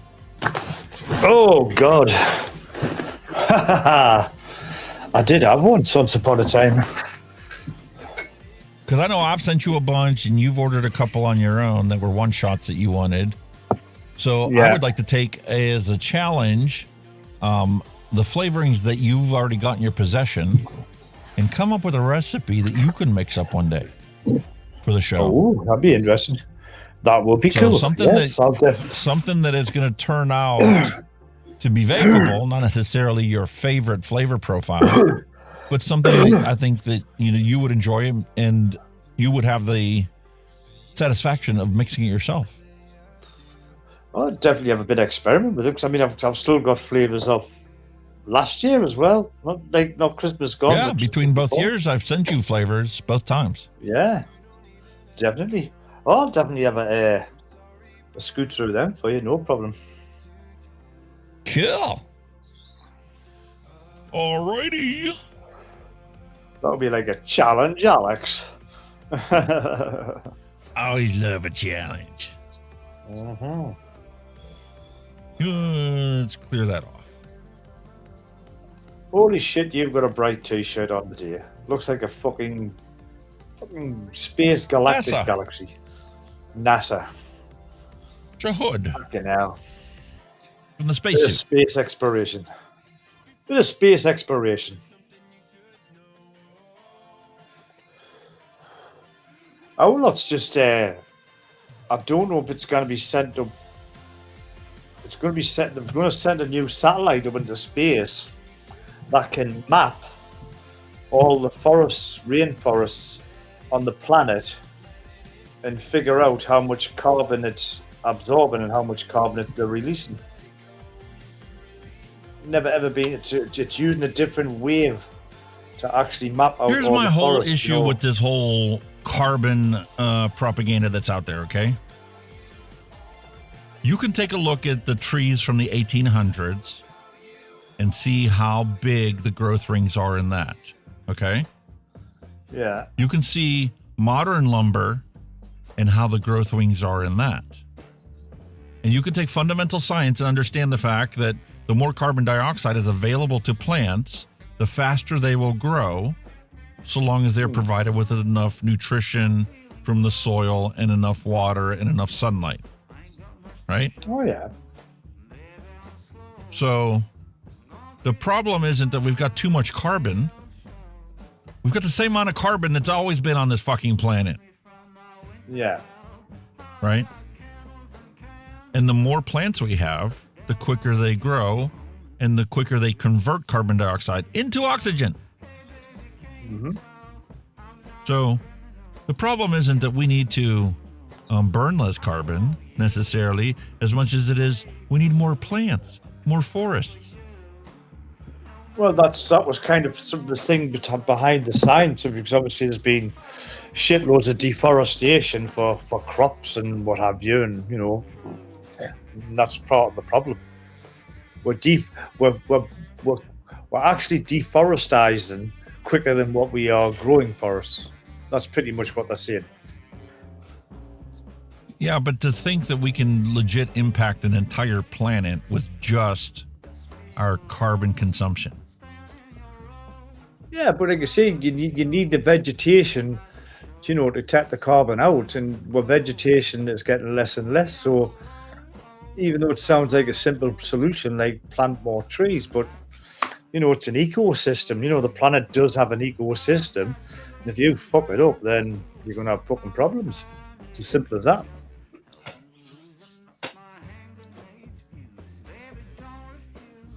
That's kind of like the old argument and the fight over the decades on whether you should or should not put out forest fires.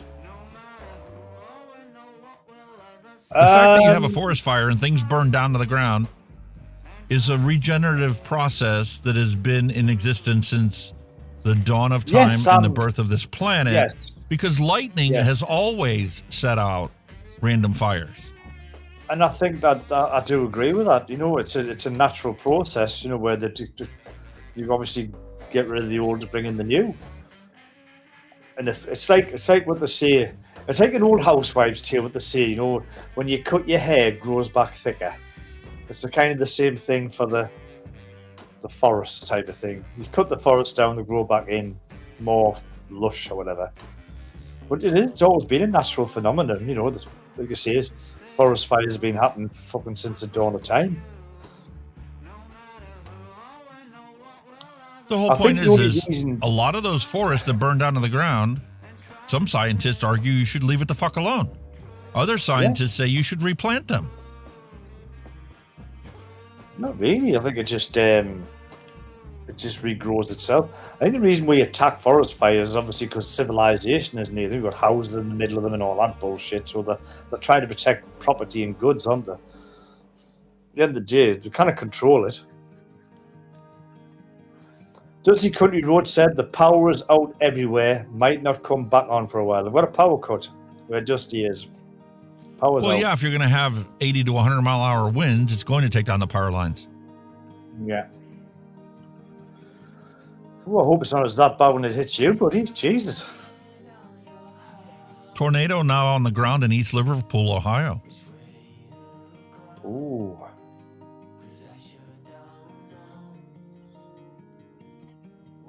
Shit. That's not good, mate.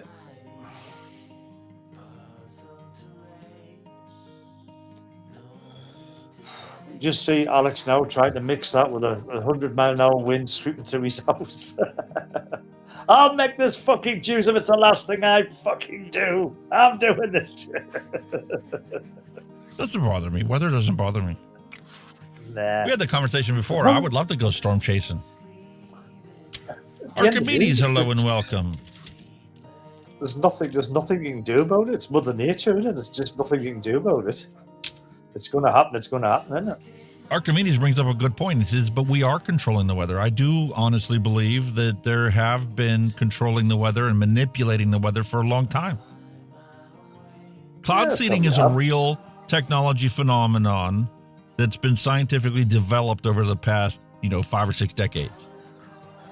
There is fundamental science. Matter of fact, one of the tornado movies that was just out there, it was a fantasy story. It wasn't like a true life experience or whatever, but they know what chemicals you need to put into the air to develop clouds.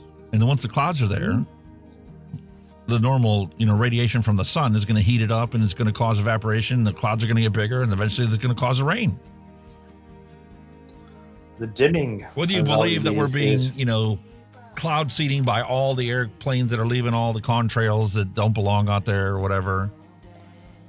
Oh, yeah. Whether you want to look at it as a conspiracy theory, there are scientific studies that have been done to cloud seed and create weather fronts. Definitely. Without a doubt. I mean, how much of it are we actually in control of? Oh, I have no idea. Yeah. Well, something's got to react with all the shit we're pumping in the atmosphere. Something's got to happen with it. Let's see what goes up must come down.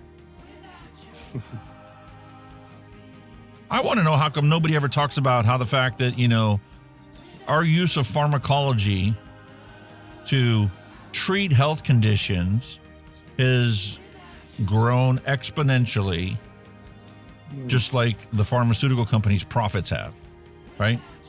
And you don't fully metabolize the drugs that you take. You end up pissing it out. It goes into our water supply.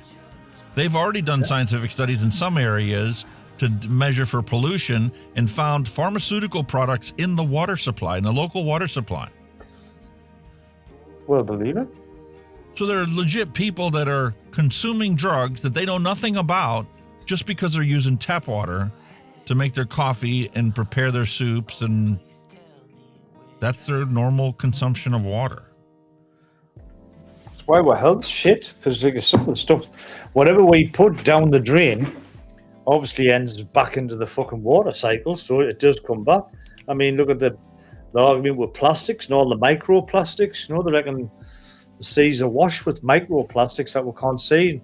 Fish are breathing it in, all the stuff we eat out the seas, breathing it, ingesting it in whatever way, and then it comes back on our dinner plate, and we end up with microplastics in our body. So instead of focusing only on carbon, maybe we should focus on having clean water and clean air and eliminating the microplastics, fully recycling plastics of all shapes and sizes, not actually recycling them, and then because the separation process can't be adequately performed, a lot of the plastics that we recycle end up in landfills anyway.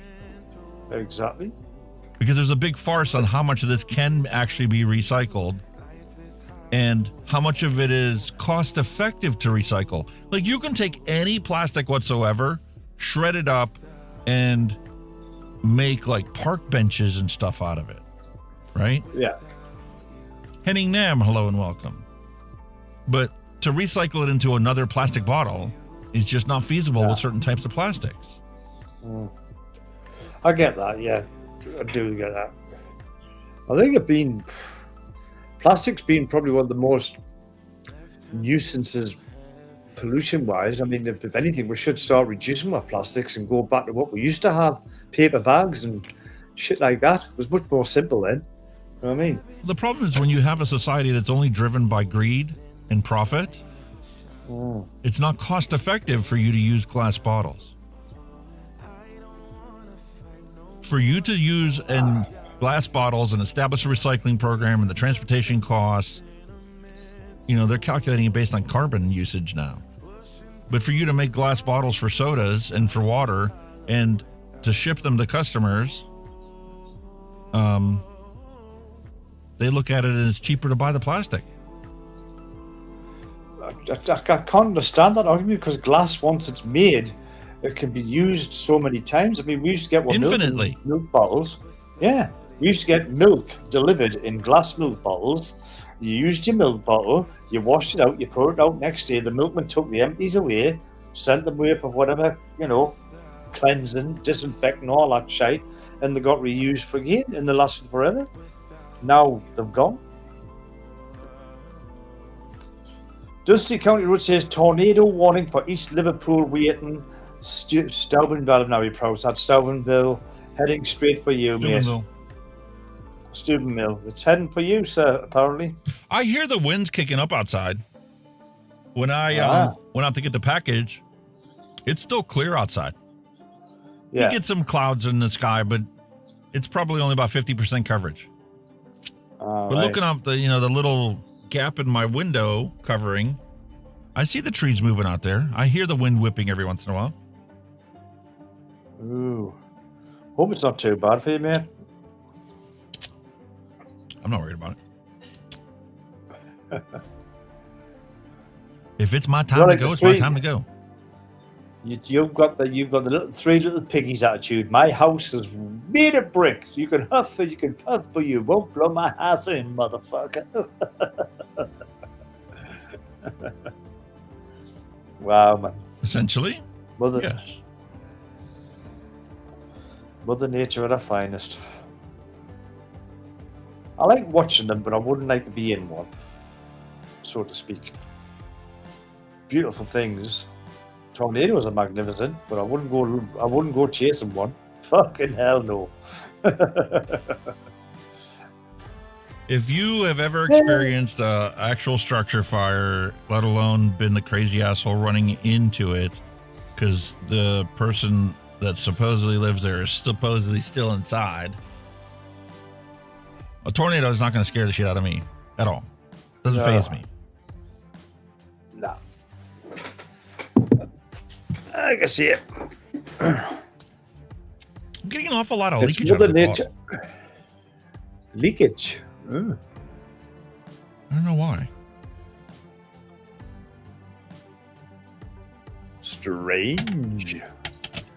There you have it, sir. One new recipe mixed up and ready to rock and roll.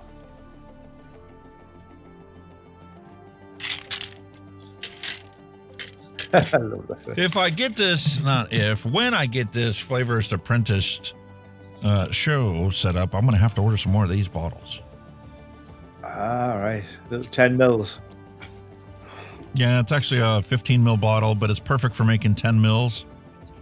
Because essentially you're making 2/3 of the bottle with the e-liquid. Gives you a third of it for room for you when you get a shake. Don't do that. Don't you dare. And I should be able to plow through single flavor testing of fruits very easily. Thanks. Neil Pitt says that I might need a pair of Depends if the leakage continues. Sorry there. I'm not wearing a pair of them right now. I was adjusting my earpiece and I went and scratched my ear and I turned the twat off. Whoops. No, all I heard was power off. I went, no, don't power off. Okay, so I've got no experience with the fruit circles. Bavarian cream is going to take a while, probably 10 to 14 days. Yeah, the creams do take a little spell. Oh. I definitely get Fruit Loops, and that lemon in there actually accentuates it, makes it a very bright flavor, and then the residual flavor on my tongue is a Bavarian cream. Really? Fucking hell.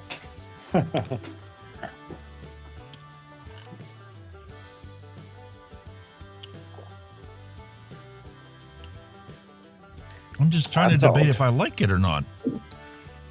A combination of Fruit Loops and a Bavarian cream. Mm. It's tasty. It's enjoyable. I'm curious to see what it actually is going to vape like. But my problem is, even with my food, I like simple things. I don't like when things are overly complicated. Mm. You know what I mean? Oh, I definitely do.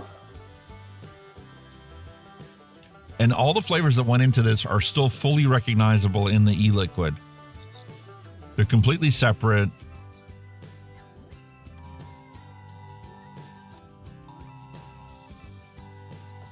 $80-mile-an-hour winds heading this way. Is that your little storm warning going off there, is it? What the fuck was that? Severe thunderstorm warning in effect for this area until 5:30 p.m. Eastern Daylight Oh, Saving you get Time the for national destructive alert, 80 do you? miles per hour winds. Take shelter in a sturdy building, away from windows. Flying debris may be deadly to those caught without shelter. What the fuck? What was that shit? Please take National some of Weather the sturdy Service. building. Please take shelter in a sturdy building. No shit. Al Ben said... I'm really impressed with the recipe. Just not sure if I'm just a quick one. Al Ben, for Rome, New York, scattered severe thunderstorms are anticipated out ahead of and along a cold front passage. Storms are expected to develop around 4 p.m. through to midnight. Updates, damaging winds will be the main threat, with large hail and isolated tornadoes a possibility. Then Archimedes went, duck, Hunky. Well, fuck, mate. I hope it's all right for you. Wow, look at all that shit. Ooh, red, no. Here's Wheeling, here's Steubenville. Right here. Holy, that's Steubenville. Wheeling. West Virginia, the little panhandle that comes up here. That's heading towards you, yeah? I'm over this way. Oh, you're North Pittsburgh. You're right up in the north. Northeast. Northeast. Well, there you go. We've got some similarities there, mate. You live in the northeast of Pittsburgh. I live in the northeast of England. Well, that's coincidental, isn't it? Technically in the northeast of the country. Yeah. Holy moly, now it's big. And then you've got that follow-up behind it as well, another storm behind it. And the thing is, it's 4 or 5, coming on 5 o'clock now. This is when you're going to get the greatest heat distribution from the sun starting to move down. Holy moly. Oh, God, stay safe, bro. I'll be fine. What time's your wife coming home? She's got to travel in, does she? 7. Ooh. Like I said, we're about an hour away from it. We'll be fine. I hope she gets home safe if it does come. She'll be driving home in this end of it.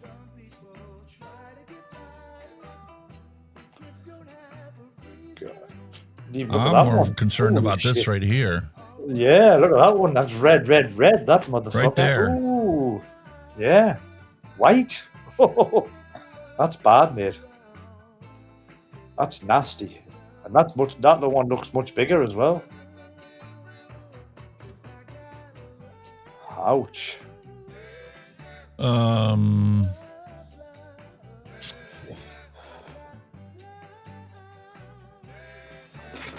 Your wife likes watching weather.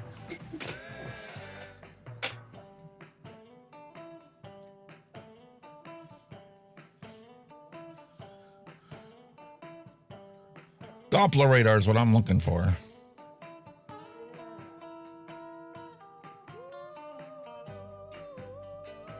There's the storm warnings issued. Damn.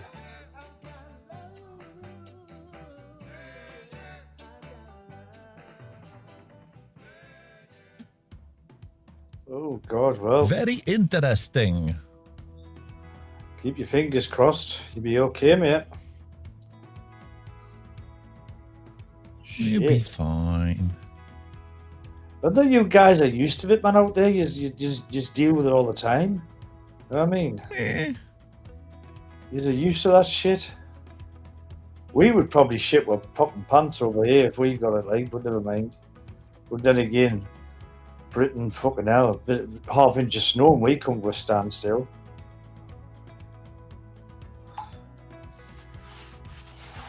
Crap, man. Kind of nasty, like, that's a big old lump of shit.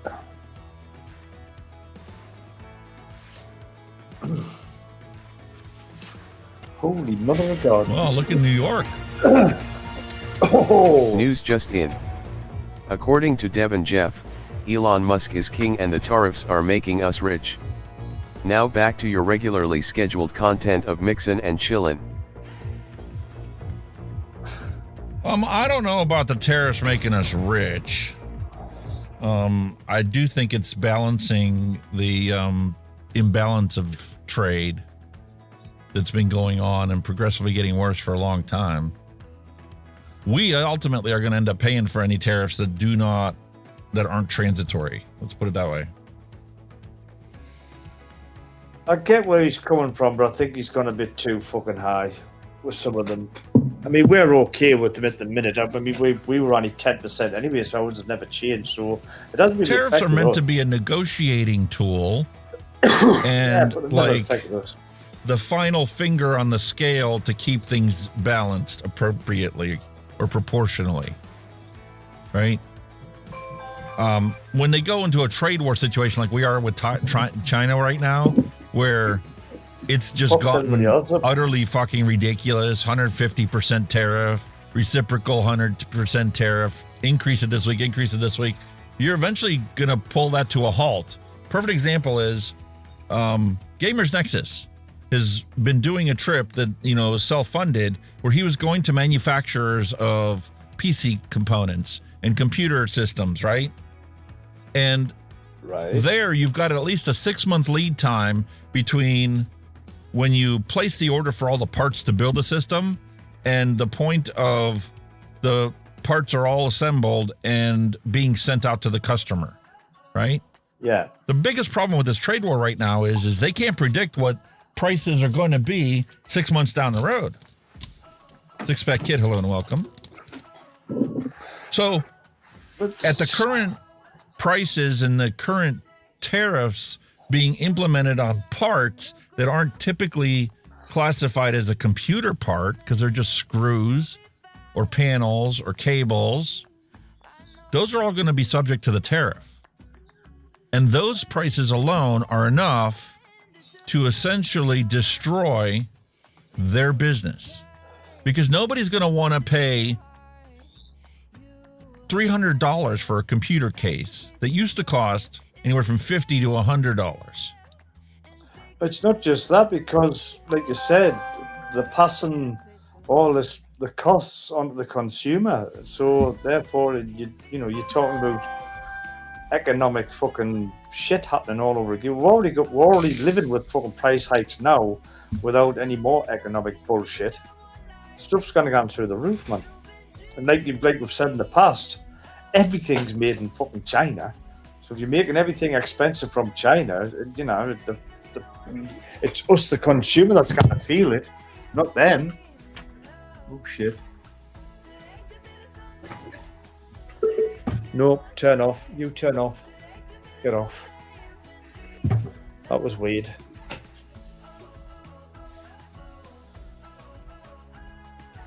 The fucking external Bluetooth speaker just switched on by itself. Really? What the fuck? Odd. Yeah? Yeah, just fucking switched on. I went, oh, I didn't want that. Because you will get a massive feedback if that comes on. That's a big ass fucking weather front, that, man. That's fucking huge. See, the problem isn't so much that you have the storms moving through the area. It's this convection outlook that they're having a problem, and why this tan area coming across down through here is ideal conditions for a tornado to brew. Oh, without a doubt. Well, you have had tornadoes in your part of the world anyway, haven't you, in the past? So. And there is the convection forecast. That's it. Ooh, that's big. These are enhanced areas where it is likely for a tornado to form. There's no guarantees one way or the other, yes or no. But if one's going to form, it's going to be in this area where you have the enhanced convection. Shit. I was surprised to see so much of Ohio covered in it. There's a lot there, isn't there? But it is it's a massive weather front anyway. It's huge. It's gone from top to toe of America, pretty much. Mesoscale discussions. This is where the chasers go to get their data. Oh yeah, the chasers will be out. Boom, will or not. To see where you have the massive supercells. They look amazing, them. Like, and Cincinnati's one of them. Right in the crux of it, right there. Ooh. Holy shit. Across southern Illinois into the border between Ohio and Virginia.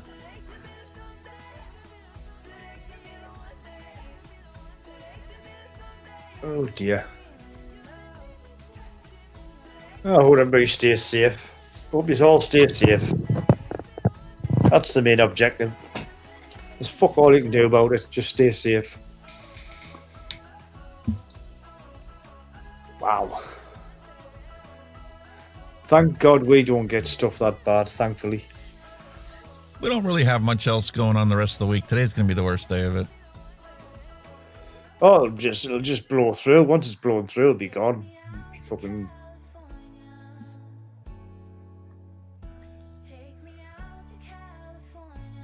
What's that one bottom left there? That camelogically thing? Would I just go back your page there a minute? Bottom left one there. Climatology. Severe weather with climatology. That's a big old red lump, isn't it? Fuck it. Climatology. Climatology. They Holy basically take the moly. probability of severe weather and they map it out historically from 1982 to 2011, where the worst of the storms have been. And that's a scale of 25 miles, within 25 miles. Shit. It's a lot bigger than 25 miles, dude. The state of Texas is massive. Oh, it's huge, isn't it? To drive from the western end of Pennsylvania to the eastern end of Pennsylvania without, getting a speeding ticket probably cost you it would take you 8 hours. Really? Fucking hell. No, it is a big, vast fucking country you have, haven't you? So imagine driving across Texas. Nope, wouldn't like to do that. 3 times the width of Pennsylvania. Shit. That's a long way. A long, long way. I keep forgetting now, when you see it on a map of America, you think, yeah, but you don't realize how big a landmass that is, right? It's huge. Naturally, Oklahoma. Where else would it be? You see the tails on there indicating the weather direction for the winds? Oklahoma always get a bit shit with storms, don't they? Always get shit with storms. Wonder how fast it's going then. Wonder when it'll be all blown over. Well, they said it was Dusty who said it was going 80 miles an hour. And that's what the weather forecast just announced, too.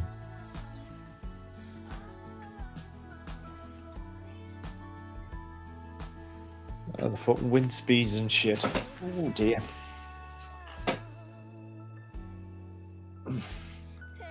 Nasty looking, matey. Nasty. You know how long it's been since I've done any kind of weather research? I mean, other than the perusal of, scanning the radar for the classical hook that you see for a tornado. That's the one I did that back in high school because that was part of the required learning to become a pilot. I was in the aviation explorers in high school. Oh, yeah. You've got to know your shit with a pilot. That's what I'm saying. Pilots have got to be pretty much weather forecasters as well, haven't they? Got to, deal with whatever weather conditions they get. Yeah, because when you're planning your flight, you need to know what the weather forecasts are to know whether you can actually conduct a visual flight down to a location, or you're going to have to be instrument rated to make your trip. Yeah. Wouldn't I be a pilot and that shit that's going on, like? Have you fucking climbed to max altitude? Get right above it. Wow, man.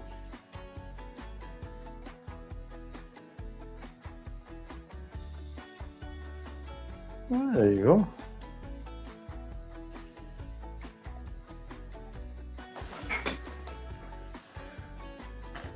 Pittsburgh. It's brushing on the edges of Pittsburgh now. Yeah, these are storm warnings that are out there now. Yeah. All right, so get back to our recipe. Breakfast at Sandro's, Fruit Loops and cream. Do a little knuckle test here.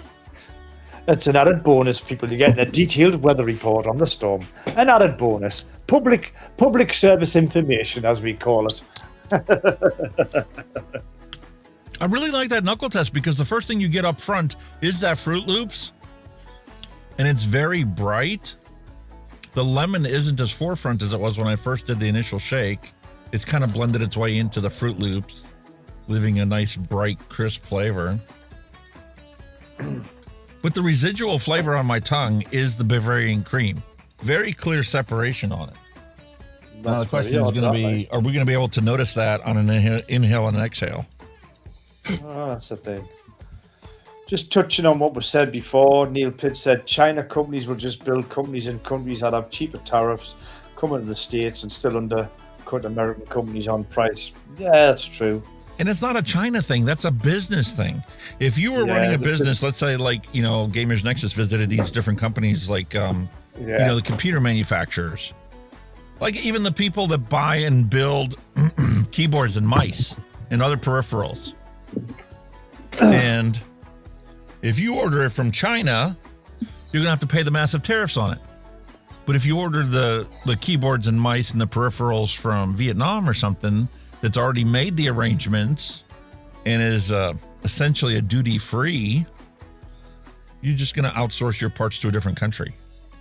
We've got a lot of Chinese companies in the UK that will probably export to the US as we speak, but they're getting a 10% tariff rather than the shit they're having to pay now.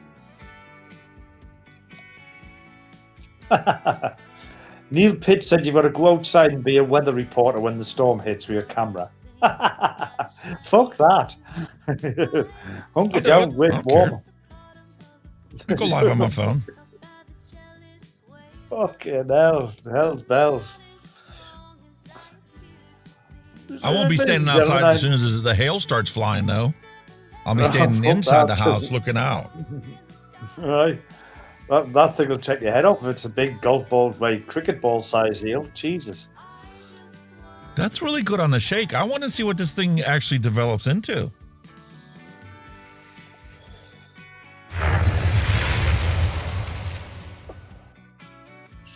That's a good vape off the shake with the cream in. I find that fucking really unusual. It's not a mature cream, but I can tell it's a Bavarian cream. That's the only cream in there. The Fruit Loops itself already has some dairy characteristic to it. Yeah. And that flavorless blueberry really works with that Fruit Loops. Very interesting to see how it comes out after a bit of steeping. It's good off the shake. Yeah, this needs a label because I'm really interested in this one. Save, close that.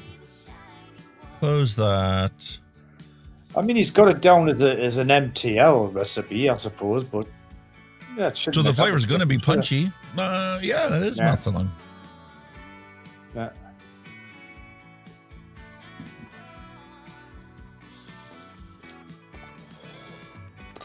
Just look at the country. You've got like what, 5% Bavarian. It's one of the higher percentages of the rare ingredients. You've got 5%, and your next one's what is that? 6% fruit. I can't quite 5% for the fruit circles. 5. You've got 3. And then you're accentuating the fruit circles with flavorless blueberry at 2.5 and juicy lemon at 3. Yeah. So it's quite a high percentage. I like for it. The cream. Yeah, it's interesting.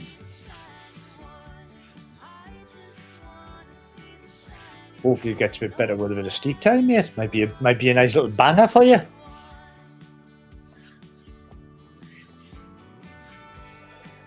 Neil Pitt said if you add some vanilla milk froth, Capella, you'll get a milky taste up front. Possibly something to play with later on. Nice. I don't think I have milk froth. I'll have to check. Capella flavour. Do I have the right tape in there? Probably not. Yeah, I do. I do. You do, when man. I got my You flavors do. in last time. You do, matey. You do. Breakfast at Sandro's. Very interesting, eh? I can see where he's got the breakfast from, obviously the Fruit Loops. But Sandro's is just a random name in it. Maybe it's somebody he knows. Possibly. We'll have to ask him next time he comes on. Maybe he's named after his dog. Happy days. Yeah, it'd be interesting to see how that one comes out after a little bit of a steep. All right, time for this Nutty Buddy revisit. Oh, you don't sound too fucking confident, mate. Then again, Still by fantastic. That face, Still fantastic. By that face, that said it all. I want to make sure I grab the right dripper. I don't want to put a Nutty Buddy on a frickin' pineapple or peach sunrise. Mango sunrise. That would be bad. That wouldn't go down well. Milk chocolate peanut butter on top of mango? No. Kind of like a strawberry cream tobacco.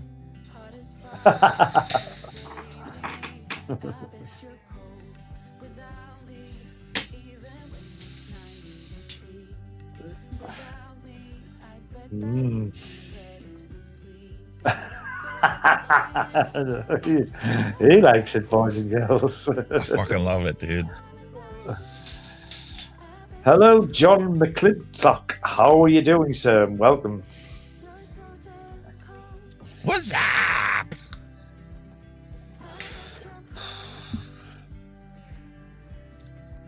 Mixin and watching the weather. Damn. Here we are live from Pittsburgh doing the weather. Waiting for the storm to come in. Can't you tell how far away it is now? I mean, it's in Pittsburgh now, isn't it? Surely. It must be hitting you now. Nah.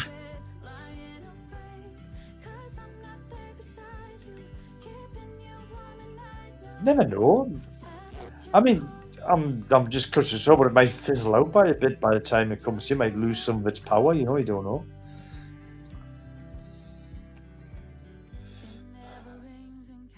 What's an hour? 28 minutes. It's 62 miles away. The wind's forecasted to be 80 miles an hour, so you still got about 40, 45 minutes. Holy shit. Damn. Before it gets to be right over top of us. Oh, awesome. John McClintock asks, is that a Newcastle accent? Why, aye, man. Does that bloke have a Newcastle accent? I do, mate. I'm over here in the northeast of England. Oh, have you got your car in the garage, you said, for the heel? Archimedes. No. There is no way of getting my truck in the garage. Oh, God. This house is built back in the 40s. The cars back in the 40s were not as big as the cars we have nowadays, and they certainly never imagined there would be a car or a vehicle as big as an excursion. John's up in Scotland. Bonnie Scotland, Stirling. Very nice. You're not too far away from us. Is it warm in Scotland as well, like it is down here? Because it's bloody hot down here, John. It's absolutely boiling. Oh, it's coming, it's coming, it's coming.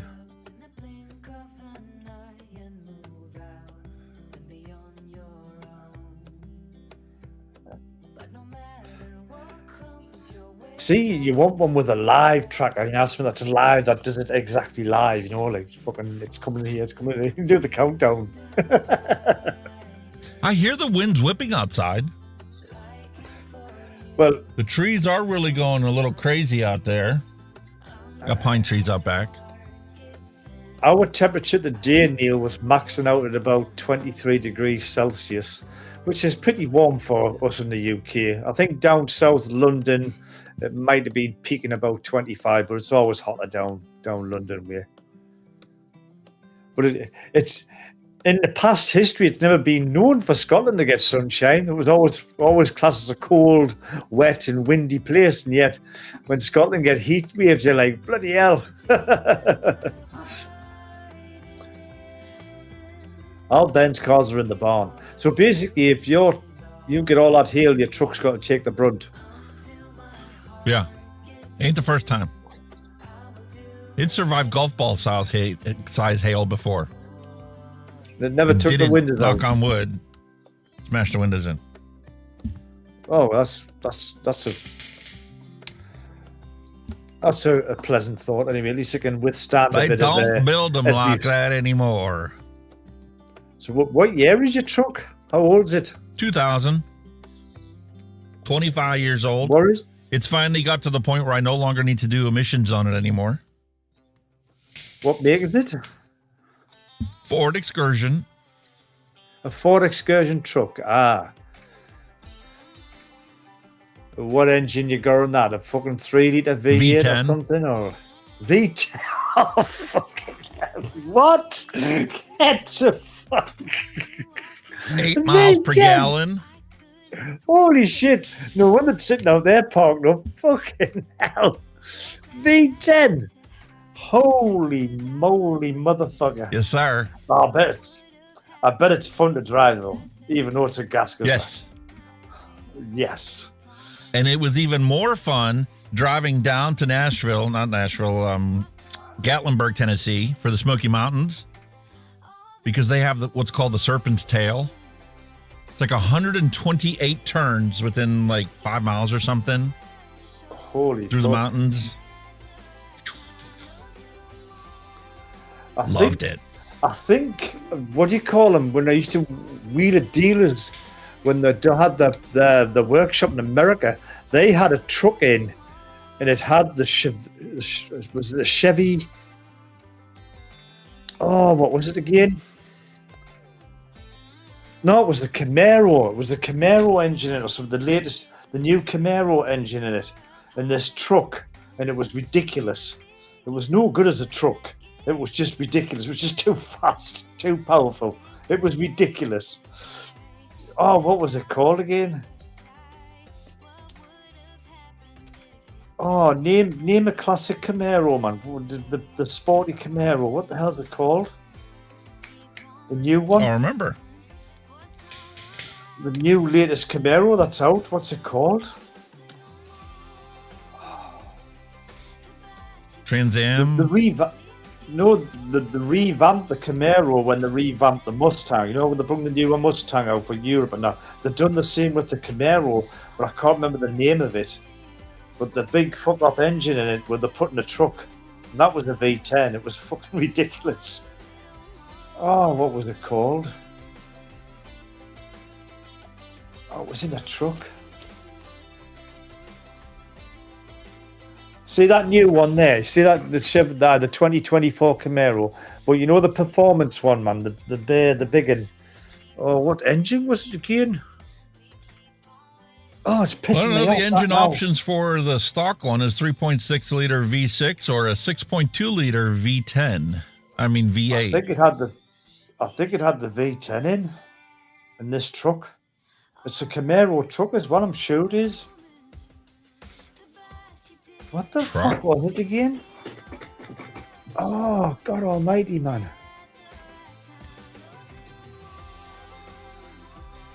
What the hell was it called again?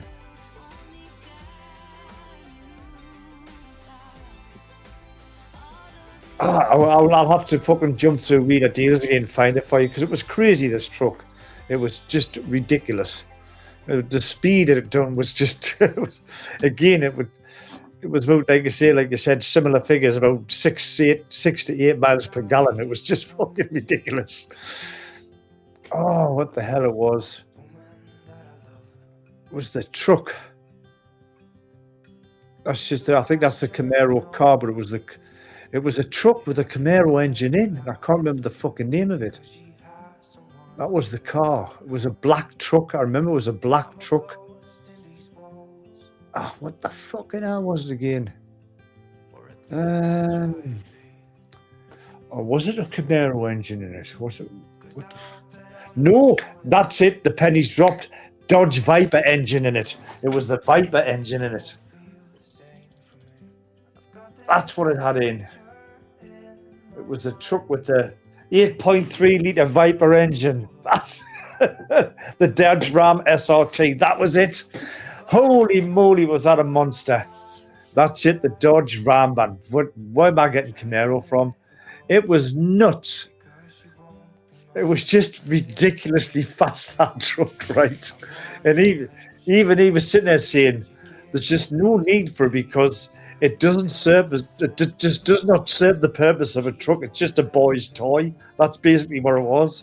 It was ridiculously quick, honestly. He done donuts there. He was just donutting it when he got to that racetrack. He was just, that was it, man. Jesus, honestly, it was a monster, that truck, like. Absolutely monster. Where's my storm at?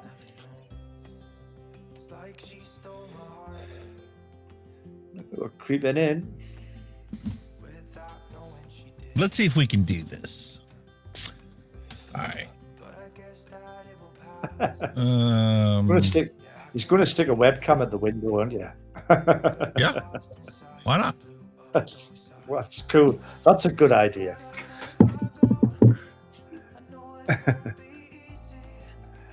That's a damn good idea. I like your thinking. He can sit in the comfort of his chair and monitor the storm while he's sitting there nice and snug as a bug in his studio.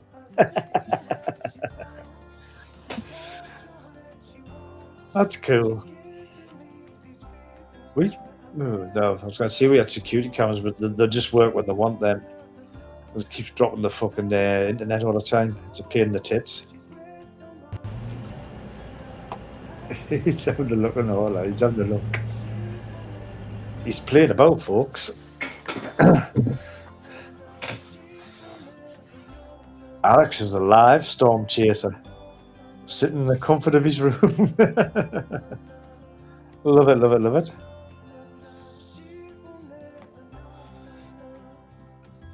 That would be cool. He's thinking about it, folks. He's seriously thinking about this.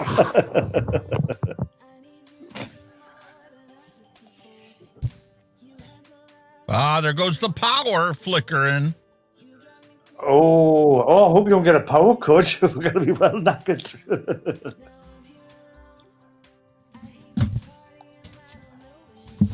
Might be going offline here in a moment. Oh dear.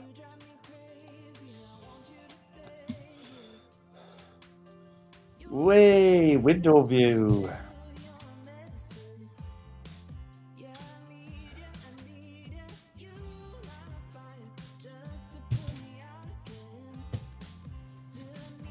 I love it.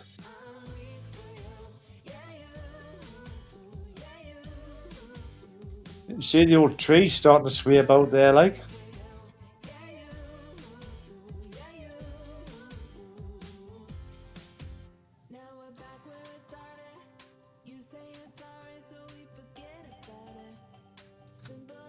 Holy moly.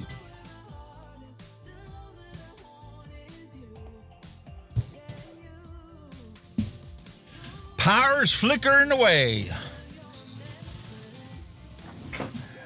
Here we have the live feed of Alex's backyard.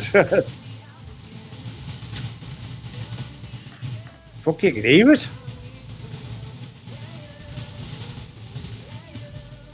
Oh! Oh, here it comes, look at it. Look at the fucking rain.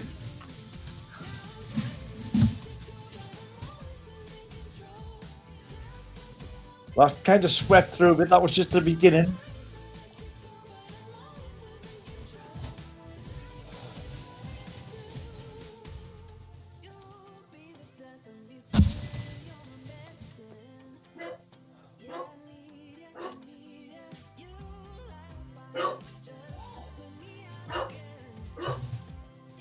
Holy moly.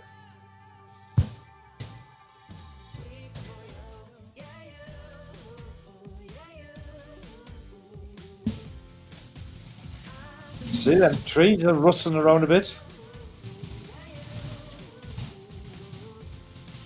Oh, shit.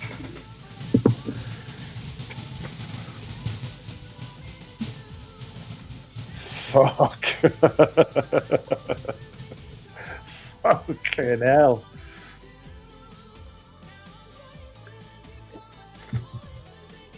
Damn. I need a quick wee-wee before I miss the good bit. I'm going to have a quick wee-wee before I mix the good bits. I want to see it. Go ahead, mate. Go ahead. Yeah.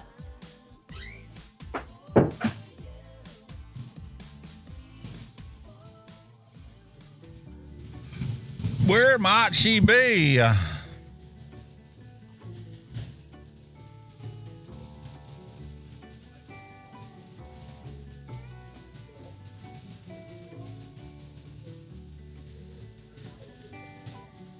There you go, folks.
Watch the storm brewing.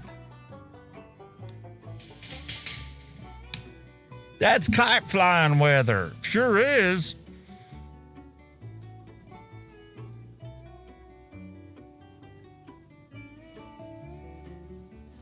Now comes the heavy rain. That'll be next.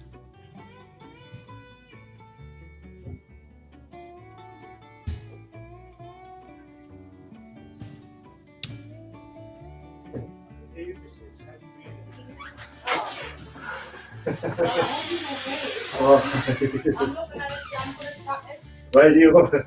My wife's tracking the storm with you as well, because she loves this shit. She's actually on her phone tracking your storm. She loves that kind of stuff.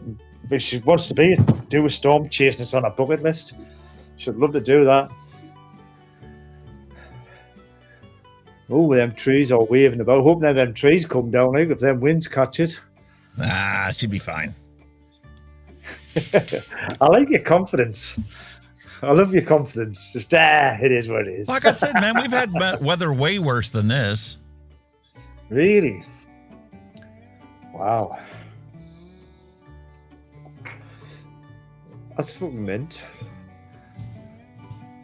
So we are technically amateur storm chasers, but we're just watching the storm.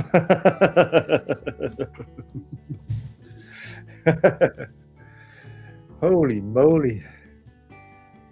What the hell's that in your garden, that frame? Is that what's left of a greenhouse or something? No, that's what's left of a Harbor Freight garage that I used to store an extra van in. Holy, how big's your fucking garden? Jesus Christ. It's not that big. Trust us, mate. Compared to what we've got in the UK, that's fucking ginormous. I would love to get a car in my back garden. Holy shit. Matthew Ryan says, we lost power for 2 hours yesterday, but it wasn't even a storm, really. Hold on. I just knocked the tree with a transformer. Let's see. Lost power for 2 hours yesterday, but it wasn't even a storm, really. Just wind knocked the tree into a transformer. That doesn't help, like. And that's normally the first thing to go anyway with any kind of wind or some of your power lines drop. Damn.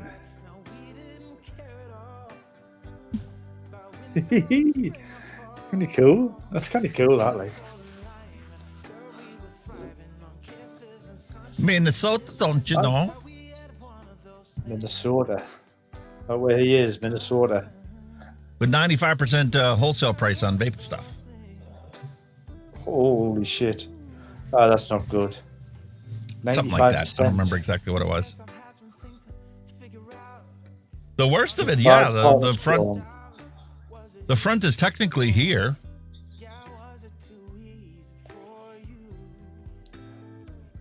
It actually looks on the radar like it's starting to diffuse and break up. Oh, that was a bit of an anticlimax. Well, yeah, because you also have to factor in that we've got, Pittsburgh used to be called Three Sewer Stadium because there's three rivers that join in the city of Pittsburgh, right in downtown. Right. You know what I'm saying? So you've got hills and valleys and trees, and it's rare to have a storm come through here and actually get worse as it comes. You're more than likely not have a massive storm front like this. You're more than likely to have the evening thunderstorms that develop and only travel, maybe 5 miles. Right. Turn into severe weather than what we have today. This is just a storm front blowing through. That's what causes the high 80-mile-an-hour winds. Got ya. All Ben's got thunder. Matthew Ryan saying it's sunny here today. Yeah. They're cool. I love the weather in a sense. Like, I like watching them, but watching them is as far as I get. Like, I wouldn't go jumping in my van, following the tornado. Hell no.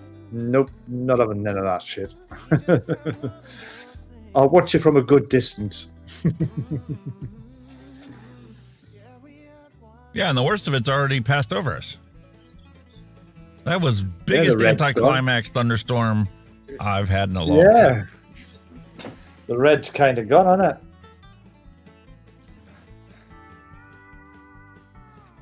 Bummer. That's what we get, What did the wife? Hello. I just saw your live, so there is a tornado in Murraysville. Murraysville? Yeah. No. Yeah, Murraysville, Monroeville, Plum area, and there was a billboard down on 28 that hit a car. That's what that last flash is that we saw here.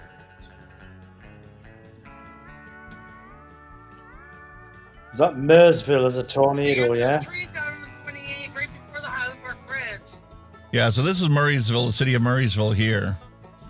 Penn Hills. Is that Marysville? Yeah, we're about here. Oh,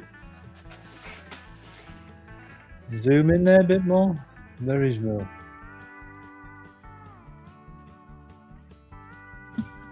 That's as zoomed in as it goes. Resolution's so bad. This is the city.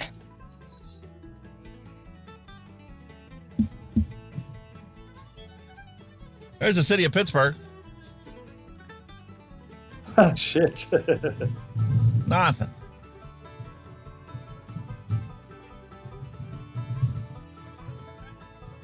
Our lights are flickering and everything. Oh, they did here too. When the first winds, started kicking up right before it started to rain. Yeah. I just saw you live and I just found I was like, oh, they're watching this storm. Let me come to the tornado. All right, get back to your live. I love you. I love you too. Bye. Bye. Well, it's not quite doggy calm. It's now sorry, boys and calm. girls. Very anticlimactic storm today. Oh. Well, it's like that here. We we like get storm warnings and all that shit, and it's, oh, here comes a storm. We'll get one flash of lightning, and then that's it. Is that it? Is that it? We've sat here like 5 hours waiting for some lightning. One flash and it's gone. Is that it? honestly, it's like that all the time here. Because as soon as like the wife gets wind of a storm, that's it. She's at the window. Ooh, let's watch. You know what I mean? Well, I think the best one we had was when we lived further down Gateshead. When we lived in a flat, we were on we were on a second floor in the flat, which was actually the top floor. But where we were looking out to sea because we could see the coast of Sunderland, and we're seeing all the storm out at sea. That was quite good. That one, like lightning was mint. Yes, what's really surprising me is, oh, there goes the sirens. Somebody got flooded out or something. But what's surprising me is how like fishy the air smells right now. It does smell like ocean water. It does. It clears the air, doesn't it? The pollen count, I am so grateful right now. The pollen count just got knocked down to 0. Oh, yeah, it's got blown away. Any pollen's just gone. But when you think of it, I mean, a lot of storms kind of brew out at sea, so they're sucking up all that salty water and all that bullshit. So you can kind of see where that comes from. But yeah, we've got a live feed. It was good, it was interesting. Yeah, it's the first time we've ever had a storm blow through while we were still live streaming. Yeah. And you're still live streaming. Thankfully, you haven't had a power cut, so. Yeah, because with all these lights and stuff, the battery backup's only good for about 5 or 10 minutes max. Oh, right. 1500 volt amp battery backup. Well, you've actually got battery backup built in the house, yeah? No, built into the computer setup I have here for live streaming. Oh, you've got battery backup. I thought you might have like a generator or something in the garage or something for anything like that. No, I got a battery backup on the main computer here. I have a battery backup on the cable modem and the router. Do I still have that one in the bedroom now that I moved it? I'll have to check. I think I have it plugged in. Yeah, it's in the battery backup there. Battery backups, way awesome. Neil Pitts said he's getting a storm. It's not as good as a DJ machine, dude. When I had the DJ machine set up on there, I could legit keep operating for 20 minutes after I lost power. And I originally set up the machine for that because a lot of the times you have to run extension cords to God knows where, right? And all it takes is one person walking by the extension cord and tripping over it, and you'd lose power. Bollocks. And then, running it off of the computer, I mean, it was before we had NVMe drives.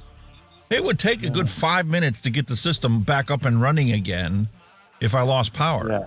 So I'm like, no, I need a battery backup. And if somebody trips over the cord, I'll get beeping right away, and I know I've got a good 10, 15 minutes to get everything plugged back in. Yeah. And I was able to keep running, keep the music going. Neil Pitt says you've got to install an outside camera now. We're weather watchers. I can do that. No worries. Piece of cake. So there you go, folks. Value for money. If there's a storm comes through, you're going to see it live. You know me. I'm not opposed to, getting multiple cameras, getting more cameras. You're a walking big brother, you are, mate. You have cameras everywhere.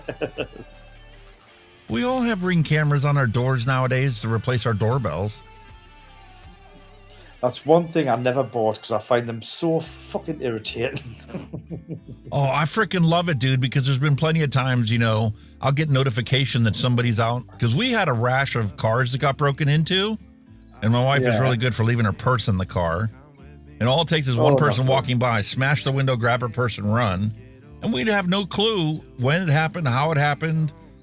Now, I have the motion sensor on the Ring camera activate on my phone, and we can legit see what's going on out there. I mean, I've got 2 security cameras. I've got a security camera out front and a security camera out back. But they're like... they're kind of set up where they're barely working, because even though they're hardwired, you know how your IP on your router, I haven't got them as a dedicated IP, so that it keeps dropping. They keep dropping the fucking internet all the time. They're fucking shit. So I bought a switcher, like a switcher box, so you can plug your cameras into the switcher, and then obviously internet feed into there. But it's just like you've got to give them a dedicated IP address or something. And I haven't got a fucking clue. It's the new ones are so easy nowadays. When you get them hooked up, all you need to have is a Wi-Fi connection for it to connect to. Work here. Job done. No, because your walls are so thick. Yeah, well, they are Wi-Fi cameras, but they just don't get any signal, period, with the thickness of these house walls. But that's why I've had to hardwire them. But there's something to do with the IP address. You've got to give it a dedicated IP address so it doesn't drop them. It's just fucking shit. Because your server keeps flicking them about your supplier. Yeah, I have a feeling that this was a premature little warning that got popped up. I don't think it was actual tornado. More than likely it was a microburst. Possibly, yeah. Well, kind of a forecast as well, just in case it did happen, you know what I mean? Like, that's it, this could happen rather than... Well, yeah, you got to give people as much warning as you can possibly give them. Yeah. Yeah, but still, it's still a canny, fair old sized lump of fucking shit travelling over there like that, so... Wow. Still a little breezy, not too bad. A little breezy there, but... It's nothing anymore. There's nothing left. Nah. There were no supercells. It was just a storm front. Cold front that moved through. Temperature just dropped like 10 degrees outside. We're good. Good, mate. Your humidity's still high, like 83% humidity. Jesus. Yeah. Feels like 19 degrees. Feels like heaven. Neil Pitt says, I need to get a speaker with a vicious dog barking to activate your motion sensor. Actually, I don't need to, because Lucy usually goes off before my phone goes off.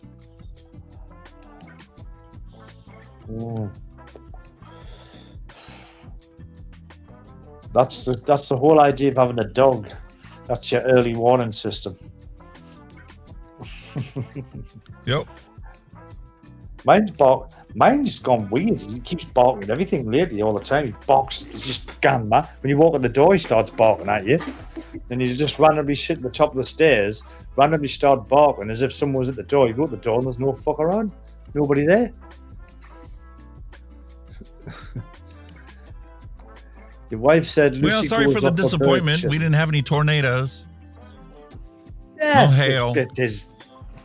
But it was nice to know we had the means to see if we did have to see it. So there you go.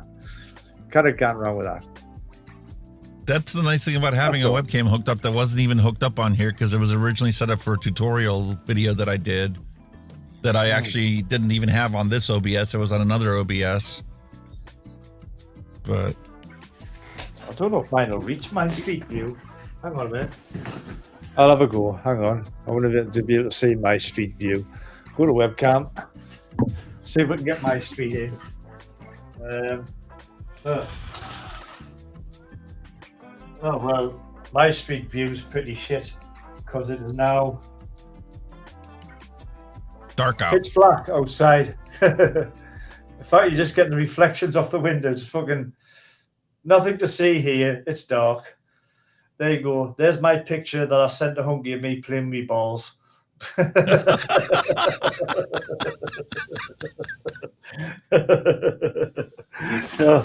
We're dark now. We've got no light at all. We are back to complete another darkness, which is just right. It's what almost right, 20 to 11. So I've come. If the sun was still up at this time, I'd be worried. You're like, there's apocalypse. It's still light outside. My wife says, Lucy goes off when the bird goes and takes a shit outside. Jeez. Some dogs are like that, man. Honestly, they're ridiculous. That was awesome, mate. No, that was awesome. That was something different. It was cool. Enjoyed it. It's cool. We can now spy on the outside world. Now you're going to get some residual lightning and thunder for the next hour until the storm finally finishes passing. That would be cool. A bit of thunder and lightning. I like thunder and lightning. Thunder and lightning's good.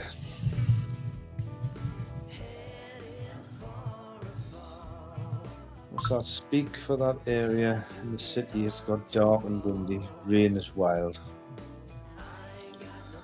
Wife just sent me a message saying that the local news agency actually issued a tornado warning. Oh my God, really? It said a tornado was on the ground. Whereabouts is Al Ben at? Because he's getting thunder at this moment.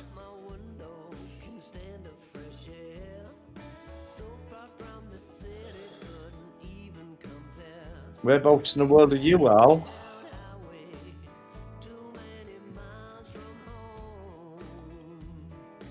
Yeah, the red bit's kind of blew over. You're just getting the tail end now, really, under the shit. But I love the fresh air. Where's that big twat that was behind it? Where's that one at now? That one there. Ooh, that one looks big. Ooh. That one looks nasty. Where's that at now?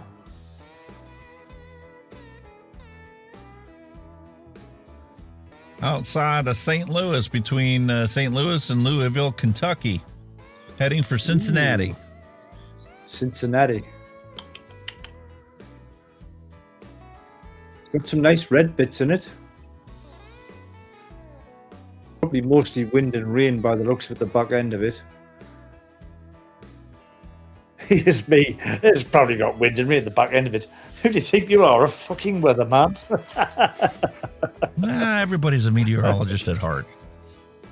The fascination of looking outside when a storm is brewing brings out the wonder and scientific curiosity in anybody at any age. Oh, it does. It's a spectacle to see. You know, it's an amazing thing to watch. Bloomington, Illinois is about to get a little corner of it here.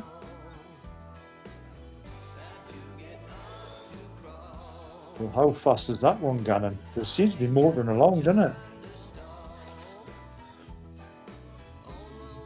That could be your phase 2 for the maybe tomorrow if it hits you tomorrow or maybe tonight.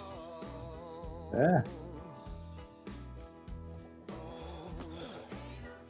Is that actual speed? Because it's fucking gone at some rate if that's the actual speed. Holy fuck.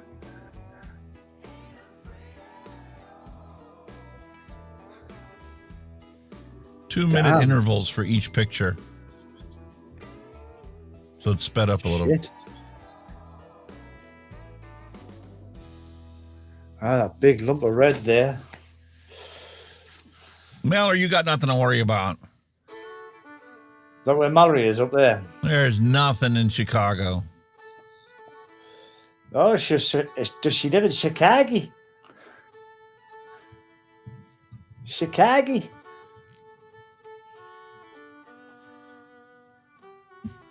Oh, Blues Brothers territory? Chicago? She lives in Chicago, Blues Brothers.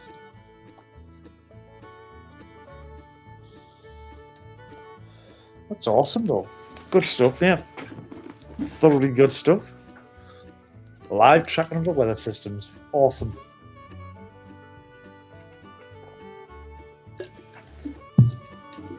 I love it, love it, love it.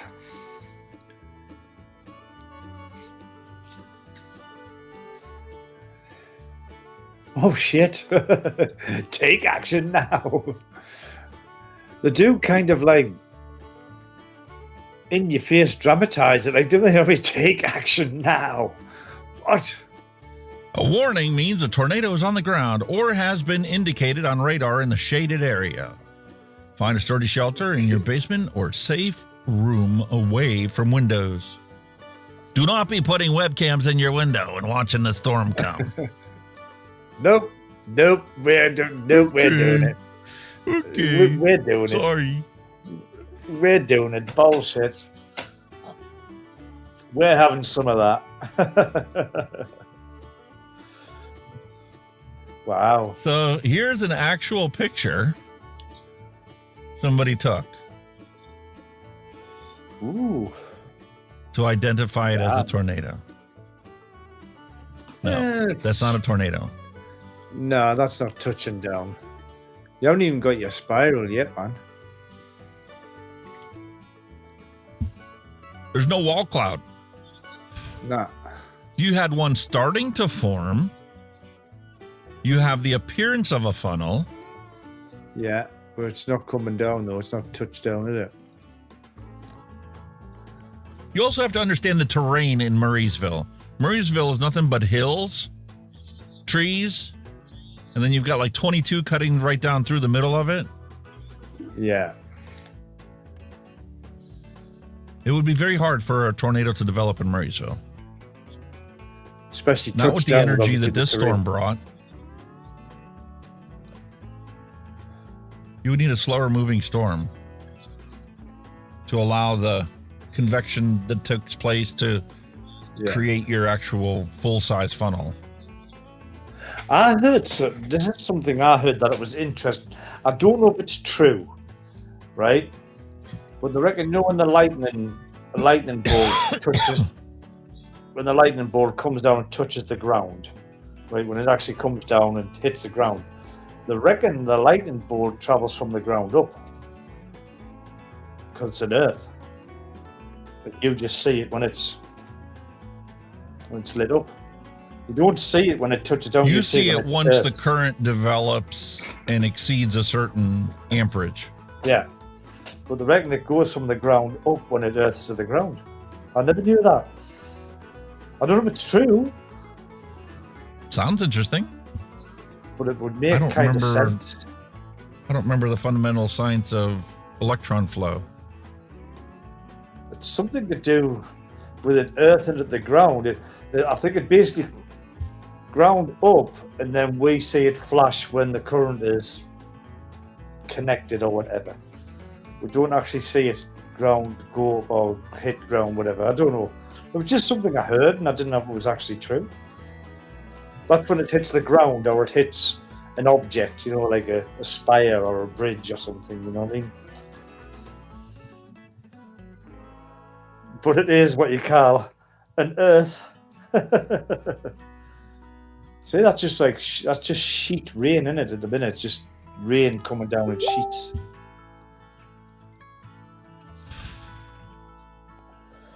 Still pretty dense, like, isn't it? Where's the hail? Just rain, not just sheet rain.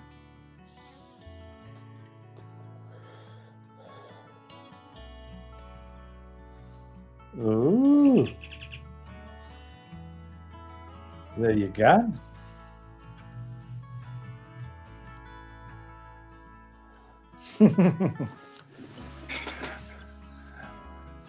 Archimedes has just come up with a new name for a juice for you, mate. Twister.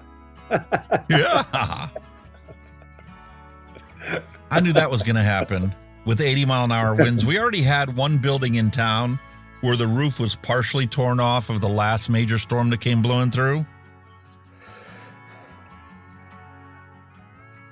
Oh, it took the roof off, yeah? Ouch. It took it off the rest of the way. Damn. That's not good. Like I said, it's awful when you see a proper storm or tornado come through and the damage it causes, man. It's just fucking devastating, isn't it? It's mental. It's like you said, it's just fuck all you can do about it, isn't there? It's just something beyond our control. You just got to sit tight and ride it out, as they say, and hopefully come out okay. Oh. Somebody's got a tree down. That's not a very big tree, though, is it, when you think about it? No. It's just a bush, that. At least it missed his truck. At least it didn't hit his truck. That's what I would have been crying at. My truck got devastated. I mean, oh, you bastard. Oh, I lost some shingles.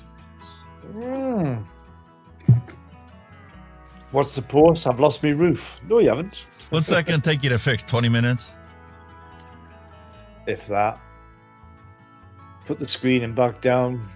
New tires on. Job done. Piece of cake. DIY men will be making a fortune. Minor repairs. You make a bit of extra money on the side. Or you too, kit in the back of your truck. Do some minor repairs to people's properties. You make a fortune. Bit of tree felling. Get rid of that tree out of his garden. Job's a good. Aww. Somebody lost their shed. Homestead. You're better half saying the storm is a lot worse than you're saying it is. Just scroll through Facebook. There are literally roofs, trees, and more down the roaming lower Burrell and New Ken. So it's not just a baby storm. Some people will get hit harder than others. That's pretty obvious, that, in a sense. Aww. Ooh.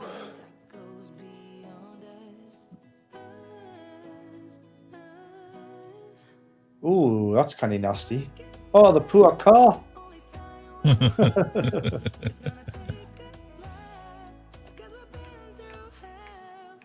No, that's a big tree. It's down. Oh, fucking hell. That's uprooted, that, like. Jesus. Oh, that's a near miss. Well, not really, but, you know. That's Oops. not. that's going to be expensive to clean up. Yeah. That's actually on the house. Oh, that's not a small tree. That's the road Took the power lines down.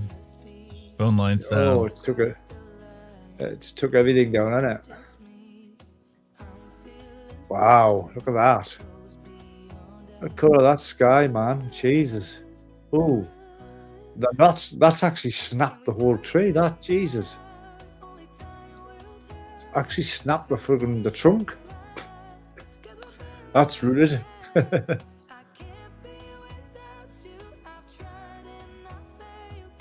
Another tree down. Oh, somebody's window is out.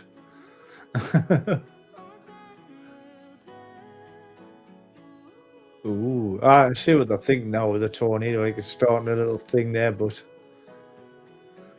oh, got a video. Tree down.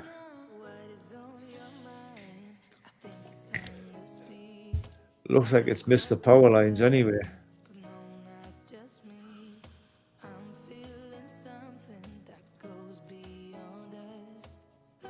Oops. Ooh, that's not good. Oh, my car.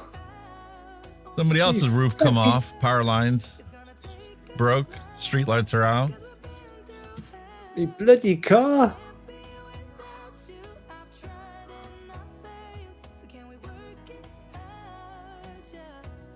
Ooh, that's had a bit of a blow through on it. A few trees not uprooted, but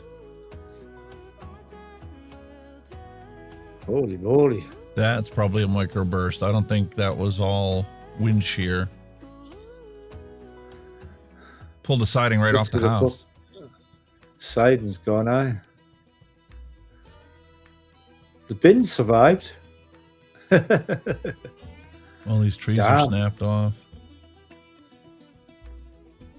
You see all the shit's come off the house. All the fucking paneling. Damn.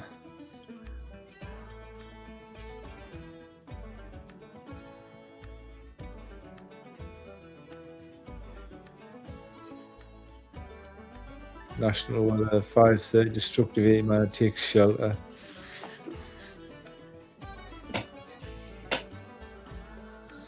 A bit of an anticlimax where you are, but obviously some people have felt a bit more of the brunt, so it doesn't look like the damage is too bad. Not good, but it's too bad. Mallory Gates has tossed a bunch of food recipes at the Good Eats.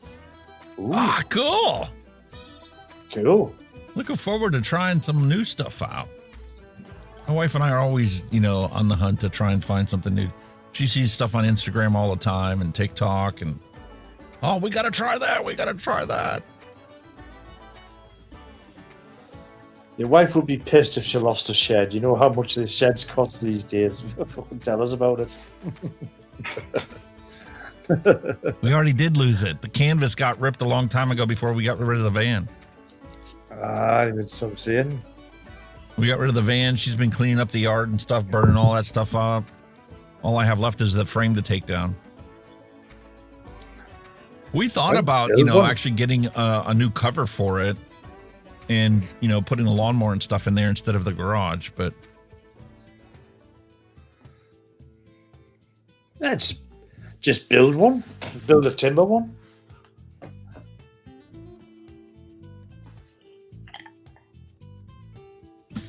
Well, ladies and gentlemen, I think we're going to have to wrap it up. We're coming on 6 hours, and I have a YouTube seminar to go to convince me to monetize this channel and turn on channel memberships. I wouldn't. Really, I wouldn't. You'd be fucking pissed in the wind. Not on a vape channel, anyway. It all helps. It helps, but for how long? Because when you get monetized, they'll demonetize you, then they'll start striking you and all that bullshit. Look what I think Jay Hayes just done a video, didn't he? He's took all these videos down or something. He's changed his channel to somewhere else. He just done a video not so long ago. Just took a load of videos down. All that bullshit. So, likes of him aren't monetized. Good luck. Yeah. Because you'll not be monetized very long. Hello. Listen, I got a couple ideas I'd like to do and provide a deck for somebody that, is a subscriber. Remember the news headline? It would be a pain in the wazoo for me to set that up as a chat command, but I could create a doc with a button that will prompt you to put in a headline and the actual type of story. And you can type a full scrolling story and that can automated, be put up on screen, stay there for 2 minutes, and then automate off. Yeah, Mallory's saying Grim Green's been demonetized as well. Grim Green, Vic, Vegan, everybody's been struck by it. They're just fucking, they do it every time, and they're just going through and just hammer everybody, man. It's just How do you think I feel? I mean, I've been gutted by this because the day that he got demonetized was the day they invited me to attend the seminars. Month long. I know Rip Trippers is doing now, but I wonder if his channel's still monetized with 1 million subs. I bet it is. I bet it is, just because of the numbers. You know what I mean? It makes you wonder. That's what I'm thinking. If you're hitting that kind of sub count, I bet he's still monetized. Regardless, he could be looking at dog shit and have 1 million subs, you get monetized. It's true, isn't it? Yeah, and amazing. I did that one video I just threw together real quick, talking about upgrading the cable modem and the internet service here, because I looked on there, nobody's done a video on these new speed tiers from Xfinity. Yeah. And some of the people left comments on my video that I put up there that says, yeah, we've had this back in November. I'm like, I didn't even freaking know about it till today. So I made a video on it. It's got 60 views. That's not too bad. You know what I mean? Starting. Better than Note. Well, this show gets 170 on average on this platform, 50 or 60 on Rumble, plus Twitter. We average about 500 views on this show after 2 weeks of it being online. Yeah, but you've got to remember, primarily people come here for the vape. You know, that's the primary. But you would reason think for coming, you know? YouTube's algorithm would serve it up because there was 18 tags that I had in there that were ranked. Ah, right. The lowest ranking tag I had was for the brand of the cable modem, brand and model of the cable modem. Got ya. But if anybody searches Xfinity or Comcast speed increase, I'm number one.